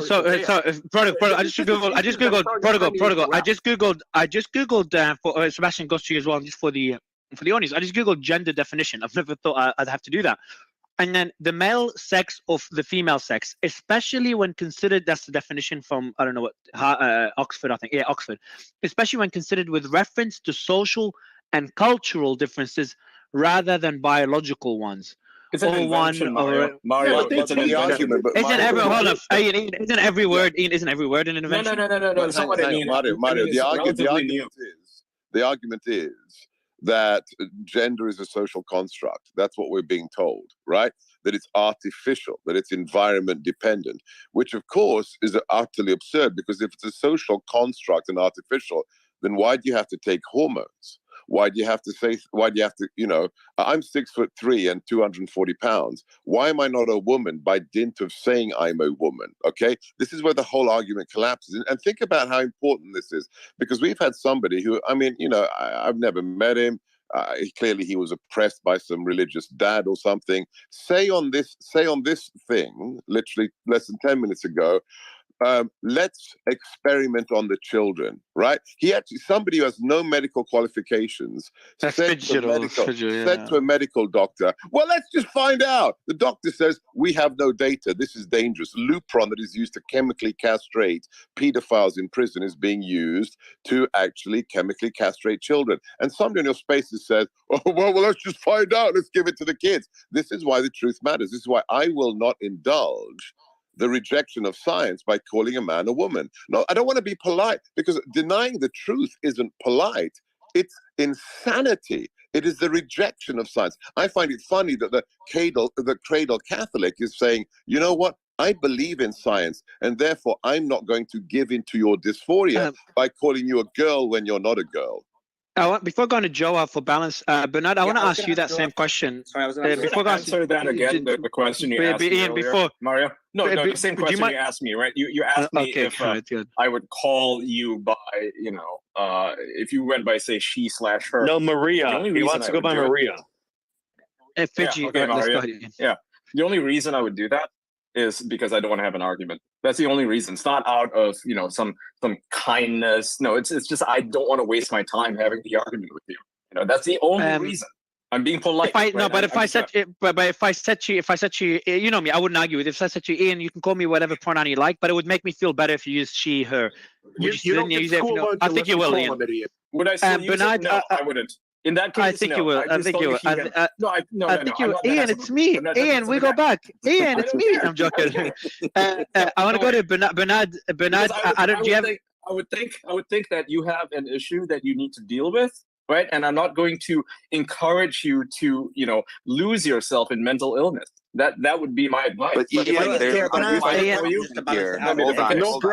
underlying assumption here that we know what the treatment is. So Dinesh, I'll let you respond. Dinesh, I'll let you respond. Just to balance out the discussion, and then I want to go to Bernard and Joa. Yeah, I mean, there's an underlying assumption here that we know what the actual treatment is for every single person with gender dysphoria. I find that to be incredibly, ridiculous. I think every patient should have their own treatment that makes sense. We don't have a clear sense of, I think in adults, there's been several studies that have shown that gender reaffirmation is actually helpful for long-term outcomes. But again, there's a lot more that we have to learn when it comes to kids. So Ian, trying to say that gender affirmation is hurting them, there's just no evidence for that. I do want to culture and society at large by the loss of Simon. that's what the argument. Simon, you've got a question you can make the for same Joa? argument the other way around. That's like exactly what Prodigal said, right? It's like it could go both ways, and so I'm choosing my way. I'm choosing the way of that's scientific, the way that there are only two genders, there's only two sexes, right? And gender and sex are the same thing. Keep in mind, this is a relatively new idea that has glommed onto, that the left has glommed onto, and that the right is not falling for, because this is stuff that is relatively new. Like I said, Dr. Money came out with this about 60 years ago. This is, for thousands of years we've known the difference between men and women, and now we're questioning our basic biology. That's ridiculous. I mean, you don't look at a bull and think, oh yeah, I can get milk from it, I'm going to milk it. Where are its tits? I don't know. Joa, so Simon, you've got a question for Joa. Yeah, it's based on what Ian said, actually. So Ian said that he wants to follow scientific fact, but the question is, Joa, is scientific fact the most important thing? Like, what if somebody has, when it comes to gender, you can put a philosophical application to it, a sociological application to it. So philosophically, idealism answers the question about gender fluidity. So is it that you have to follow science, or can you use philosophy, which was is an ancient process of analyzing things? What do you think? And Joe, as you answer, before you answer, I do want to say I want Sabine and Jim and Money Penny to jump in afterwards, just kind of get everyone to give their thoughts. And Joe, also before you answer, I want to add that pronouns have existed for centuries. I think as multiple cultures have had pronouns, including Native Indians. Some don't. Yeah, I don't know about Z, some don't. Some do. Mo. I don't know, man. You'd be surprised at what pronouns existed in the past. But there's only two gender pronouns, and also some cultures just don't have any. Yeah, well, when you got to point the Thailand guys, I know it's a very you're very passionate about the topic. I do want to get Joa, and Jim he's going to kill me if I don't get him to speak as well. But yeah, Joa, Sabine, and Jim, go ahead. Yeah, I mean, I grew up in New York, going to clubs at the age of 14, which were basically controlled by people who were transgender a lot of times. And, I have plenty of friends who are from going to that scene. None of them, and a lot of them have talked to me about the horror story of how much they needed to go to the doctor and get psychological evaluations and things of that nature. But what has seemed to happen today, and this is why I think you need a balance between science and philosophy, is you shouldn't do that before you're too young, because things do change. I do know people that used to dress like a woman when they were 14, 15, 16 and did not transition, are now married with kids, right? But I understand, and teachers should stay out of it, which is, I think, what most people have a problem with. I don't think anyone here has a problem with transgenders per se. Let them, I think most people agree, let them be who they want to be. There's a problem when they're children, and those opinions change. There's also trends. It is trendy. I have my girlfriend's brother and sister are in high school. It is trendy to be gay. So you do question your sexuality if you're Gen Z, and that's why you see 40% of Gen Zers identify with being LGBTQ. Yeah, just watch HBO's The Last of Us. Right, exactly. So there is media influence, there are cultural pressures, there's all those things. Just leave your genitals alone until you're 18. I think that's kind of the solution. Yeah, if your most interesting personality trait is who or what you're having sex with, it's a problem. Like, you get as many tattoos and piercings as you want, and you can call yourself whatever pronouns you want. And the problem is you have a generation who basically thinks that this is a substitute for a personality. And that's why I say it's sexualizing. So Susie, so everyone, I do want to get Susie. I just brought up Susie, having seen her account. Susie, I know you probably have a lot to say on this, so I'd love your thoughts on this, and we're all keen to listen and not interrupt, guys. Susie? Hey. I think how are you? Good. Thank you for having me up. I do appreciate it. I'm listening to transgendering and parental concern. I'm going to be very brief here. At the age of 13 in 1969, I was raped and became pregnant by my father. And I had a forced birth from my father and was sent to a Catholic nunnery / orphanage. And when we are all arguing about the rights of children, my rights were stripped. And my mother died when I was 13 of a ruptured appendix.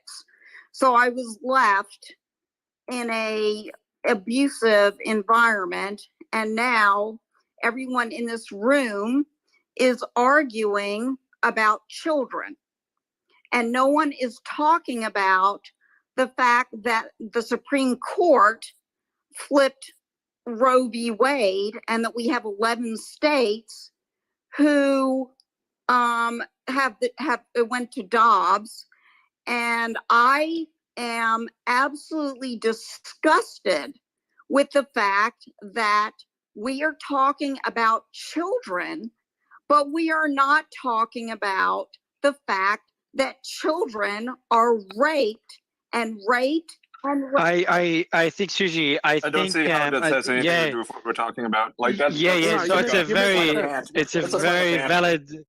Yeah, I think it's a bit irrelevant. It's a very good point, but just a bit irrelevant to the discussion. I want to go to Money Penny, because I think she has very different views to everybody else on this. So Money Penny, go for it. Wow, why would I have very different views? I have UK views, and I have to admit they are very different. I think the situation in the UK is very different. I've just been checking out, though, the British Medical Journal, because reports in our national newspapers are calling all this a mass surge brought on by the US, which is kind of weird. They are saying that because of the amount of media and dramatization and talk across the United States about gender dysphoria or about pronouns, making it such a natural topic of conversation, that it is the US impact on the UK, which may well be having more influence on our younger people. That is one of the reports that I'm seeing in our newspapers. But we also have neurological manifestations, get this, from COVID, but more so not from the physical changes or the chemistry changes, more so from just being locked up, being told to wear masks, being changed in the way that your behavior would be. And from a behavioral change, it is reported by The Guardian and The Independent. Money Penny, let me ask you a specific question. Do you think it's okay to teach children about transgender issues while they're in school? To teach them educationally, yes, because I was campaigning on Section 19 about gay rights when I was at university, and I believe that'd be okay to have a book that's not Janet and John, that was John and Joseph. That's educational. It's a book. It's very different to some of the things you're talking about. Ian, what's your thoughts on that?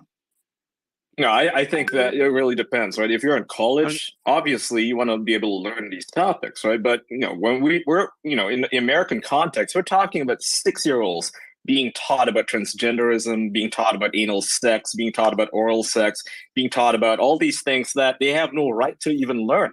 These are topics that they should be having a conversation with their parents about when they're like 14 years old. The idea that teachers... The topic of transgender is different to anal sex. If you don't mind me saying, those are pretty much polar opposites. I mean, one is definitely something you do in education. The other I wouldn't see anywhere near a school. Why do children need to learn about gender? This is not a topic that was even taught children. An increasing amount are gender different from the standard man and woman, aren't they? And increasingly so. And there is mass confusion and the reason about it why because is the media because they creates it. It's not just the media, it's the institutions. So keep in mind, it's the teachers themselves who go to these conferences every single year where they learn about these topics. They're basically indoctrinated into teaching their students about this, because this is the push that teachers unions are making teachers teach they gloat about it, right? Libs of they do gloat about it. That's right. But I've reported on this multiple times. We don't want children feeling negative about themselves for the way they feel. We want children to be happy. Because we're making them feel negative about themselves by bringing these issues up. We're trying to create differences in these kids. The kids should be learning about what makes them the same, not what makes them different. This push for CRT, critical race theory, and now gender ideology and queer theory. It's making kids look at themselves at a very young age and questioning their identity. I mean, I disagree. Conformity is a negative thing to tell people. Conformity is an amazing thing. Look at how China, for example. I know a lot of people are negative on China, but look at how they're raising their kids. They raise them with conformity, and you can argue about how it's not as good as individuality, but they hang people that are gay. They hang people. No, they don't hang people for being gay. No, they don't. They don't hang people for being gay. Reality is not conformity. We have a single consensus reality. It's a negative thing in China. You feel negative. You don't have confidence. You don't feel positive. You're not embraced by your community and your family. Normally, if you are gay. And maybe that's not such a bad thing, because right now in the United States, everybody's feeling bad about themselves. Depression is at a high rate when it comes to kids, because they all feel different from one another. We're forcing them to examine their identities when they're not even ready to they don't even know who they are. You're telling them I think it's because we took them out of school. We made them wear masks. It's not that. No, this has been happening for years. This has been happening for years. This has got nothing to do with COVID. The mute all buttons, this takes a while to work. Yeah, go ahead, Dinesh. I've got a question for I was going to say, this has been going on for a while. I did want to give a chance for Sabine Hazan, Dr. Hazan, to jump in, and then we can get back to the conversation. Yeah, I mean, like a specific question as well, as you give us your thoughts, is that where does the line get drawn between educating children, which I think most of us would agree is fine, versus indoctrination, or what some would consider indoctrination, and influencing their decision? Well, I think one of the things we need to realize is that all of us have had our own experiences that mark us one way or another, right? And forces us to speak. You heard the situation of Susie, which brought up an important point about rape. So if you are raised in an abusive environment where your parents are beating you up or raping you, your whole perception of life and how you're going to see life and how you're going to try to teach the future generation of kids is different than someone that is raised in a happy family, happy home, balanced, joyful. And that's a very important thing to remember this, okay? We heard from the gentleman who talked about the biblical. Now, he probably was abused about the Bible, right? So this changed his idea of what men and women, because he probably was remembering abuse in his family, where he was taught Adam and Eve. Now, in a family that's also raised the same way but not abusive, gender is not a biblical problem. It's a genetic problem. I'm raised as a physician in a family with 4 physicians, and I can tell you, we all believe, a woman is XX, a man is XY.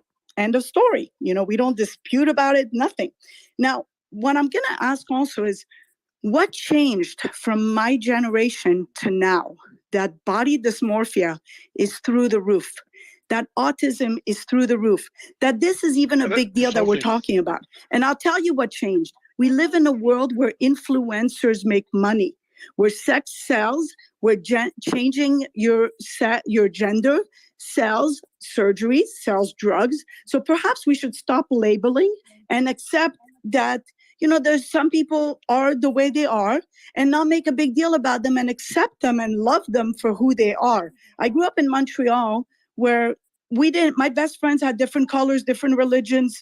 We didn't care. We were friends. And that's the bottom line. So we need to bring up kids in a healthy environment and stop creating this controversy. Kids can't even choose their color of socks.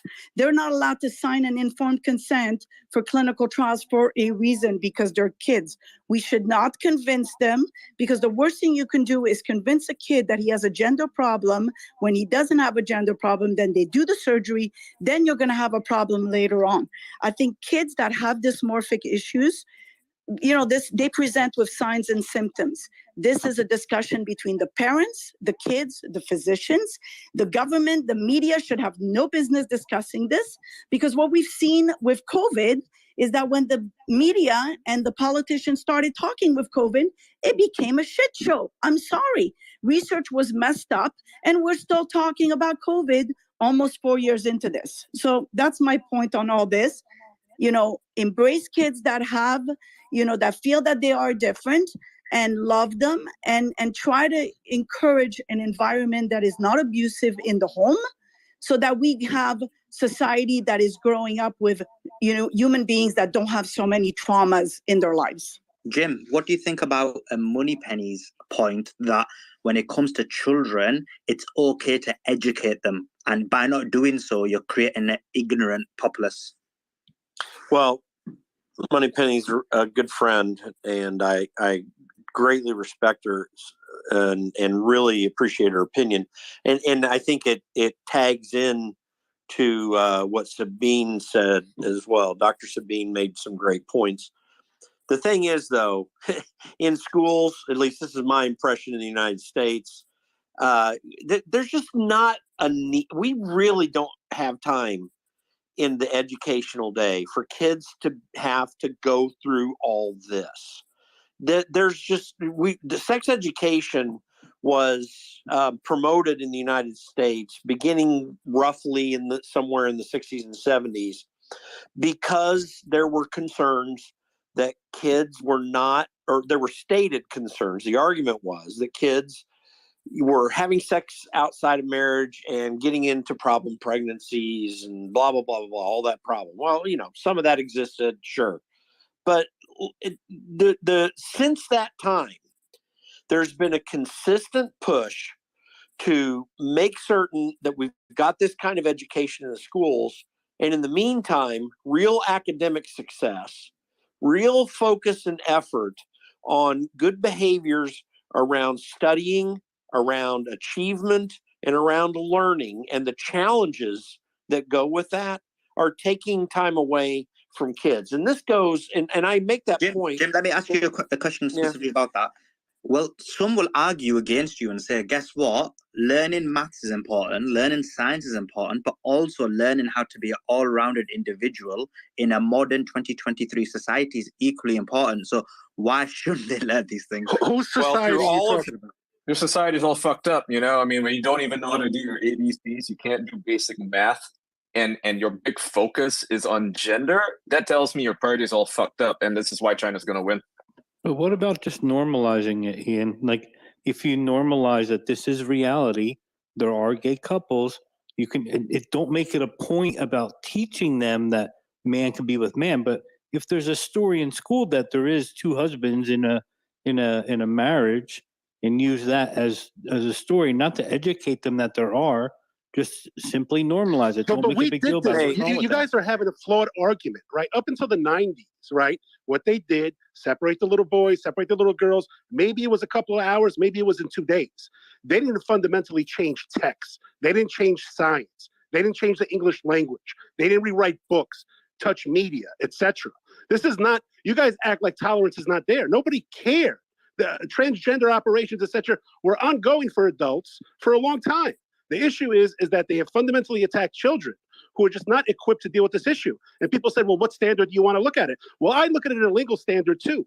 If they're saying that children are capable to make decisions regarding surgery to remove literally healthy body parts from their body, how far are they away are they from saying children have the ability to decide if they want to engage in sexual activity with older gentlemen?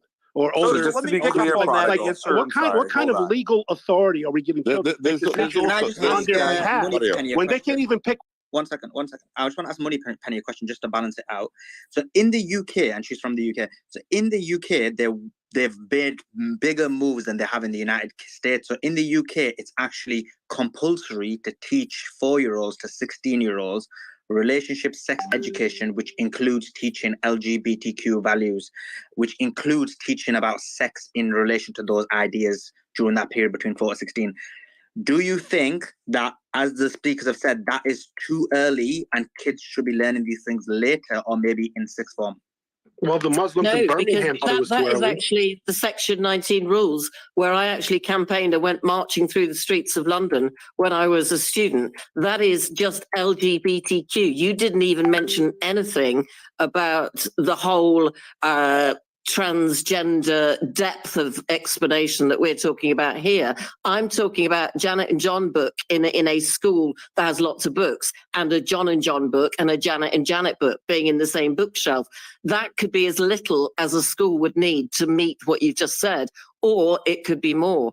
But what I'm saying is the children in England generally will need to have maths, English, science, and then maybe once in a 6-month period we'll have one sexual education class once in 6 months. That's not right. So I'm in the educational system. I was for a significant amount of time. It's compulsory to teach RSE to children who are age 4 to age 16 with a specific curriculum. And my mother was a primary school teacher in England, so believe me, I know well. So I'm not, but I'm talking about this legislation only came into place in the last few years. It's new. It's new. And it is that you have to teach it. And if you don't, your school gets closed down. And that's why a lot of faith-based schools have had to either close down or they've had to just accept it and take the hit. Well, Mark, can I just do a quick sanity check? Okay, so for centuries, the let's say the community that isn't heterosexual was a fraction of a percent and then rose to about 2%. What we have witnessed in the last decade is an explosion of types to LGBTQIA, LMNOP, and then a 400% increase in Gen Z. Does anybody truly believe, really truly believe, wherever you are politically, that naturally, that it's not a function of ideology, politics, social media, that we have seen a 400% increase in this concept amongst the youth? Everybody knows what's really going on. It's not about truth. It's not about kids really being transgender or gay or anything else. It's about fitting in with a trend. You should never make a trend something which leads to the removal of healthy body parts. That's going back to the topic of this space is why the most powerful line that got the biggest response from President Trump at the CPAC speech was when he said, this will be ended. There will be a ban under his presidency on the mutilation of minors surgically, and men will be banned from female sports, because everybody who wants to be honest about it knows that what we are witnessing isn't organic, it's political. And it goes with the point, and just Jim, it kind of goes. I'll let you wrap it up, actually, Jim. And then what? As you wrap it up, Jim, I want you to kind of relate it to what I'm about to say, and then Slayman can play the clip. The final point I want to discuss, which is the original question, is how people taking. How is this getting more traction and more attention than things like the risk of World War III, which I think is just underrated at the moment. For the first time in my life, it's underrated. Yeah, yes, less people care about it, at least for now. So, Jim, I'd love your thoughts on. I'll go first. I'll let Jim go first, then go Ian, then we'll play the clip. Is that okay, Ian? Just because Jim is. Yeah. Thanks, bro. Thanks, man. Jim. Yeah. So, I mean, and this gets back to what Suleiman had asked me earlier as well, too. Listen, the usefulness of taking the time to do this in schools is very low. I mean, there's a low. There can only be indoctrination of the sort that Sebastian was talking about to get young people to believe like this. Like, frankly, sexual activity probably exploded. In fact, I'm certain that it exploded through the 80s and 90s in the United States because of excessive attention being given to sexual activity in the school day instead of academic pursuits. Now, we can have an argument all day long about whether you do it at all. You should do it very little and almost nothing, in my opinion. This goes to what's about to take place, what Trump said, and what is going to be an issue. And I think Sebastian's right. This could be a huge issue in the 2024 presidential election, is that parents are still fed up. We saw this in Virginia. That got Glenn Youngkin into the governorship there. There's evidence of this happening around the country, by the way, proven by the fact that Merrick Garland is so worried about it that he's trying to get all of the Justice Department, including the FBI, focused on the issue of watching parents who are pushing back on this. There is a groundswell in this country of Americans who are saying, listen, we're sick and tired of the social engineering stuff that's taking place. It is a distraction to us all. People are getting tired of the political debates around it. They just want to get back to the sanity of being able to live their regular, normal lives. And whatever someone wants to say, whatever care and concern we need to have for people who have any form of gender dysphoria or whatever terminology you want to put to it, it still is a very small issue in terms of the numbers of people. And it only gets larger when we make it a bigger issue. That's all fine on an individual basis, what we need to do with it. People are tired of this getting ramped up into an issue that's far beyond what's necessary. And Donald Trump, as he did in 2016, is keying in on and has a good bead on what the American public is feeling on this. And I think that if he pushes that the way he did in CPAC, it's going to have a net positive effect, even though everyone on the left is going to scream about it. But that he's tapping into something that is a growing and deep frustration in the American public. And it's frankly going to benefit him in his pursuit of the White House. So, Ian, kind of linking back to the question before Simon plays the clip, like, why aren't people concerned about World War III enough? Am I the idiot that just keeps ringing the alarm on something that's not an issue yet? No. Thanks, Ian. Thank you. I think the reason why people are talking more about the trans issue is because it's an issue that is simple. It's something that affects them directly. It affects their kids. It affects their communities. It affects their perception of reality. They're being told, gaslit even, into thinking that, that there's a million different genders and that they're bigots. They're being demonized directly for just thinking like normal people.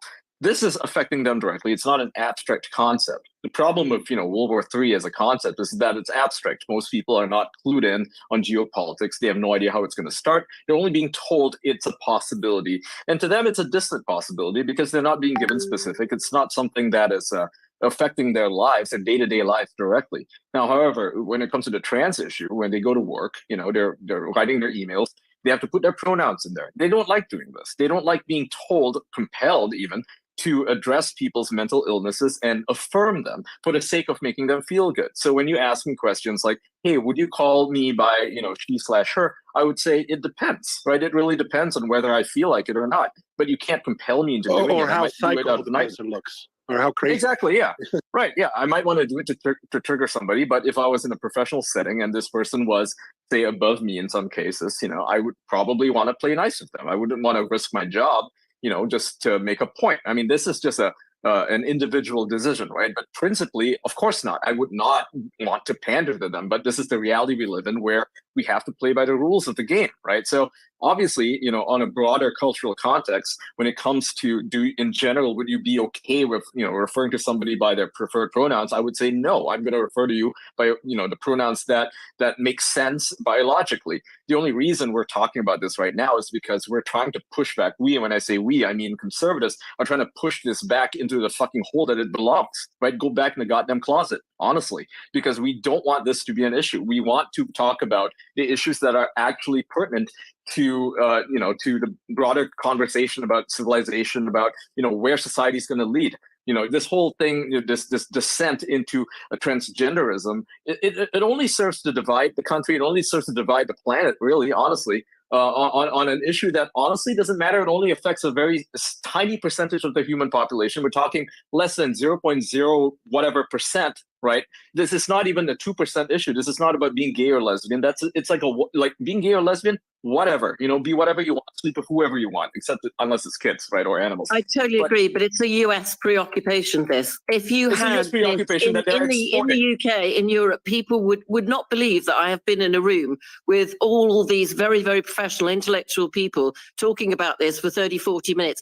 They would laugh their socks off in the UK. They just would not believe it. They wouldn't believe it. Yeah, but then they walk on and bring the reason is so say, man, do you wanna play the clip?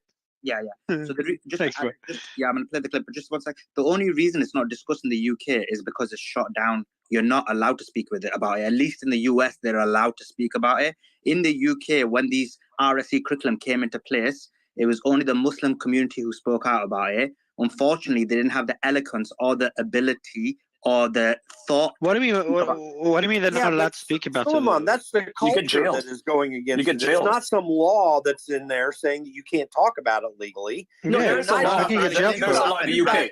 In the UK, there's a law. There's not a guys, it's Simon. There's no law. Okay. Yeah, no, but what? Yeah. So Simon, but it's gonna open up another can. So it's a can of worms. So if we could play the clip for the World War III, because this is the most interesting topic to me is World War III. Go ahead. Explain. Yeah, thanks, Ian. No, and then Money Penny, I'll let you respond. Go ahead. Yeah, so basically, but also you're taking long COVID off the top and replaced it with transgender. To be honest, 1 in 3 people in the US are affected by long COVID, long-term disability, long-term illness. We're doing because it was in the heading. It was in the title. Then I removed it, and I will be adding it. We'll be adding it back to explain. I like to explain what he was just about to go to before he was rudely interrupted. Thanks, Ian. Appreciate it. So basically, in the UK, what happened was they were forcing this RSC law and making it into law. Now, unfortunately, the Christian community isn't like the community in the United States, so they didn't speak out. In the UK, only the Muslim community spoke out. And unfortunately, because they didn't have the eloquence or the ability to argue their point very well, they were demonized. And so the liberal media within the United Kingdom, including Piers Morgan, got a couple of token Muslims on and just basically destroyed their point because they were unable to express themselves very well. And then this became law because nobody else spoke out. So this is the problem we had in the United Kingdom, where everything was basically not accepted. In the US, you guys are lucky where the Christian lobby is a lot more stronger. And so you do have people, and the conservative lobby is a lot more stronger. So you're able to speak out. So the things that we've gone through because we've been unable to speak out, or the Christians and the Muslims never got together and the Jewish community never got together to fight against this, you guys need to make sure that you do it, because if not, you will be in the same problem as the US. Okay? Money Penny, I'll let you respond just to balance out Simon's point before we move on to the final topic of the risk of World War III. So I'd love you to respond if you don't mind, Money Penny. So the headline that I've got in the newspapers in the UK, gay children should repent, Muslim parents told at conference. Dearborn parents assail LGBTQ books with sexual themes at school hearing. Somali families debate LGBTQ in UK Burnsville schools. That is the only stuff that is being talked about. I think it's appalling. I wasn't aware of it, but I do disagree that we can't talk about it. We certainly can talk about it. It's just not of interest or anything compared to a Ukraine war, which, to face it, I can drive to in about 10 hours from where I live. We're in Europe pretty much. We can drive to it. We've got war on our shores, and we all know Polish and Ukrainian people that used to live in our neighborhood, in our roads, and in our houses next door that we're missing, that we're worried about. The war is on our doorstep. It might not be for the US, but it is for us. Well, yeah, so the per capita protocol. I do want to move on. Pakistan is like by far the country that searches the term transgender the most by far. US is a close second. So I'm just looking at Google Trends. Then you got Jamaica, Kenya, South Africa, Australia, and then United Kingdom, Ireland, Canada, Philippines. So maybe it validates potentially both points. It doesn't validate either or. But I want to go back to the final clip, Simon, because for me this is the most interesting, and we do have Emergent and obviously Dr. Gorka and Ian and Prodigal and Jim and not sure Money Penny. We've never had you on stage, but maybe you can add on to the discussion as well. And that's the risk of World War III. We've discussed the Ukraine war in depth. We've done spaces on it. We've discussed Taiwan. We did a space on it last week, which to me is the topic concerns me the most. But Simon, do you want to play the clip first? Yeah, bro. In the history of our country, in my opinion, and it probably is what caused Putin to say, "Wow, Trump is gone. This is a great time to take over Ukraine," right? It's probably a reason that happened. But I stand here today, and I'm the only candidate who can make this promise. I will prevent, and very easily, World War III, very easily.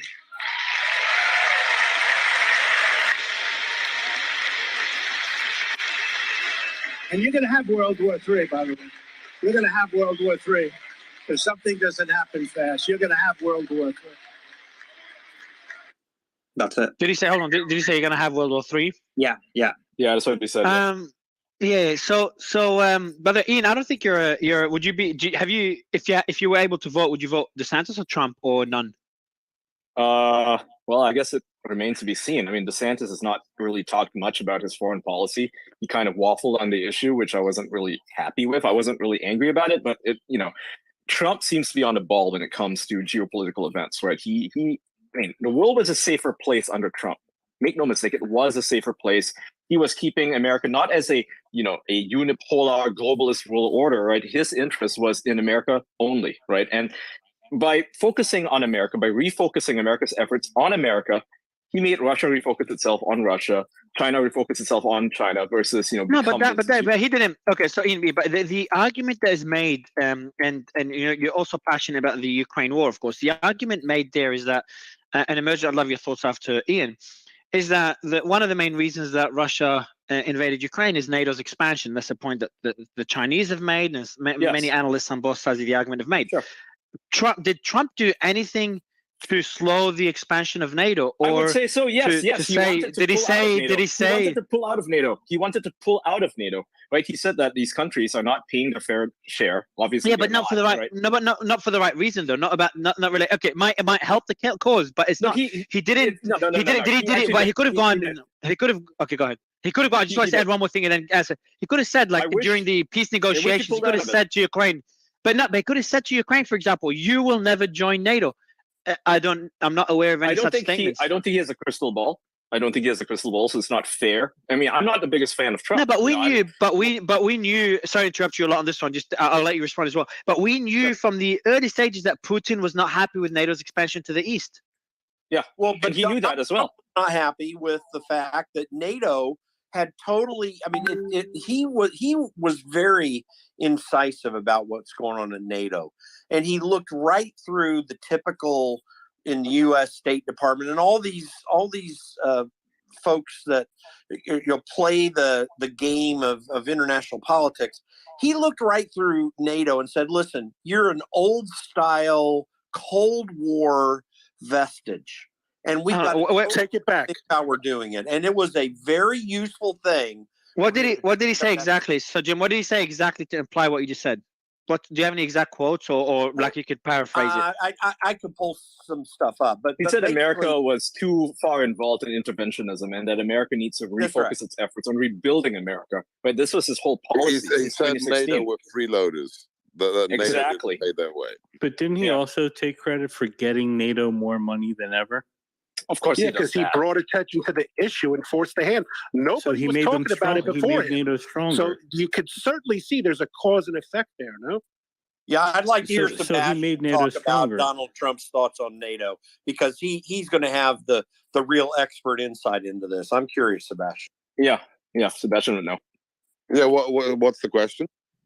Just to give Donald Trump's thoughts on NATO, clarify. Yeah, when we arrived, so look, and this is not new, right? So, of course, the left won't believe this, but Donald Trump has been into national security as an amateur for decades. I mean, look at his Oprah interviews in the 80s on China. So this is a guy who's had a keen interest.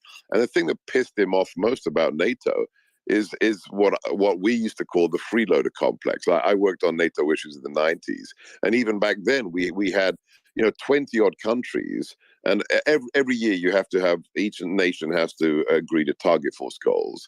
You have to make concrete contributions to collective defense, and then we had the gentleman's agreement that every nation would actually commit 2% of its GDP to defense, so that this was a serious alliance of people who were together creating a capacity. When we came in, less than, it was 6 nations, it was the Balts and a few others that were actually keeping the promise out of 28 nations back then to actually pay their dues. And the president said, why would I belong in a club where I pay the dues for 2/3 of the members? And he said, this is bullshit. I'm not going to do this. And he threatened, everyone said, oh, he wants the alliance to fail. No, he wanted the alliance to be serious. And it got to such a point that, we had Angela Merkel come for her first state visit. And she was saying, oh, we're so serious. We're serious about defense and we're your greatest partner in NATO. And And, Bannon has to point out to her that, do you realize, Madam Chancellor, that President Trump has just signed an increase in the defense budget where the increment of what we're increasing the defense budget by is bigger than the defense budget of Germany. So, the message was, get serious, guys, or we may not protect you. Now, that was President Trump being President Trump. It's like he said in CPAC. He said, why does Putin take him seriously? Because they don't know if, do they think President Trump's crazy? They don't think so, but maybe 10%, he said like 3 times, they don't know. Maybe there's a 10% chance that, when he says, I've got a bigger button and I might use it, that he means it. That's why Russia didn't invade Ukraine. That's why we had, the behavior we saw from the mullahs, from Beijing, from Pyongyang, from Moscow for the 4 years that we were in the White House. So President Trump, he is serious about NATO, but only if NATO is serious about being NATO. So I want to push. Go ahead, Joe. Could you argue that he made NATO stronger by getting other countries to pay their 2%? And I'll read a quote. I'll read a quote for you. But I'll read a quote for you. This is Trump saying the following: "There would be no NATO if I didn't act strongly and swiftly. Also, it was me that got Ukraine that very effective anti-tank busters, the Javelins, when the previous administration was sending blankets." So he prides himself on saving NATO in a way, and on sending getting weaponry or Javelins to Ukraine. So my point is that how we don't. I know there's the argument that he's him saying that he would use he'd press the red button would deter Russia. Would it? It's just hard. Maybe they would call his bluff if it is a bluff. All you have is the 4 years. Right? All you have is the 4 years. Which is not enough to come to such conclusions, no?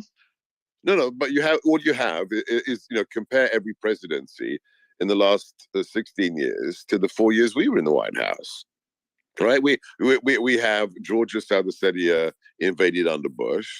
We have Crimea taken by Putin under Obama, and then we have nothing, no territorial aggrandizement for Putin for 4 years, despite the fact that we're the guys supposed to be colluding with Russia. Nothing happens, and then we leave. Biden comes in, he sacrifices and surrenders Afghanistan, and the tanks roll in Ukraine. So all we have is the empirical evidence, right? Look, the thing is, you don't have to like President Trump, but if you're afraid of him and you're a bad guy, that's good.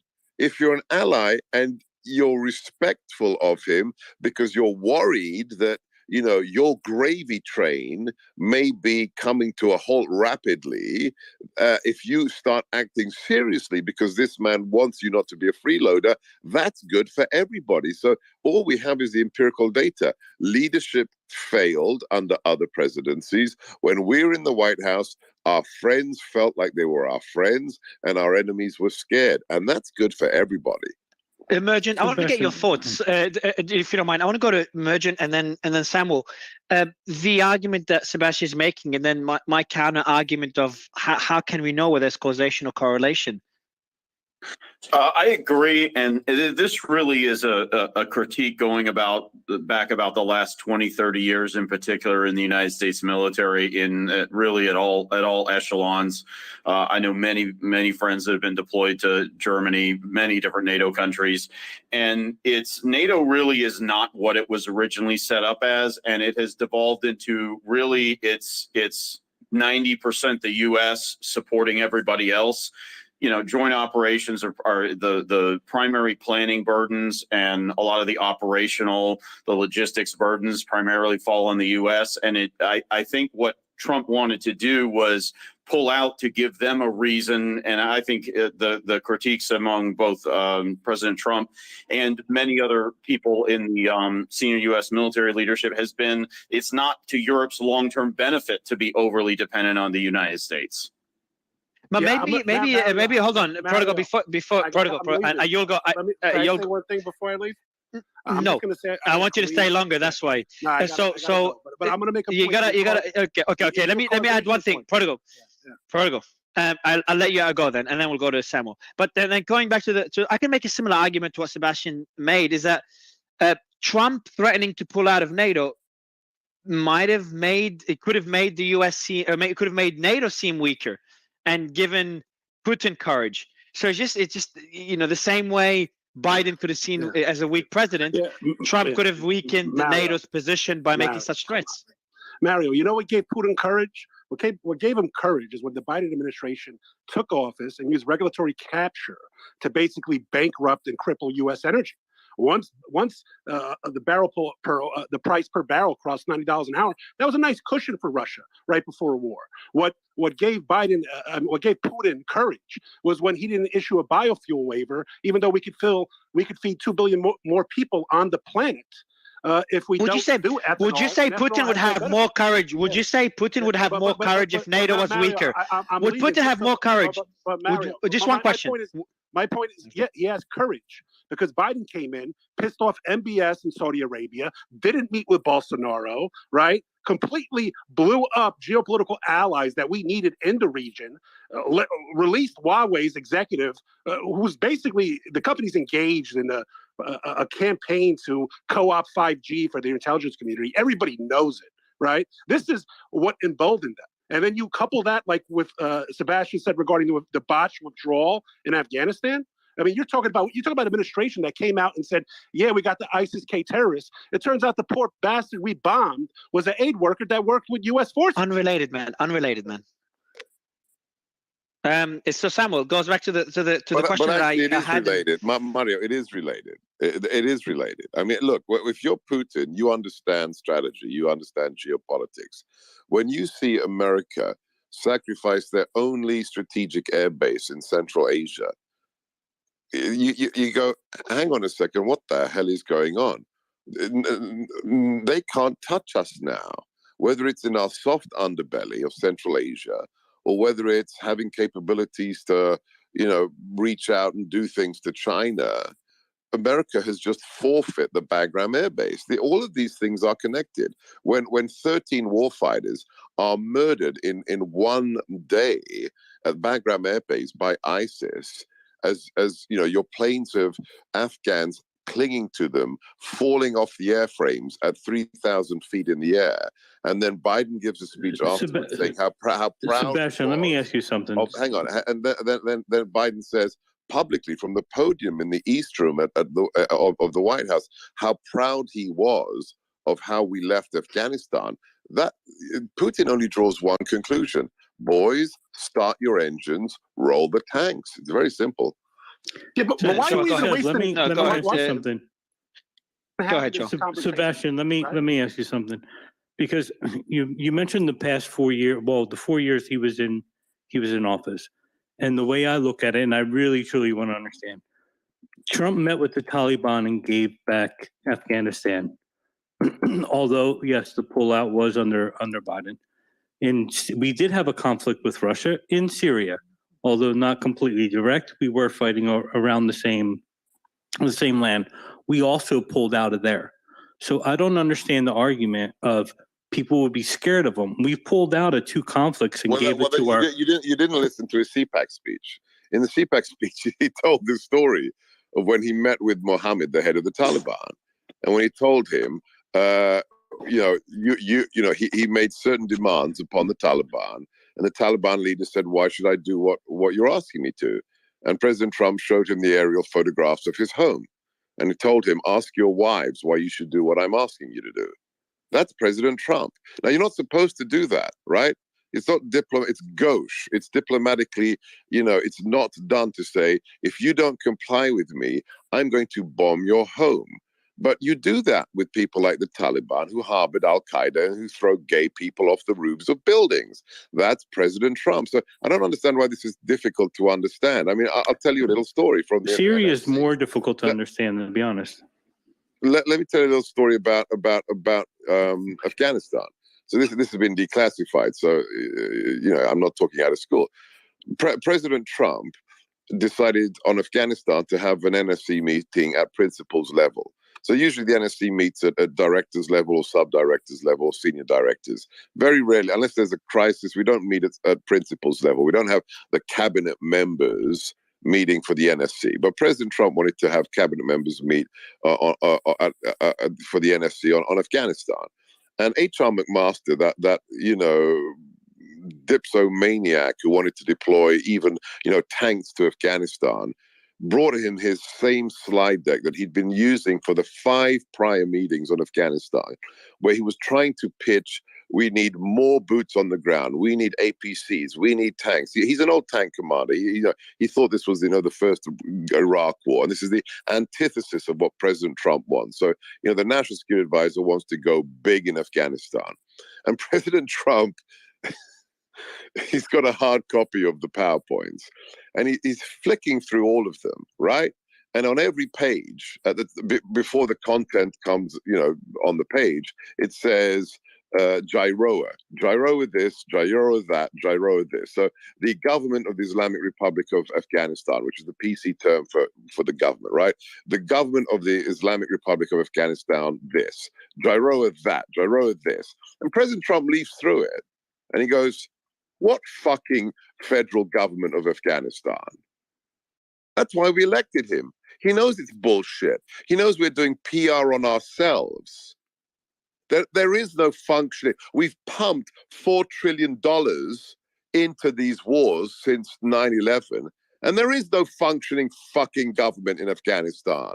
It's pie in the sky. So our plan was to leave, which is what we did, 2,500 special operators in theater who could whack high-value targets when necessary to prevent another 9/11. Leave them on the ground, have access to backgrounds so we can do whatever we need in China and elsewhere if there's an imminent threat. And we built down to 5,000 to 2,500 troops in theater. And for the last year and a half, not one American soldier was killed, with 2,500 troops. Do you know how many troops we have in Korea today? Do you know how many troops we have in Germany today? Sebastian, didn't we know? Kept Afghanistan safe for the purposes of the United States. That's didn't what we President Trump wanted. Didn't we foresee that this would strengthen China by pulling out Afghanistan, because they now have an oil field, they now have a lithium mine. And where did they buy those mines? Under Obama, the biggest copper mine in the world was sold to Afghanistan before Trump was even running for office. Too late, dude. Okay, I was unaware of that. Samuel, I'll go to Samuel. Just quickly, let's get quickly Samuel's thoughts on this before going back to Sebastian, because I've got a few questions for Dr. Gorka. Go ahead, Samuel. Okay, yeah, thank you very much. It's been a very interesting discussion. I would say probably take a bit of a middle ground between like what Sebastian's been saying and like maybe the view that it's a correlation. I think that there were certainly some aspects of Trump's policy that would have been a deterrent for Putin. I think the shipment of javelins, for example, to Ukraine was a very significant step, and we saw how effective the javelins and the Stingers were early on in terms of deterring the Russian advance and the Russian aggression. Also, some acts of unpredictability that would have been done in a unilateral fashion, different from this administration, like Soleimani's assassination, would have pointed in a positive direction, as with Trump's general tendency to pursue a more unilateral course rather than Obama's rhetorical commitment to multilateralism. But there are also some aspects of Trump's conduct that would have flipped the other side. I think that the weakening of NATO, or like the threat to kind of withdraw collective defense agreements if countries need to increase spending, would have perhaps emboldened Putin to go into some of the smaller countries like Estonia, Latvia, Lithuania, destabilize the Western Balkans to Montenegro, other types of things that could be more vulnerable. And Trump's second term, that could have been a scenario. So that was one area where there was a bit of weakness and a bit of problems with us. And also, it's important to keep in mind that Trump, for all of his pressure on Germany and his pressure on Europe, which was prescient and in many ways correct about increasing defense spending and about getting Germany off of Nord Stream 2, ultimately wasn't able to convince them to cancel those projects, right, and to shelve it. It was only the war and the threat of war that led that to happen. So that's why I'm kind of thinking of it more in a nuanced way. Also, there were other examples like Turkey intervening in northern Syria, Operation Peace Spring, the Houthi drone attack against Abqaiq in Saudi Arabia, where the Trump administration did not respond in a way that would have shown strength. It would have been very similar to Biden's approach to Afghanistan, maybe not as bad a catastrophe, but weak in the eyes of somebody like Putin. So it's a mixture of factors. And also, it's finally important to keep in mind that Russia's invasion of Ukraine was largely driven by the belief that, the West was divided. So if Europe and the US are having frictions, there would be divisions. Also, it would have been emboldened by the notion of the rift between Trump and the intelligence community on Russia. So there's internal divisions in the US that would have helped it. And finally, it's to do with changes that are occurring inside Russia, right? During Trump's term, there was the successful military intervention in Syria that was limited, and that was popular. But inside Russia, domestic opinion was not in favor of a massive conscription or a massive mobilization like we saw today. In fact, in 2018, when Putin ran for re-election, he was talking about socioeconomic progress. There were concerns about pension reforms. There were concerns about economic issues. It was only when Putin failed on the economic promises and failed with his domestic agenda, once again, and then cracked down on liberal dissent by poisoning Navalny, by cracking down on NGOs, then basically the stage was set for an intervention like this.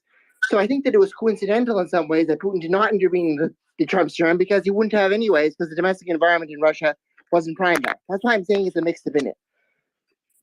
Utterly counterfactual. I mean, you're telling me that a guy who for the last 21 years has been saying that Ukraine is not a legitimate nation, has no right to exist.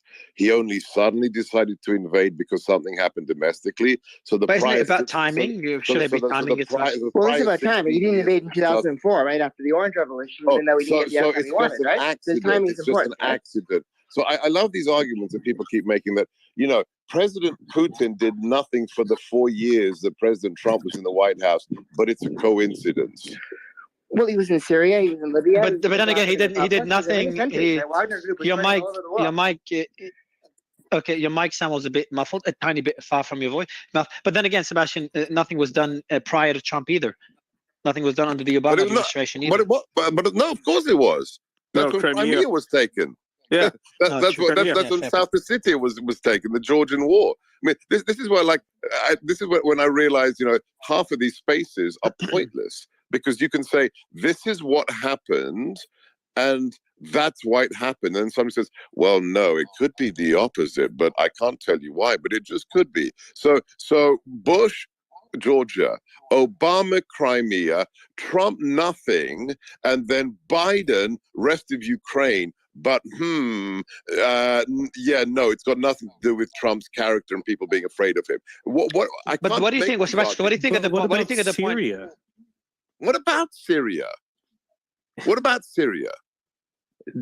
So this, I want to go before that. I want to go to Samuel's point about divisiveness. 300 guys. Putin sent 300 guys to Syria, and we turn them into red mist, and he doesn't even hold a fucking press conference. Yeah, I'll tell you about Syria. Putin crapped his pants. We killed 300. Nobody, not even Reagan, killed 300 Russians in one day since 1917. Okay. And you're telling me Putin doesn't even hold a press conference, but we're the guys who made him think that what? Now's his time to act. Guys, can we just live in the real world? We killed 300 Russian mercenaries working for Moscow, not by deploying the 82nd Airborne. We creamed them from the sky with blades that ripped them up. And we sent that was a message for Xi Jinping. That was a message for the mullahs. That was a message for every tin pot dictator in the world, and they are afraid of the man. It's very simple. He's an unpredictable kid from Queens who may just drop 52 cruise missiles on your head, like we did to the Syrians on the airbase that had the chemical weapons. That's Donald Trump. Sebastian, can I ask you a question based on what you just said now? Yeah. Because the way you're framing it is you're basically making Trump sound like some crazy guy who everybody. No. I'm talking about the perception. No, absolutely not. I'm talking about the perception of him by evil dictators. But do you think it also respected him as well? It wasn't just fear. Absolutely. Look, what did Machiavelli say? It's good to be loved, but it's better to be feared. And if you're talking about a dictator, that's exactly what we want. Regimes that suppress their own people to be afraid of the American president. Nobody is afraid of Joe Biden. I don't care who you voted for. Nobody on this space can tell me they are afraid of Joe Biden. Nobody. Not good guys, not bad guys. Or you could say they're afraid of the US, whether it's under Trump or under Biden. The US itself, the systems, the military. Not under Biden, because America showed its Samuel, how about Samuel's point regarding divisiveness, giving more courage to Putin? The divisiveness between the America US has and shown its Europe under belly. Trump. With the retreat from Afghanistan, America has shown its belly. You know, Biden fucked up. He left a military base behind. Bagram Air Base was a of complete strategic importance. He left it behind. He didn't even leave any special forces behind to deal with ISIS-K, right? He let 13 soldiers' deaths go completely unanswered by blowing up an innocent civilian and a bunch of children. I mean, this was the response that America gave to a bunch of goat herders. So the rest of the world looks at what Biden is doing and they think, you know, this guy has shown us his belly. He's not going to do anything. And if he does anything, we're not going to be afraid of it. Samuel and Moneypenny, I would love your thoughts on this. Yeah, I would definitely agree with that. Europe looked at that. And I remember the UK, the Germans, the forces that were there had all been told to clear the area. And we just couldn't believe it that the US military was still in the area when there was a known attack imminent and there had been communications with the US to tell them. And it was just staggering and embarrassing. And I think it did the US absolutely no favors at all. But what I would say generally on what's happening in the Ukraine and Russia, from a European perspective, the amount of money that's come in from the US, well, of 50 billion, 17.5 of it is presumably reportedly coming back as money laundered, clean money into US opportunism for its own military adventure. About 8,000 British troops, British Army predominantly, but increasingly the Royal Air Force, who are going out in the Typhoons, are out there already driving tanks and helping with a lot of the Ukrainian armies because their logistics are frankly piss poor awful.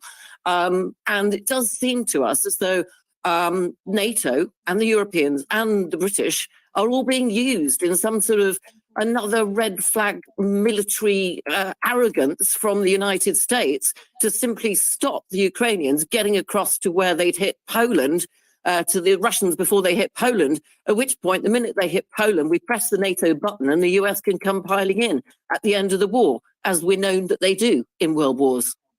So, Samuel, I want to go to you quickly before going to Ethan. Is Biden just not doing enough? Like, we're showing that Trump threatened, you know, the risk of him being unpredictable, and then, you know what, he's not going to use nuclear weapons. I think we all know he's not going to use the nuclear weapons if Russia invades Ukraine. So what could the US do more? Because Biden's saying the US will protect Taiwan militarily if China invades. The US is throwing money at Ukraine. We've seen the alliance, NATO alliance, a lot less division than expected. So is Biden not doing enough? And what, you know, is that a fair point being made by Sebastian and Ian, that Trump would have been a scarier and more unpredictable president for Putin to take any such action, to have the courage to invade Ukraine? I'd love your thoughts, Samuel and Ethan. Well, I think that obviously the withdrawal from Afghanistan did send a bad signal. And the question is, Trump obviously did sign off on the agreement in Doha with the Taliban, with Pompeo, right, in terms of negotiating the withdrawal. And it remains really unclear at this point what Trump would have done that differently to have handled it. I mean, probably there would have been a possibility of mercenaries or some kind of private security force being stationed over there. So it wouldn't have just been no special forces, no security, maybe a bit more of a better withdrawal. But that's all still in the realm of counterfactuals and hypotheticals, right? We really don't know. I think that, you know, in general, the Biden administration, with regards to Ukraine, has kind of salvaged partially from that fiasco, and has managed to keep NATO united on this. He's managed to encourage even countries like Germany, which were so recalcitrant about even sending defensive weapons, let alone artillery like Leopard tanks, over to the battlefield. I think the recent deal that we saw where the Americans promised Abrams tanks and then the Germans gave the Leopards, even though the Americans are probably late on giving the Abrams to the Ukrainians, was a good example of bargaining. So I think that in general, I mean, there's not that much more than any American president could do, because obviously there's no possibility of using nukes, and obviously there's no possibility of actually putting boots on the ground. And that's what I mean, like, exactly. I just want to correct that about the 8,000 British mercenaries there. That is largely coming from Russian disinformation, because the mercenaries are not of that quantity. There's certainly some foreign fighters. There's training involved, but also there's no Eurofighters and Typhoons coming to Ukraine. I mean, they're probably not going to come for years. Information. I'm military. I'm from a military family. I live about 20 miles from the biggest army base in the UK. So what's that? What's the source? I don't understand. Living near a base and being Yeah, from a Bryce military family doesn't Norton, give you access RAF, to. Bryce Norton, family and friends, let's say, that work in the military. That's my source. Yeah, but that can't be a source. Otherwise, anyone could come in and say, I have people in the military and they're my source and they can make any point. Okay. So I'm not saying you're wrong, but I'm saying it'd be good to have source. Okay, I'll get one. It'd just be good because we do have a big audience and anecdotal sources are a bit hard to verify. That's all. Maybe you're right. I'm not saying you're not. It's just to be good to have a source. I do want to go to Ethan and Emergent on this point, and then I'll have Sebastian wrap up the discussion. Ethan, Emergent? Yeah, no, I feel like there's a few people out there that's really doing God's work right now. I feel like Trump is one of those people. I mean, it's strange how they take religion out of the school and they replace it with LGBTQ. Back to the and in terms of the Emergent, the thoughts about the outcome would have been different under Trump than the current administration. I'm not saying Biden would do a better job or Trump would do a better job. At the point he jumps in, yeah. Address what? Sorry. Your question. Oh, yeah, cool. Yeah, we'll have you and Sebastian wrap it up. We'll have all the speakers and Jim and Moneypenny wrap it up. But yeah, Emergent, like kind of just your final thoughts on, would it really be any different under Trump? I just don't see the US doing more to support Ukraine. And I just don't see that anyone would think Trump would use nuclear weapons if Russia invades Ukraine or China would invade Taiwan. And I'm not saying that's a pretty bad thing as well. It's a pretty bad outcome.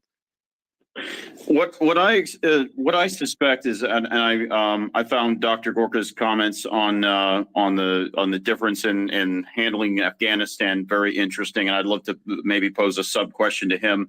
But I foresee that Trump was trying to both show strength, show commitment to defending our allies, and he was trying to come to some kind of reasonable accommodation. I think he was trying to shut down some of the which you have the corruption that you see in Ukraine that's now coming a lot more to light.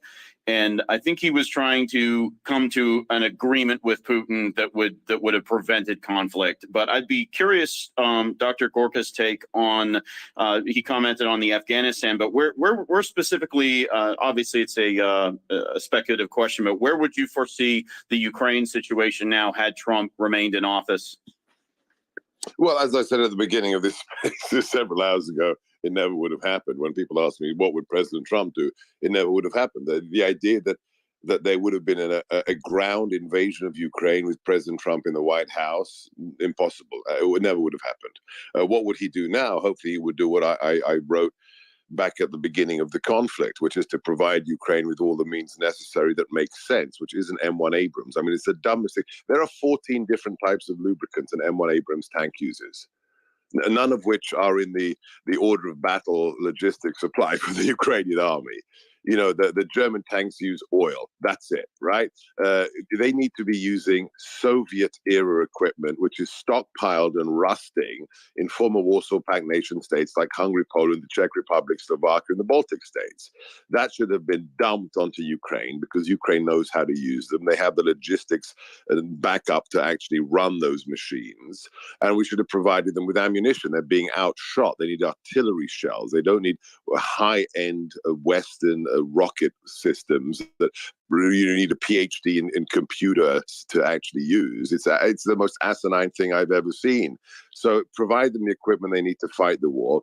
No pallets of cash because Ukraine is a very, very corrupt nation, but that doesn't matter. It's a free and independent nation that has been invaded. So supply them what they need.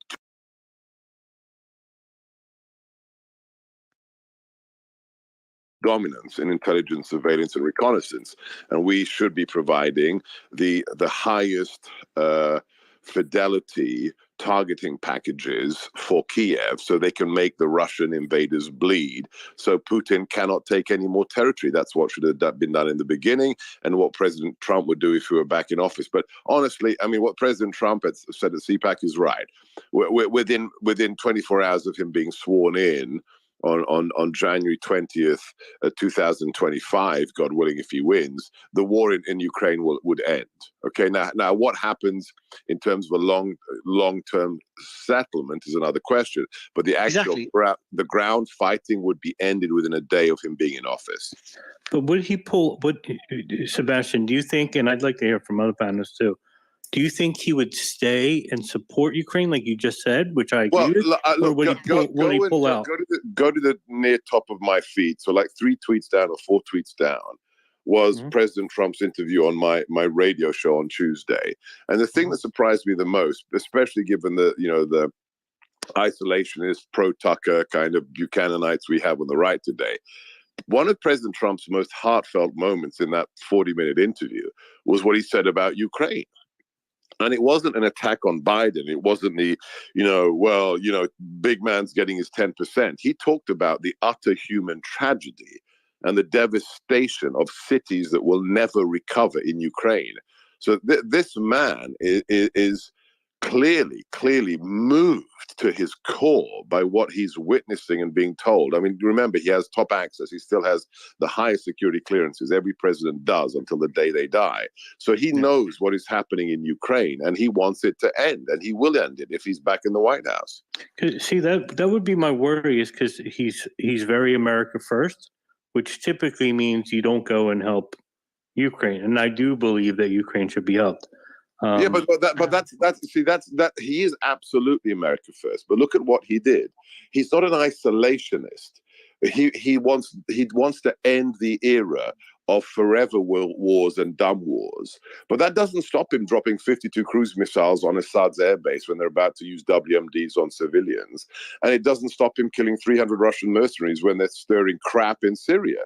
So he knows that the judicious application of force is often required to send messages to evil regimes, but he doesn't want to deploy the military in endless wars. So, this is what the nobody understands. He's not a doctrinaire isolationist, and he's most definitely not one of these idiotic post-Trotskyist neoconservatives. He's in the middle. He's about a prudent application of force when necessary, but the termination of endless wars. Ian and Samuel and Jeff in that. Go ahead, guys. Just wrap it up, Ian, and then we'll go to Samuel and then Jeff. I think it's a moot point to question what Trump would be doing in this situation, because this situation would not have arisen in the first place if Trump was still in office. And that's not. I think your point of what would have happened if he wasn't in office. Here's the thing. It's not just because Trump is willing to use force. It's not just that. It's a matter of respect. Xi and Putin respect people who command respect. They respect Donald Trump. They don't respect. Yeah, but they don't make policy based on respect. It's not. The war is not about Putin respecting Biden. The war is about. It's a lot more complicated than that. You have to understand. Either. Absolutely, they do. And the character of the person in the other presidential palace or Oval Office is utterly crucial to you mustn't be ethnocentric. You mustn't mirror image your values and rational decision-making process onto former KGB colonels or neo emperors of China. They don't think the way you do. You live in a Western culture. A communist dictator or a former KGB colonel or a mullah in Tehran doesn't think the way you do, Mario. Exactly. I think like these guys see a man who has utter alpha male characteristics, and they say, crap, is he serious about nuking Moscow if I step out of line? They don't know, but they know Biden won't. That's the problem. Yep. In addition to that, he knows diplomacy, right? He negotiated a peace with North Korea, with Kim Jong-un, one of the most notoriously reclusive people on the planet. And he got them to sign on board with peace until he left office. And guess what North Korea did? The instant Biden stepped in. Biden showed his ass. He showed America's belly. He showed that he wasn't serious about defending South Korea. And the first thing Kim Jong-un does is he launches a bunch of ballistic missiles at the Sea of Japan. That's what he does. And what does Biden do in response? He shows his belly again. right? Now, Kim Jong-un respected Trump, and it didn't mean that he was like Trump was playing nice with all these guys. No, he was showing them the respect that they earned, and they were showing him the respect that he earned. This is what separates him, right, from people like Biden. Biden is a career politician. Biden is a clown. These men are serious men, and they see within Trump a serious man as well. They see within him, they see themselves. They respect that. Let me remind everybody of this, the Mar-a-Lago story. Just remember, think of this. There is a state visit equivalent, not quite, because we didn't give them a White House dinner, but we have a state visit equivalent with Xi Jinping, the dictator of life for China, the world's biggest communist regime that has labor camps and forced organ harvesting of political prisoners. And President Trump invites him to Mar-a-Lago, not because he likes him, but because he wants to impress him and then send him a very simple message. And you can go and verify this for yourself. Over the chocolate cake they had for dessert, President Trump walks over to Xi, leans down into his ear, and through the interpreter says, "By the way, Mr. Chairman, I've just dropped 52 cruise missiles on Assad's airbase because he was about to use chemical weapons against civilian targets." No, you're not supposed to do that. That's not polite. It's undiplomatic. But guess what? Xi Jinping.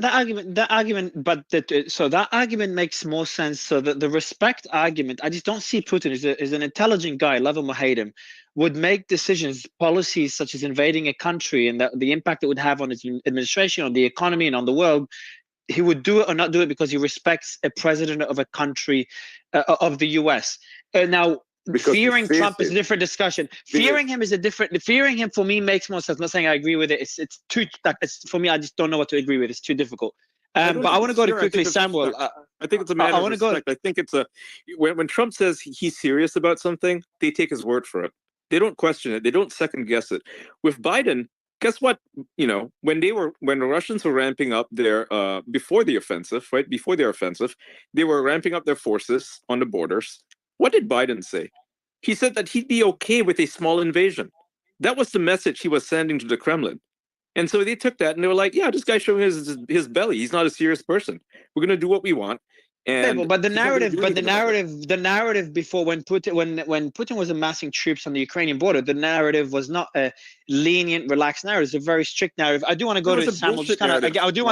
I want to balance. I do want to go to Samuel just to balance out the discussion. I'm trying to do this by myself. The Biden administration changed its story multiple times. At first, it said, we're threatening to sanction you, and you should be very afraid of this. Now, the sanctions. Look, the sanctions were not going to do anything, period. And then afterwards, when Biden was making those sanctions, he was like, "I'm going to turn the ruble into rubble." He was celebrating this fantasy of his. Obviously, the Russians knew better. They knew it wouldn't do anything, and so they went ahead with it. And then afterwards, a few months, last month, he said something along the lines of, "Oh, I knew that the sanctions were not going to do anything." So when you have a president who is senile, who's barely there, who waffles on his policies, nobody takes this seriously. People do not take Biden seriously at all. Nobody respects. I want to go to Samuel. I want to go to Samuel just to. I do want to go. I can't remember the name of.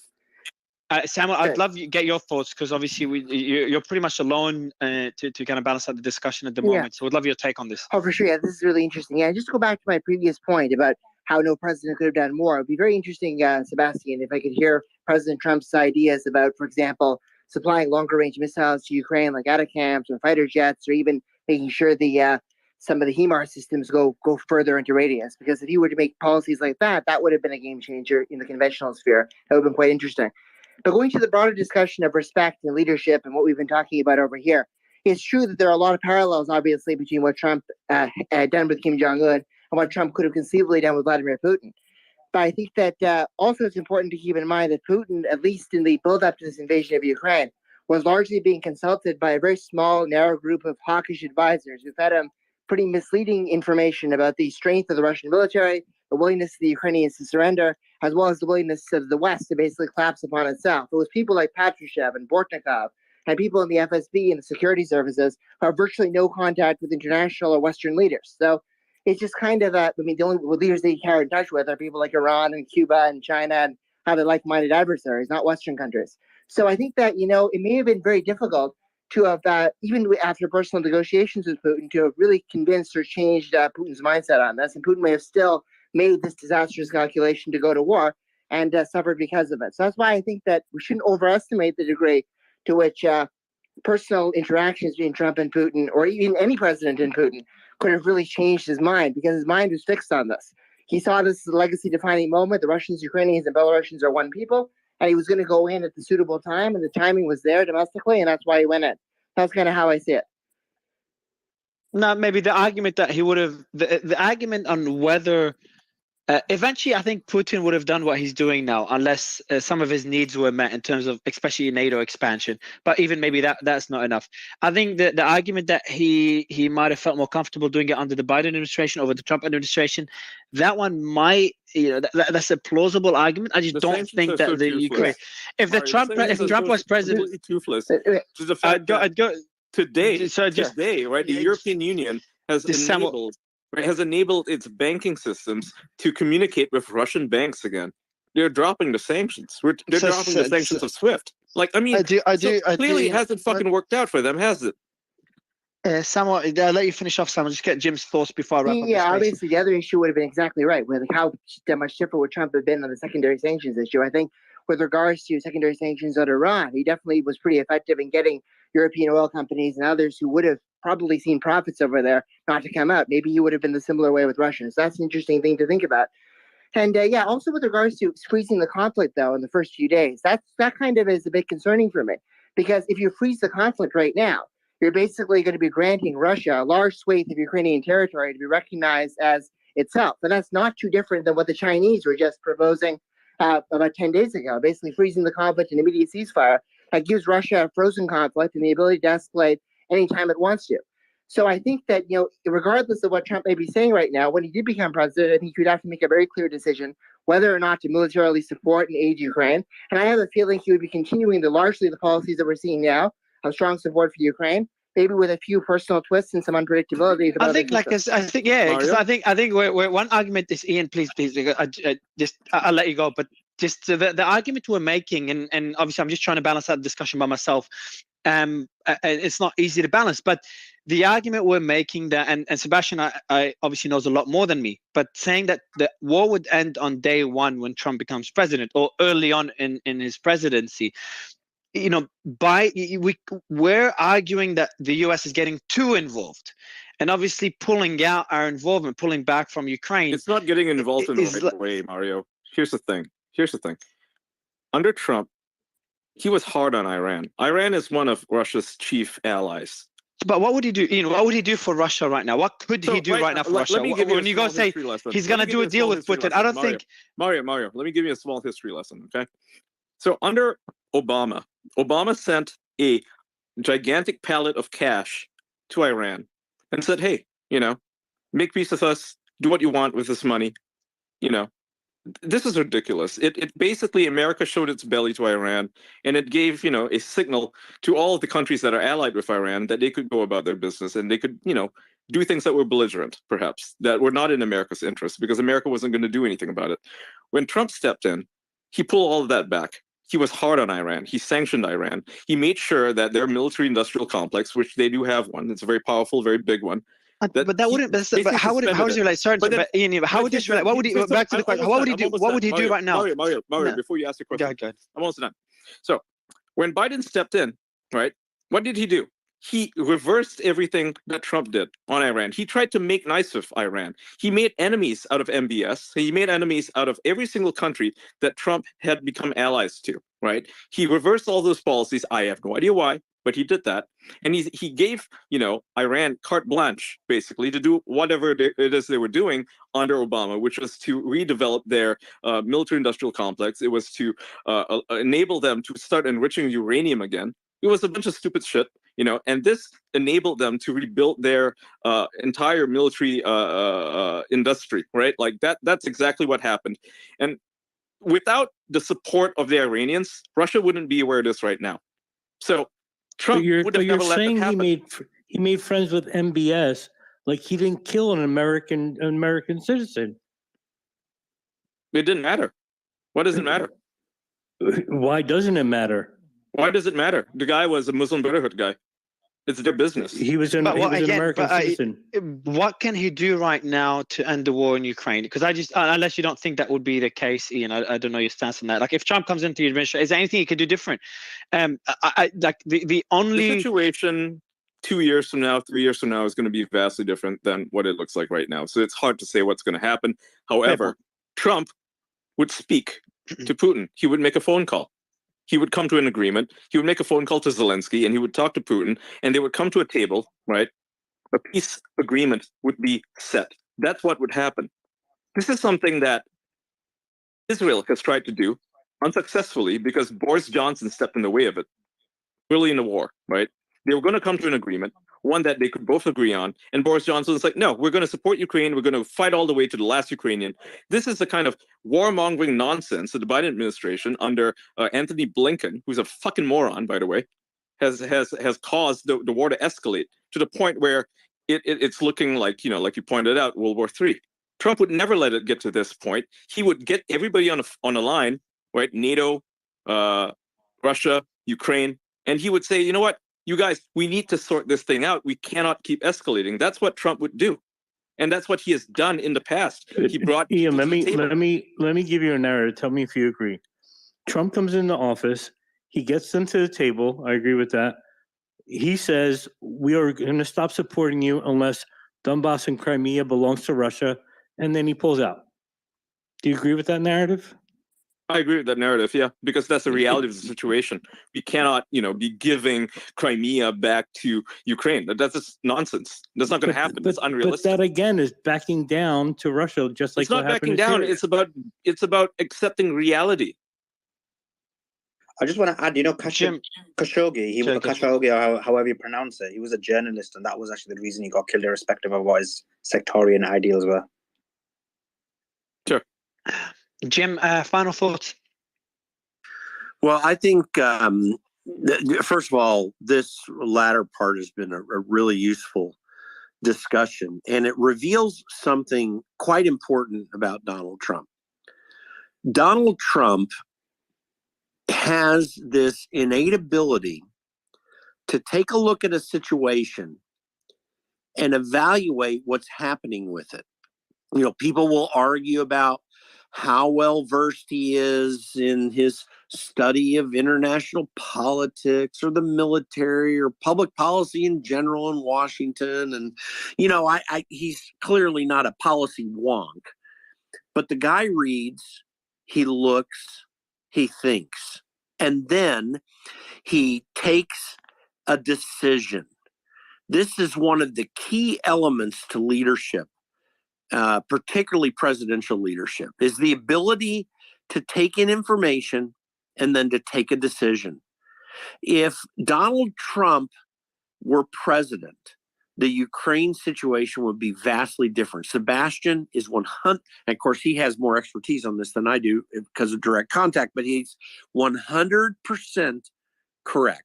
We would not have this war going on right now. I believe as well, I take the assessment that if he were president right now, and Ian was right about this, he'd make the phone call, there would be a discussion, and there would be firm movement towards a resolution, possibly swift resolution. That you can never quite exactly determine in diplomatic approaches, but it definitely might have happened. What is interesting to me about his speech at CPAC is that he's back in line with showing that he has this innate understanding of what the American people are thinking and feeling. And right now, if he continues on the path that he is taking at present, he's not only going to get the Republican nomination, but he is going to find himself relatively easily getting into the White House again. That would be a good thing for America compared to where we're at right now. And that's my assessment of this situation. William, just had you jump in. Would love your thoughts. Would the situation have been different if Trump was president over Biden? I just want to say, sorry Very for briefly, please, interrupting, Mario. Yeah, briefly. No, all good, very good. I know I interrupt a lot. Sorry. I'm No, not all sorry. good. If I was No. sorry, I wouldn't interrupt you. Okay, but all good. William, Trump would love your do thoughts what is on. in the interest of the American public. Okay, not what is in the interest of Ukraine, not what's in the interest of Russia, but what's in the interest of the American public. Is it in America's interest to prolong this war? No, absolutely not. He would end it. It doesn't matter if Ukraine has to surrender to Donbass and Crimea and accept that as a reality. Doesn't fucking matter to America. That's the reality of the situation. He would do what is in America's interest, and that's why America's going to vote for him in 2024. It's just a bit complex. Like, for example, if Ukraine, I don't know what the answer is. If I pretend to know I'm an idiot, anyone, I think no one knows. But I'm saying if Ukraine accepts to give up territory, no. Ignore that. That's not the fantasy I'm gonna. That's not the argument I'm gonna make. I'm saying if Ukraine gives up territory or too much territory, and I don't know who can define what too much is, then China could have more courage in terms of potentially invading Ukraine, invading Taiwan, which is a much bigger issue. Biden. China's only going to do it under Biden because we don't know. Biden said. Explicitly, and I'd love William. Let me get William's thoughts. Has shown America's belly. He's told the world that we can only handle one war at a time, and that if we didn't pull out of Afghanistan, that's Anthony Blinken. But a statement from one, from one person from the but a statement from one person, the person who represents the State Department. This is the highest. Was that publicly or was that something leaked? Publicly, he made that statement. At a press conference, he said that if it wasn't for us pulling out of Afghanistan, we wouldn't be able to deal with the situation in Russia. Again, but when Biden was asked, would you support Taiwan militarily, he said yes. I think you can't take a more hawkish position than that. Biden's a fucking moron. He walks back on his statements all the time, and then the White House has to correct it. Ian, Russia would be stronger nation with Donbass, which would be able to support Crimea, which would be able to support a one more port, and now Russia is a stronger country if we allow them to take that land. So when you say it's not in the interest of American people, we don't know that. I'm not saying. But what if we're doing a lot of what ifs? What if Russia taking territory which Trump would allow to stop the war, which could be the right decision? Anything to stop the war, I'm in support with. Okay, I know potentially, but likely looks like it's a different debate. But I'm just saying that could give. But the US and the US and NATO and not just giving away to stop fucking around. To stop. Yeah, but if they do it if they do it, I'm just saying it's just more complex. If they do it too quickly, then it could give more courage to China. Let's get William's thoughts, because it's you're pretty good at debating this, Ian. What I think is going to happen? I would say right after William. I'll just briefly, and then you go ahead. You can go ahead. Go ahead. Right. Yeah. So he would negotiate with Putin and say, okay, you get the Donbass, but we agree not to, keep pushing the boundaries. We will not intervene. We will not cause, color revolutions in your country, right? In your regions. We'll establish a firm boundary, one that we can all agree to. We hold each other accountable. This is what would happen. And on top of NATO would have the right to reinforce its borders. It'd be kind of like the Cold War, where both sides come at an impasse and neither side will want to attack each other, right? This is ideal. This is an ideal situation where both sides agree, okay, attacking the other guy is going to result in total war. We're not going to do it. That sounds like a good conclusion to stop the war. I'm in support. I'm in support, Ian. I'm in support of anything that ends the war. I'm just wondering, that sounds very simple.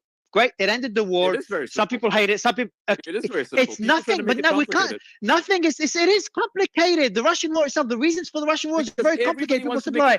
It's Taiwan. It is complicated. The potential of China invading Taiwan. I've spent weeks researching, and I still consider it. Yeah, but any decision of the U.S. policy in any other country will impact the perception of other countries. China's perception of the strength of the U.S. is impacted by the U.S. That's a different argument. Is impacted. Any decision we take in Ukraine will, and a lot of policymakers have mentioned this. A lot of experts have mentioned this, and I'm sure you agree. China's watching what happens in Ukraine, and I'm sure it will play a role in what happens in Taiwan. And this is what I'm saying. It's just about complex. It is concerned that America is expanding way too much, which is why they're supporting Russia.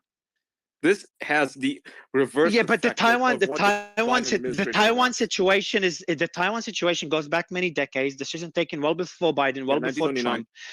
Exactly. So and we've talked about this before, and it's an issue that's just there's gonna be a time where we have to deal with it, and it's some would argue unless something happens to the Chinese military power, it degrades suddenly. Eventually, Taiwan is very likely it will become part of China. It's just a matter of how and when and what impact that will have on the rest of the world and on the US. I'm just saying that. I just agree with If you Ian. could jump in, I want to get William's thoughts as well on this, if you don't mind, Simon. Right after you jump in, please. Yeah. I mean, I agree with Ian about this. It's just very simple to end the war. You basically agree to end the war, and in terms of the regions you're talking about, the separatist regions and the annexed regions, have a joint committee overseeing the region, let them vote and let them decide. That's an easy resolution. That way no one looks like a loser when it happens. But Simon, the repercussions of such decisions on the rest of the world and things that could impact, like we could make decisions that will lead to peace. Mario. For example, the decision. Yes, I do. I'm a supporter of peace at all costs, always. America needs to play nice and stop acting like the fucking world police. Okay, it's as simple as that. But Ian, I'm sure there's a reason Sebastian is saying to do all these things. I'm sure there's a reason Sebastian is saying that we should send more weapons and things of that nature, because he probably knows better than anyone. We really should not lose that territory. Abrams tanks. There's no point in doing that. They can't even operate these tanks. How are you going to support the maintenance of these tanks? None of this makes any sense. If you want to support Ukraine, you got to do it in a way that makes sense. Give them weapons they know how to use. Do not send the F-16s just because Zelensky makes a fucking threat on television. No, that's William. Is there any other William? Is there any other points you can make? William, is there any other points you can make on this? If you have any other different perspectives to give, because I've been trying to do it, but it's a bit hard to do. I came in pretty late. You did. But I think you got the brunt of it in the last few minutes. Yeah, I mean, if what I just heard in terms of Sebastian, in encouraging arming Ukraine is correct, I actually agree, and I had a spout with Sebastian in the last space I was in, but I think it's the hard reality is if we don't stop Russia from invading Ukraine and continuing, encroaching on NATO territory. It is true that China is going to go after Taiwan. We're going to have it's going to turn into a World War III type situation where all of a sudden Europe's being, completely taken over by US's enemies. And I think we're going to be in a much more dangerous situation, which we're going to actually have to send troops on the ground, American troops. And I would rather support Ukraine in a kind of proxy manner where we're giving them, the arms that they need to defend themselves. And hopefully that's that. But the reality is we've defeated half of the Russian army, more or less, with about 6% of our military budget. And if you look at that from a pure ROI perspective, we're doing pretty well. I would love peace, but the reality is so the argument, William, Sebastian and other speakers have made is that if Trump is president, we'll reach peace pretty quickly. I'm guessing you disagree with this, but what would you agree? Maybe would you disagree that if Trump was president, we wouldn't be in war today? That argument sounds a bit. I wouldn't say I agree with it, but I don't disagree with it either. I think it's very hard to say.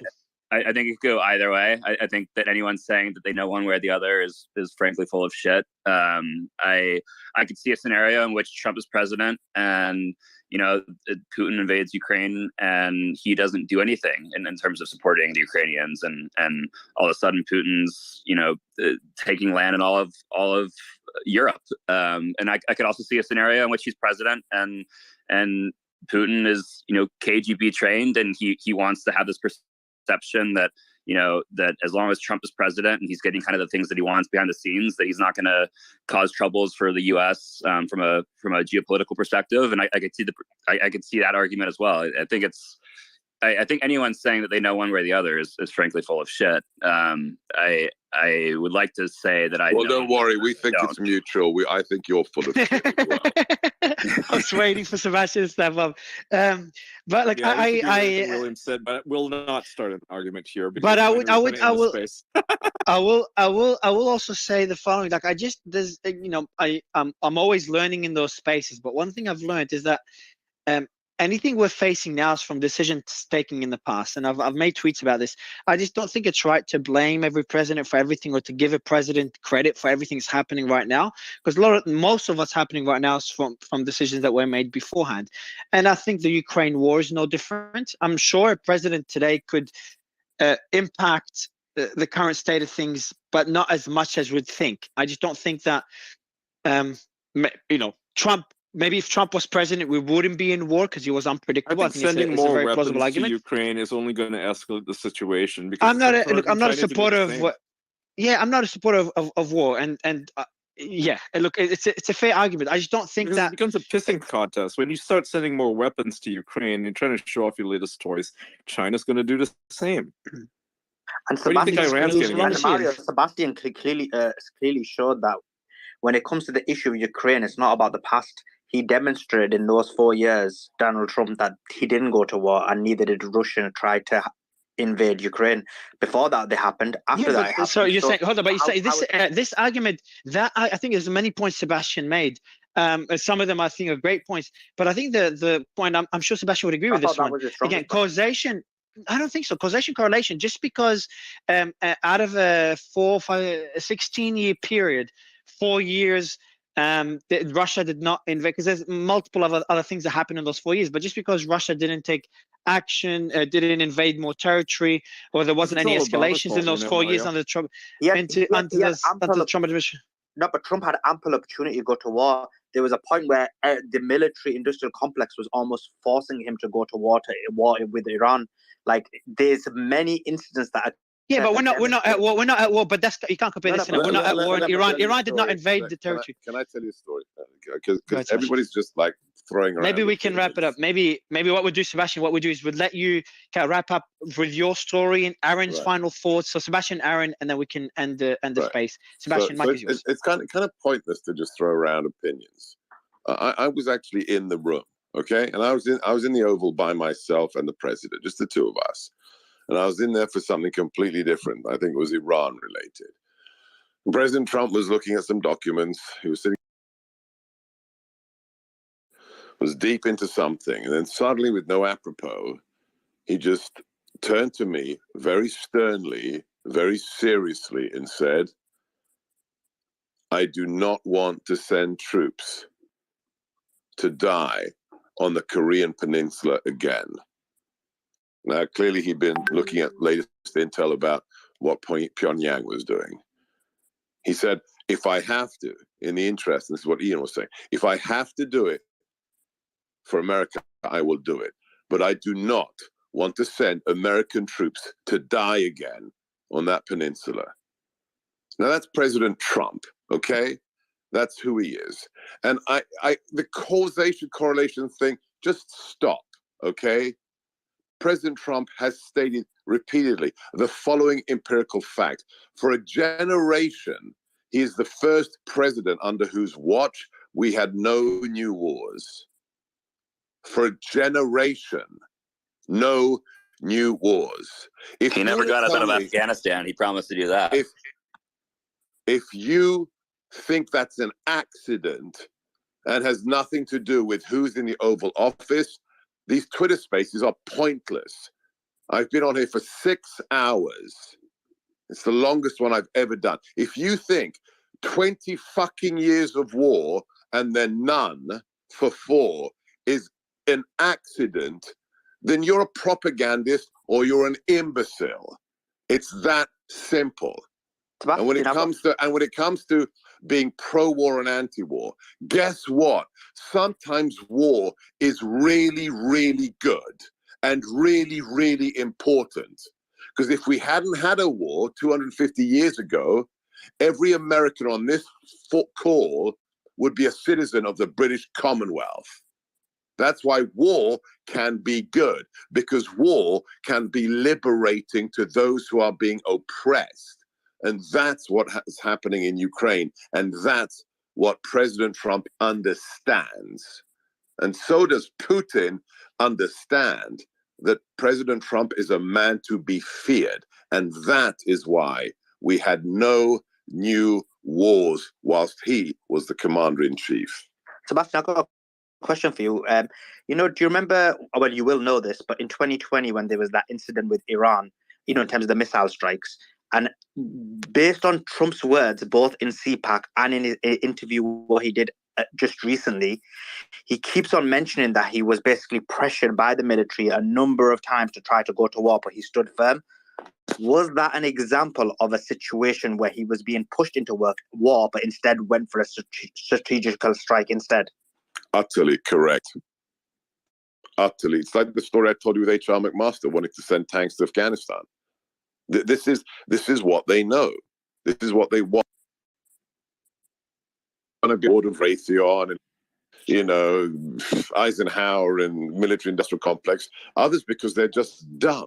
I mean, think about this. We had like 3 stars and 4 stars coming to the Oval, and the most dangerous thing you could do in President Trump's administration, when asked the question, is to say, because that's how we've been doing it for 20 years. We had one general come in who was responsible for our protection of a certain Asian nation. And he came into the president, and the president asked, so what's our troop deployment levels, and what's our logistics? What kind of rocket batteries and missile batteries to have in theater? And the general said, blah, blah, blah, blah, blah. And then he said, how much does it cost the US taxpayer? And the theater commander said, I don't know, Mr. President. That was not a good day to be that general. That's who Donald Trump is. He is a problem. He is an obstacle to those who are not clever, who are astrategic, believe you can change other countries at the end of a gun barrel, or who think every response has to be some kind of neoliberal post-Trotskyite response. President Trump loves America, wants it to be safe, but he wants to end interminable wars. That's who he really is. Thanks for that. I think that's huge news. Yeah. Go ahead. A proxy war is a contradiction in terms. War is an all or nothing proposition. You fight a war because you have something to die for, that you're willing to die for. I personally have things that I'm willing to die for. It doesn't mean I want to die. Doesn't mean I would be excited about dying for any of those things. But if push came to shove, I would die for those things. If that's not your attitude toward an issue on the national or international scene, you don't fight a war. We should have learned that over the last 40 years. We're really, since every conflict since World War II, we've tried to fight in a sort of halfway proxy, at a distance way. You could think of, bombing the shit out of Milosevic in Serbia. You never send in the cavalry. You don't finish the job. Well, we don't want to do that because we don't want to put our own troops at risk. We just want to use drones and video games, or we want to funnel money and big fancy weapons to people over in wherever, Ukraine or, fill in the blank. You're not advancing any aim. So right now, what we're doing is we're laundering money through Ukraine. We're instrumentalizing the people of Ukraine for not even for our own national interest or for our own national purposes. Let's not deceive ourselves, but for the personal gain of certain people involved in the military, industrial, political complex. That's bullshit, right? If this is a war that needs to be fought, let's go fight it and let's go win. Let's go fight a war, which means get down on the ground and put men in harm's way and experience absolute hell, which is what war is, because there's an existential crisis and there's something here worth dying for. Proxy wars are bullshit. This whole thing is bullshit. All these conflicts over the last 30, 40 years are bullshit. And while I have a lot of disagreements with President Trump's approach to many things on foreign policy, on this matter, he was absolutely correct. He was absolutely correct. And he said no to this kind of nonsense. And now we're right back in it again. And whether it's Democrat or Republican presidents over the last 40 years, all of them have played this game. And it's all nonsense from beginning to end. This is not why you fight wars, and this is not how you fight wars. This is not what war is about. I would hesitate to say that war is good, but a war can be just.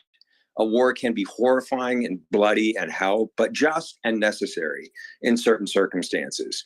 I don't know of any Americans on the left or right who think that when it comes to citizens of the United States, the current conflict in Ukraine falls into that category. So if that's the case, what are we doing over there? Exactly. There's a lot of justifications for the escalation of war in Ukraine, the support for it, claiming nonsensically that Russia is going to invade Poland, that Russia is going to invade all these other countries. When was the last time that happened? That has never happened. Not anytime recently.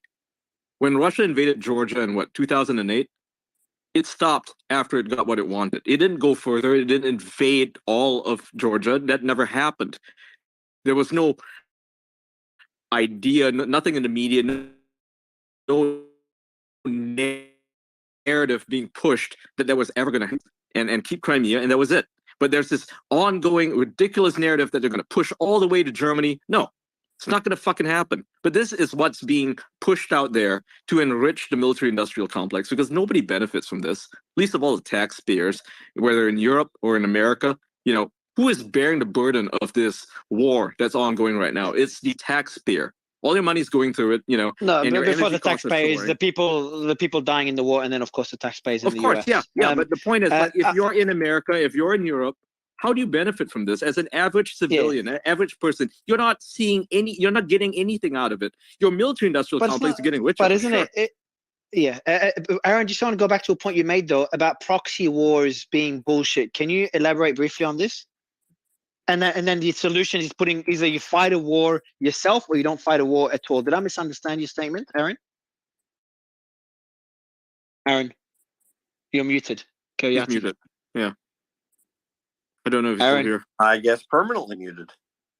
Yeah. All right, maybe Emergent, I'll let you just wrap it up with a few final thoughts. You've been in a few war spaces that we've done in the last few weeks. I just want to say, can I just say that this is apart from the pandemic and all the response to COVID and the lockdowns, which were, of course, the single largest transfer of wealth to the corporations. This Ukraine thing, it's the same thing. It's a transfer of wealth from the middle class to the military-industrial complex. All your taxes are going to it. The price of energy is soaring. Goods are soaring. The logistical supplies is being crippled right now due to the all the sanctions and everything going on. So it's all about draining the middle class. That's what's happening right now. This idea that we're supporting freedom fighters in Ukraine and we're supporting liberal democracy. It's like, is Ukraine a liberal democracy? No, it's not. It doesn't have liberal democracy. It's a dictatorship, right? This the whole idea. Oh no, Ukraine is being pushed. Ukraine is a dictatorship. It might as well be. Yeah, they've made parties illegal. Political parties are illegal. The press has to go through a single source, which is the government. They're not allowed to be independent, as much as they like to pretend to be. I think it's very corrupt. You get deported if you say anything that goes against the narrative. If you take photographs of the graveyards, right, that show that Ukraine's forces are losing, boom, you're out. You're deported. I wouldn't. Yes, I there's a lot of things I disagree with there. I think there's a lot of corruption. I think that the freedom of press is not there. But I wouldn't go as far as saying it's a dictatorship. William, maybe you want to disagree with the middle class comment as well, because to be honest, 2/3 of the European population are now in fuel poverty and unable to feed themselves properly. The fuel hit 500-600% increase in fuel, and on April the 1st, apparently we've got another 60% rise. Every middle class family is now in fuel poverty, pretty much. That's a generalization, but I can tell you, I live in one room in a house with one fan heater, and I used to be pretty successful. It's really hit bad. No, I agree. William, anything to add on Ian's point before Emergent wraps it up? William. All I was going to say is I just found it curious how Ian mentioned how Russia, it's not going to go past Georgia from his example, 10 plus years ago. But now all of a sudden they are. They're going into Ukraine and they're going into, I think it's very. We want to look back at history. We can talk about 2014 and the Euromaidan and why this is happening at all. But do we want to? I mean, that's a whole different basket of eggs, Mario. That could be a different space. I think we already did that space. Can we get Emergent's opinion? Yeah, go ahead. And wrap it up. Yeah, I just wanted to add a thought. So what we were getting at earlier with the difference between Trump and Biden's foreign policy and the actions there, I think the central point that both Dr. Gorka and Ian were trying to get at that I agree with is that weakness is provocative, even if we're only talking about perceived weakness. And that can either be perceived weakness of character or perceived weakness of action. And I think that was the central point they were getting there that really probably did make a difference between how Xi Jinping and Putin perceive. I mean, again, even if it's simply the perception, I think that is enough to influence major decisions. Yeah, that's a fair point. Joa, any final thoughts? Joa Sleiman? No, I just agree with a lot of what Ian said. I think it's not that hard to end the war. I agree with Trump that he would be able to end the war in a very short period of time. And I think overall, just to wrap up the whole space, I think when it comes to Trump, I think he's invigorated his base. And the reason for that is he's talked about a number of issues, wide-ranging, which the American people are actually care about and concerned about. And too much politicians are very vague, making sure they don't commit in order to not, in order to meet the, make sure that they get voted in order to agree with the corporate establishment. And so in this scenario, I think he's done an excellent speech, and I think he has invigorated his base. I would not be surprised if when the polls come out, there's a significant increase on the people who are saying that they're willing to vote for him. Yeah, please get Trump back. It's like having the bloody Teletubbies in charge of the free world. I can't stand much more of it. All these imaginary friends shaking hands. It's just getting very embarrassing. Joa? Yeah, I mean, I think there's these things go a lot deeper than just 2008. There's a lot of history that's come to this point, and losing Crimea or giving Russia a warm water port makes the U.S. a lot weaker.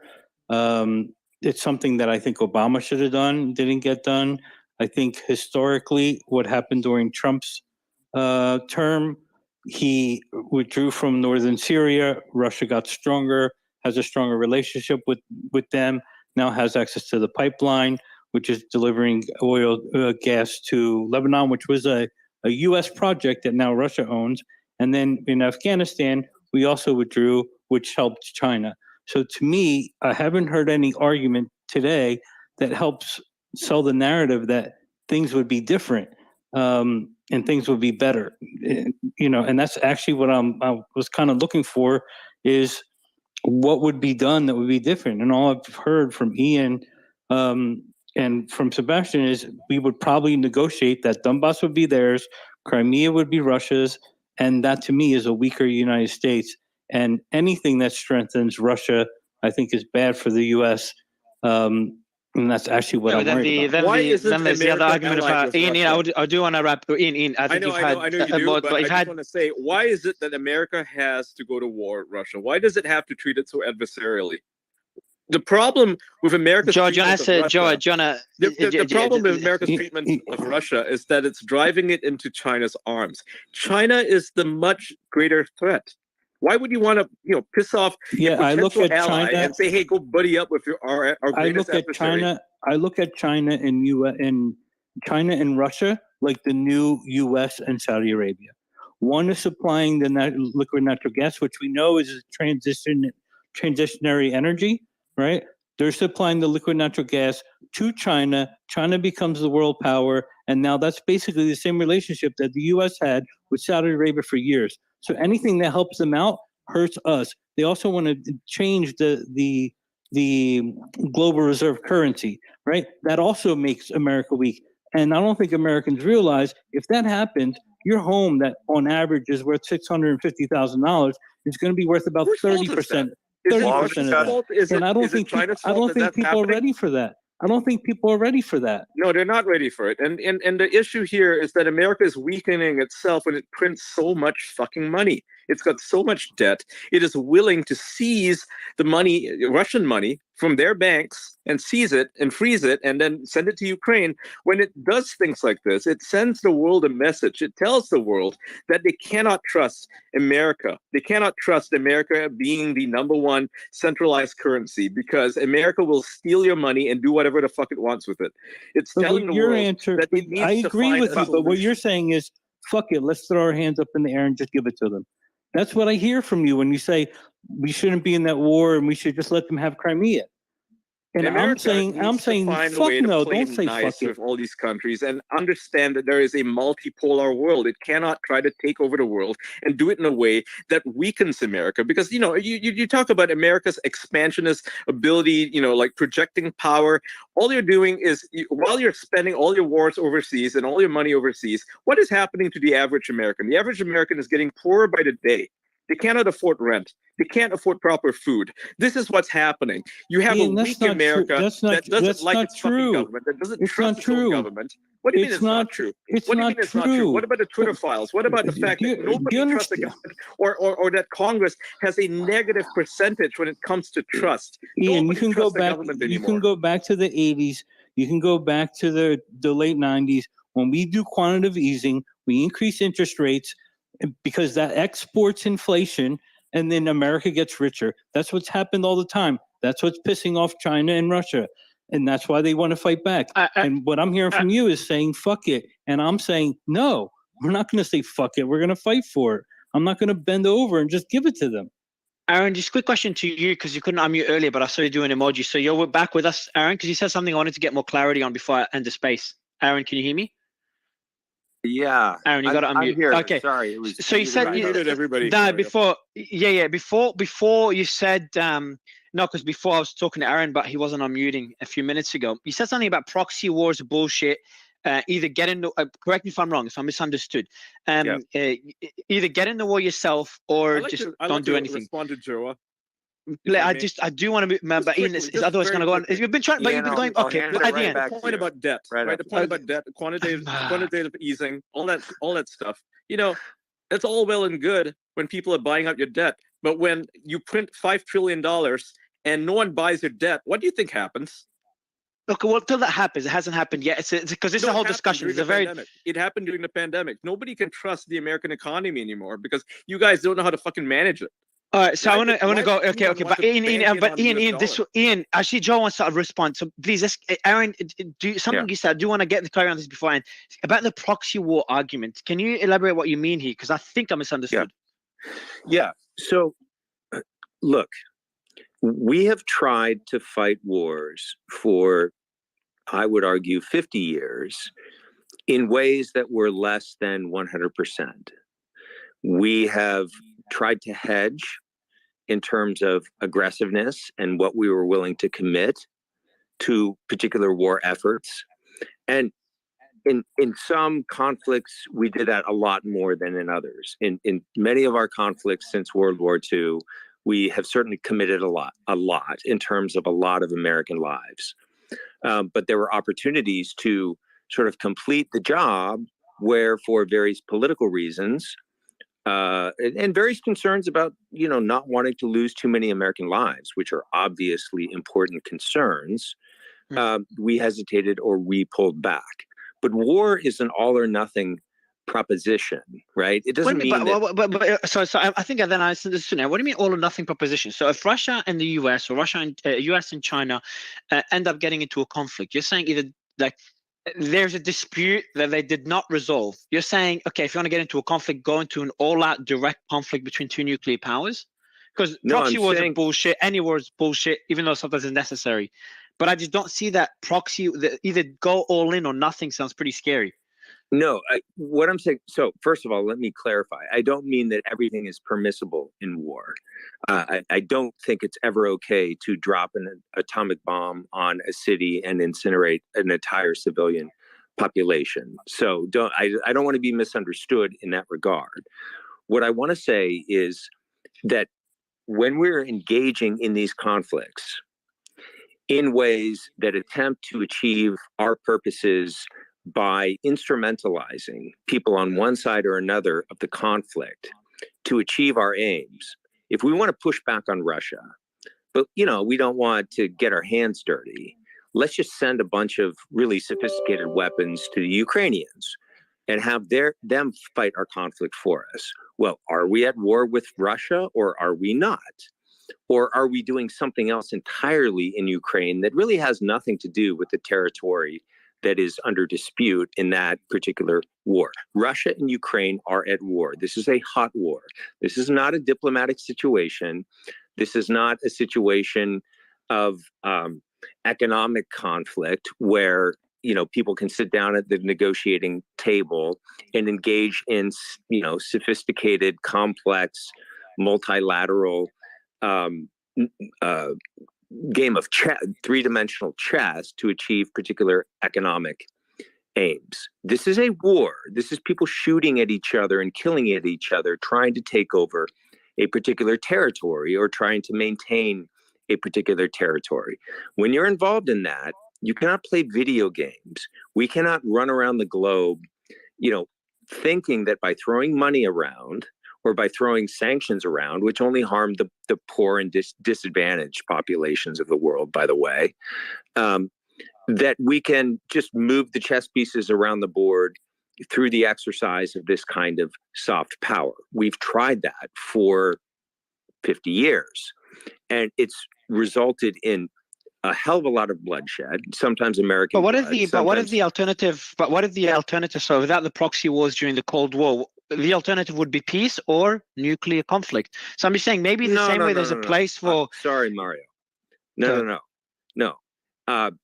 Let me clarify. I'm not in favor of nuclear conflict either. What I'm saying is these are two sovereign nations that are at war. We don't have any NATO. It's actually more. It's none of our business. That's the point. It's none of the U.S.'s business. Is that the? Well, if we choose to make it our business, then we should get in there and go to war. No, but this is where I disagree. This is where I disagree. I think I agree with. I'm not saying I agree with the fact that it's none of our business. I think it's a plausible argument. I just don't know whether I agree with it or not. It's too complex for me. And for pretty much all of us here, we're not sitting behind the scenes and seeing all the intelligence. Again, I think everything's too complex. I'm not against. I'm not. Look, again. I just want to finish the point about proxy wars. The point I want to make there, Aaron, is the same way there's a place for wars, as Sebastian was saying earlier. Again, it's a good. Even though I'm anti-war, war is necessary, and I think it's just stupid to say for a country doesn't need a military or should never go to war. I agree. Sometimes it is necessary to avoid genocide and stuff. But also proxy wars, which again I despise. I was born in a country that was completely destroyed by proxy wars. But I think sometimes it's necessary. It's better, the best of two evils. Where U.S. and you said, okay, either go in boots on the ground. I think none of us could imagine the outcome of this.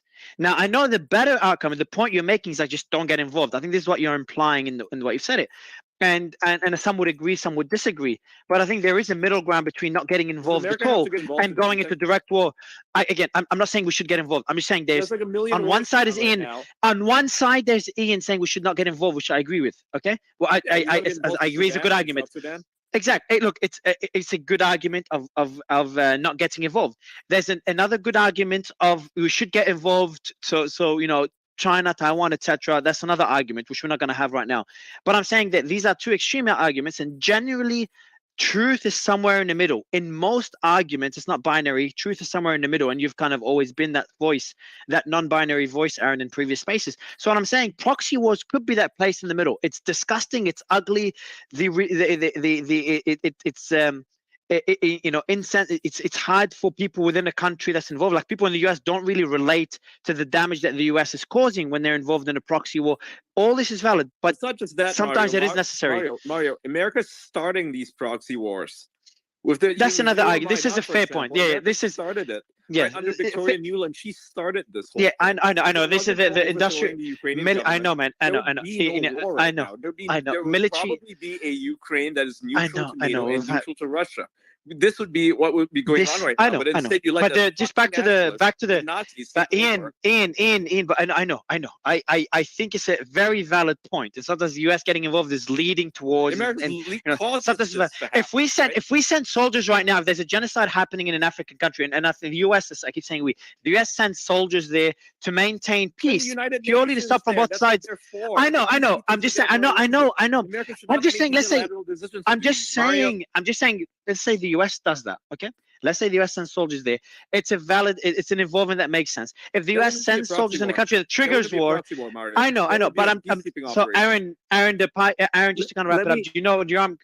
Let me just so one more consideration. Yeah, go ahead, Aaron. Just I do want to wrap it up, please. Specific, talking about the last 50 years, I understand is very broad, and I could think of 60 objections to that broad sweeping statement myself. So, I'm trying to talk about a general trend of the uniparty neoliberal, again, I think Democrats and Republican administrations have both been involved in this kind of gamesmanship, this kind of American imperium.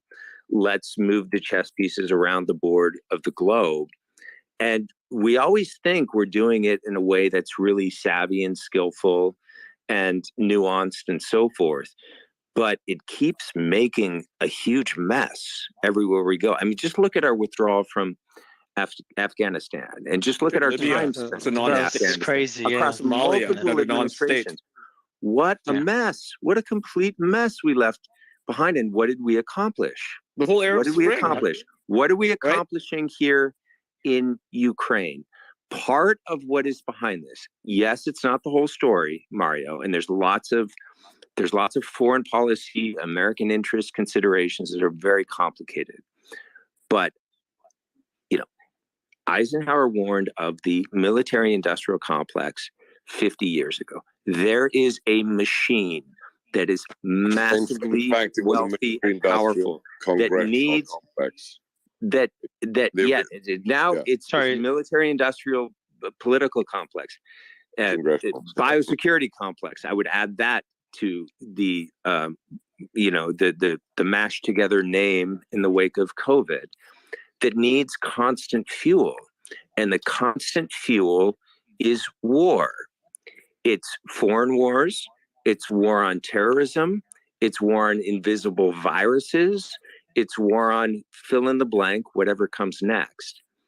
And every time we keep feeding this machine, the Leviathan grows. And all I can see, by and large, for the most part, maybe we prevented some massive evil over the last 50 years. I don't think so. But perhaps here and there, we prevented some real disasters or evils with this kind of gamesmanship. But mostly what I see left behind is carnage without actually accomplishing meaningful political aims that people lives better, either here or abroad. You're choppy, Aaron. You're dropping in and out. I hear what he says, though. I think, I heard it. I heard the last one. I will. 1950s, right? It was overthrown by the CIA, and guess who came into place? The Islamists came into place. This is all because of American gamesmanship. They thought they could get a guy installed that would be, of who would support American interests, because they got a guy killed who was against American interests. He was trying to nationalize their oil, right? And America's like, no, you can't do that. You can't nationalize their oil, so we're going to get rid of you. So they staged a color revolution, got a guy in there that no one liked, and then the Islamists overthrew that guy and took over the country. This is what America does. It fucks everything up. They think they're smarter than everybody else, but they're not. They mess everything up. You look at the Arab Spring. All these countries that got overthrown. They're not better off. In some cases, the regimes that were in power are even more powerful. And in other cases, like in Libya, you have them turning to non-states. This is all Americans fucking things up, right? So America needs to stop messing around these things, stop staging color revolutions and engaging in proxy wars that it starts to feed its military-industrial political security complex that's been going on right now. And right now, who are their latest targets? Oh, they're going after dissenters, people who are performing Latin Mass. They're going after parents who are speaking out against transgenderism in schools. They're going after people who speak out against CRT. They're going out against even journalists. So this whole idea, this whole notion that America knows what's best, that the people in the deep state, whatever you want to call these guys, that they know what's best because they got their fucking degrees and they're all these Ann Applebaums of the world. They don't know what's best. They're not very smart people. They overestimate their own intelligence and they underestimate their opponents. They think that they can do whatever it is they want with impunity without any kind of response. And the world has said, you know what? Enough. Enough is enough. All right. Well, guys, I think we've been trying to wrap it up for a long time. Sebastian, really appreciate you joining us. Ian, Aaron, Emergent, and of course our co-hosts Slayman and Joa. And William, thanks for joining last minute as well. Whew.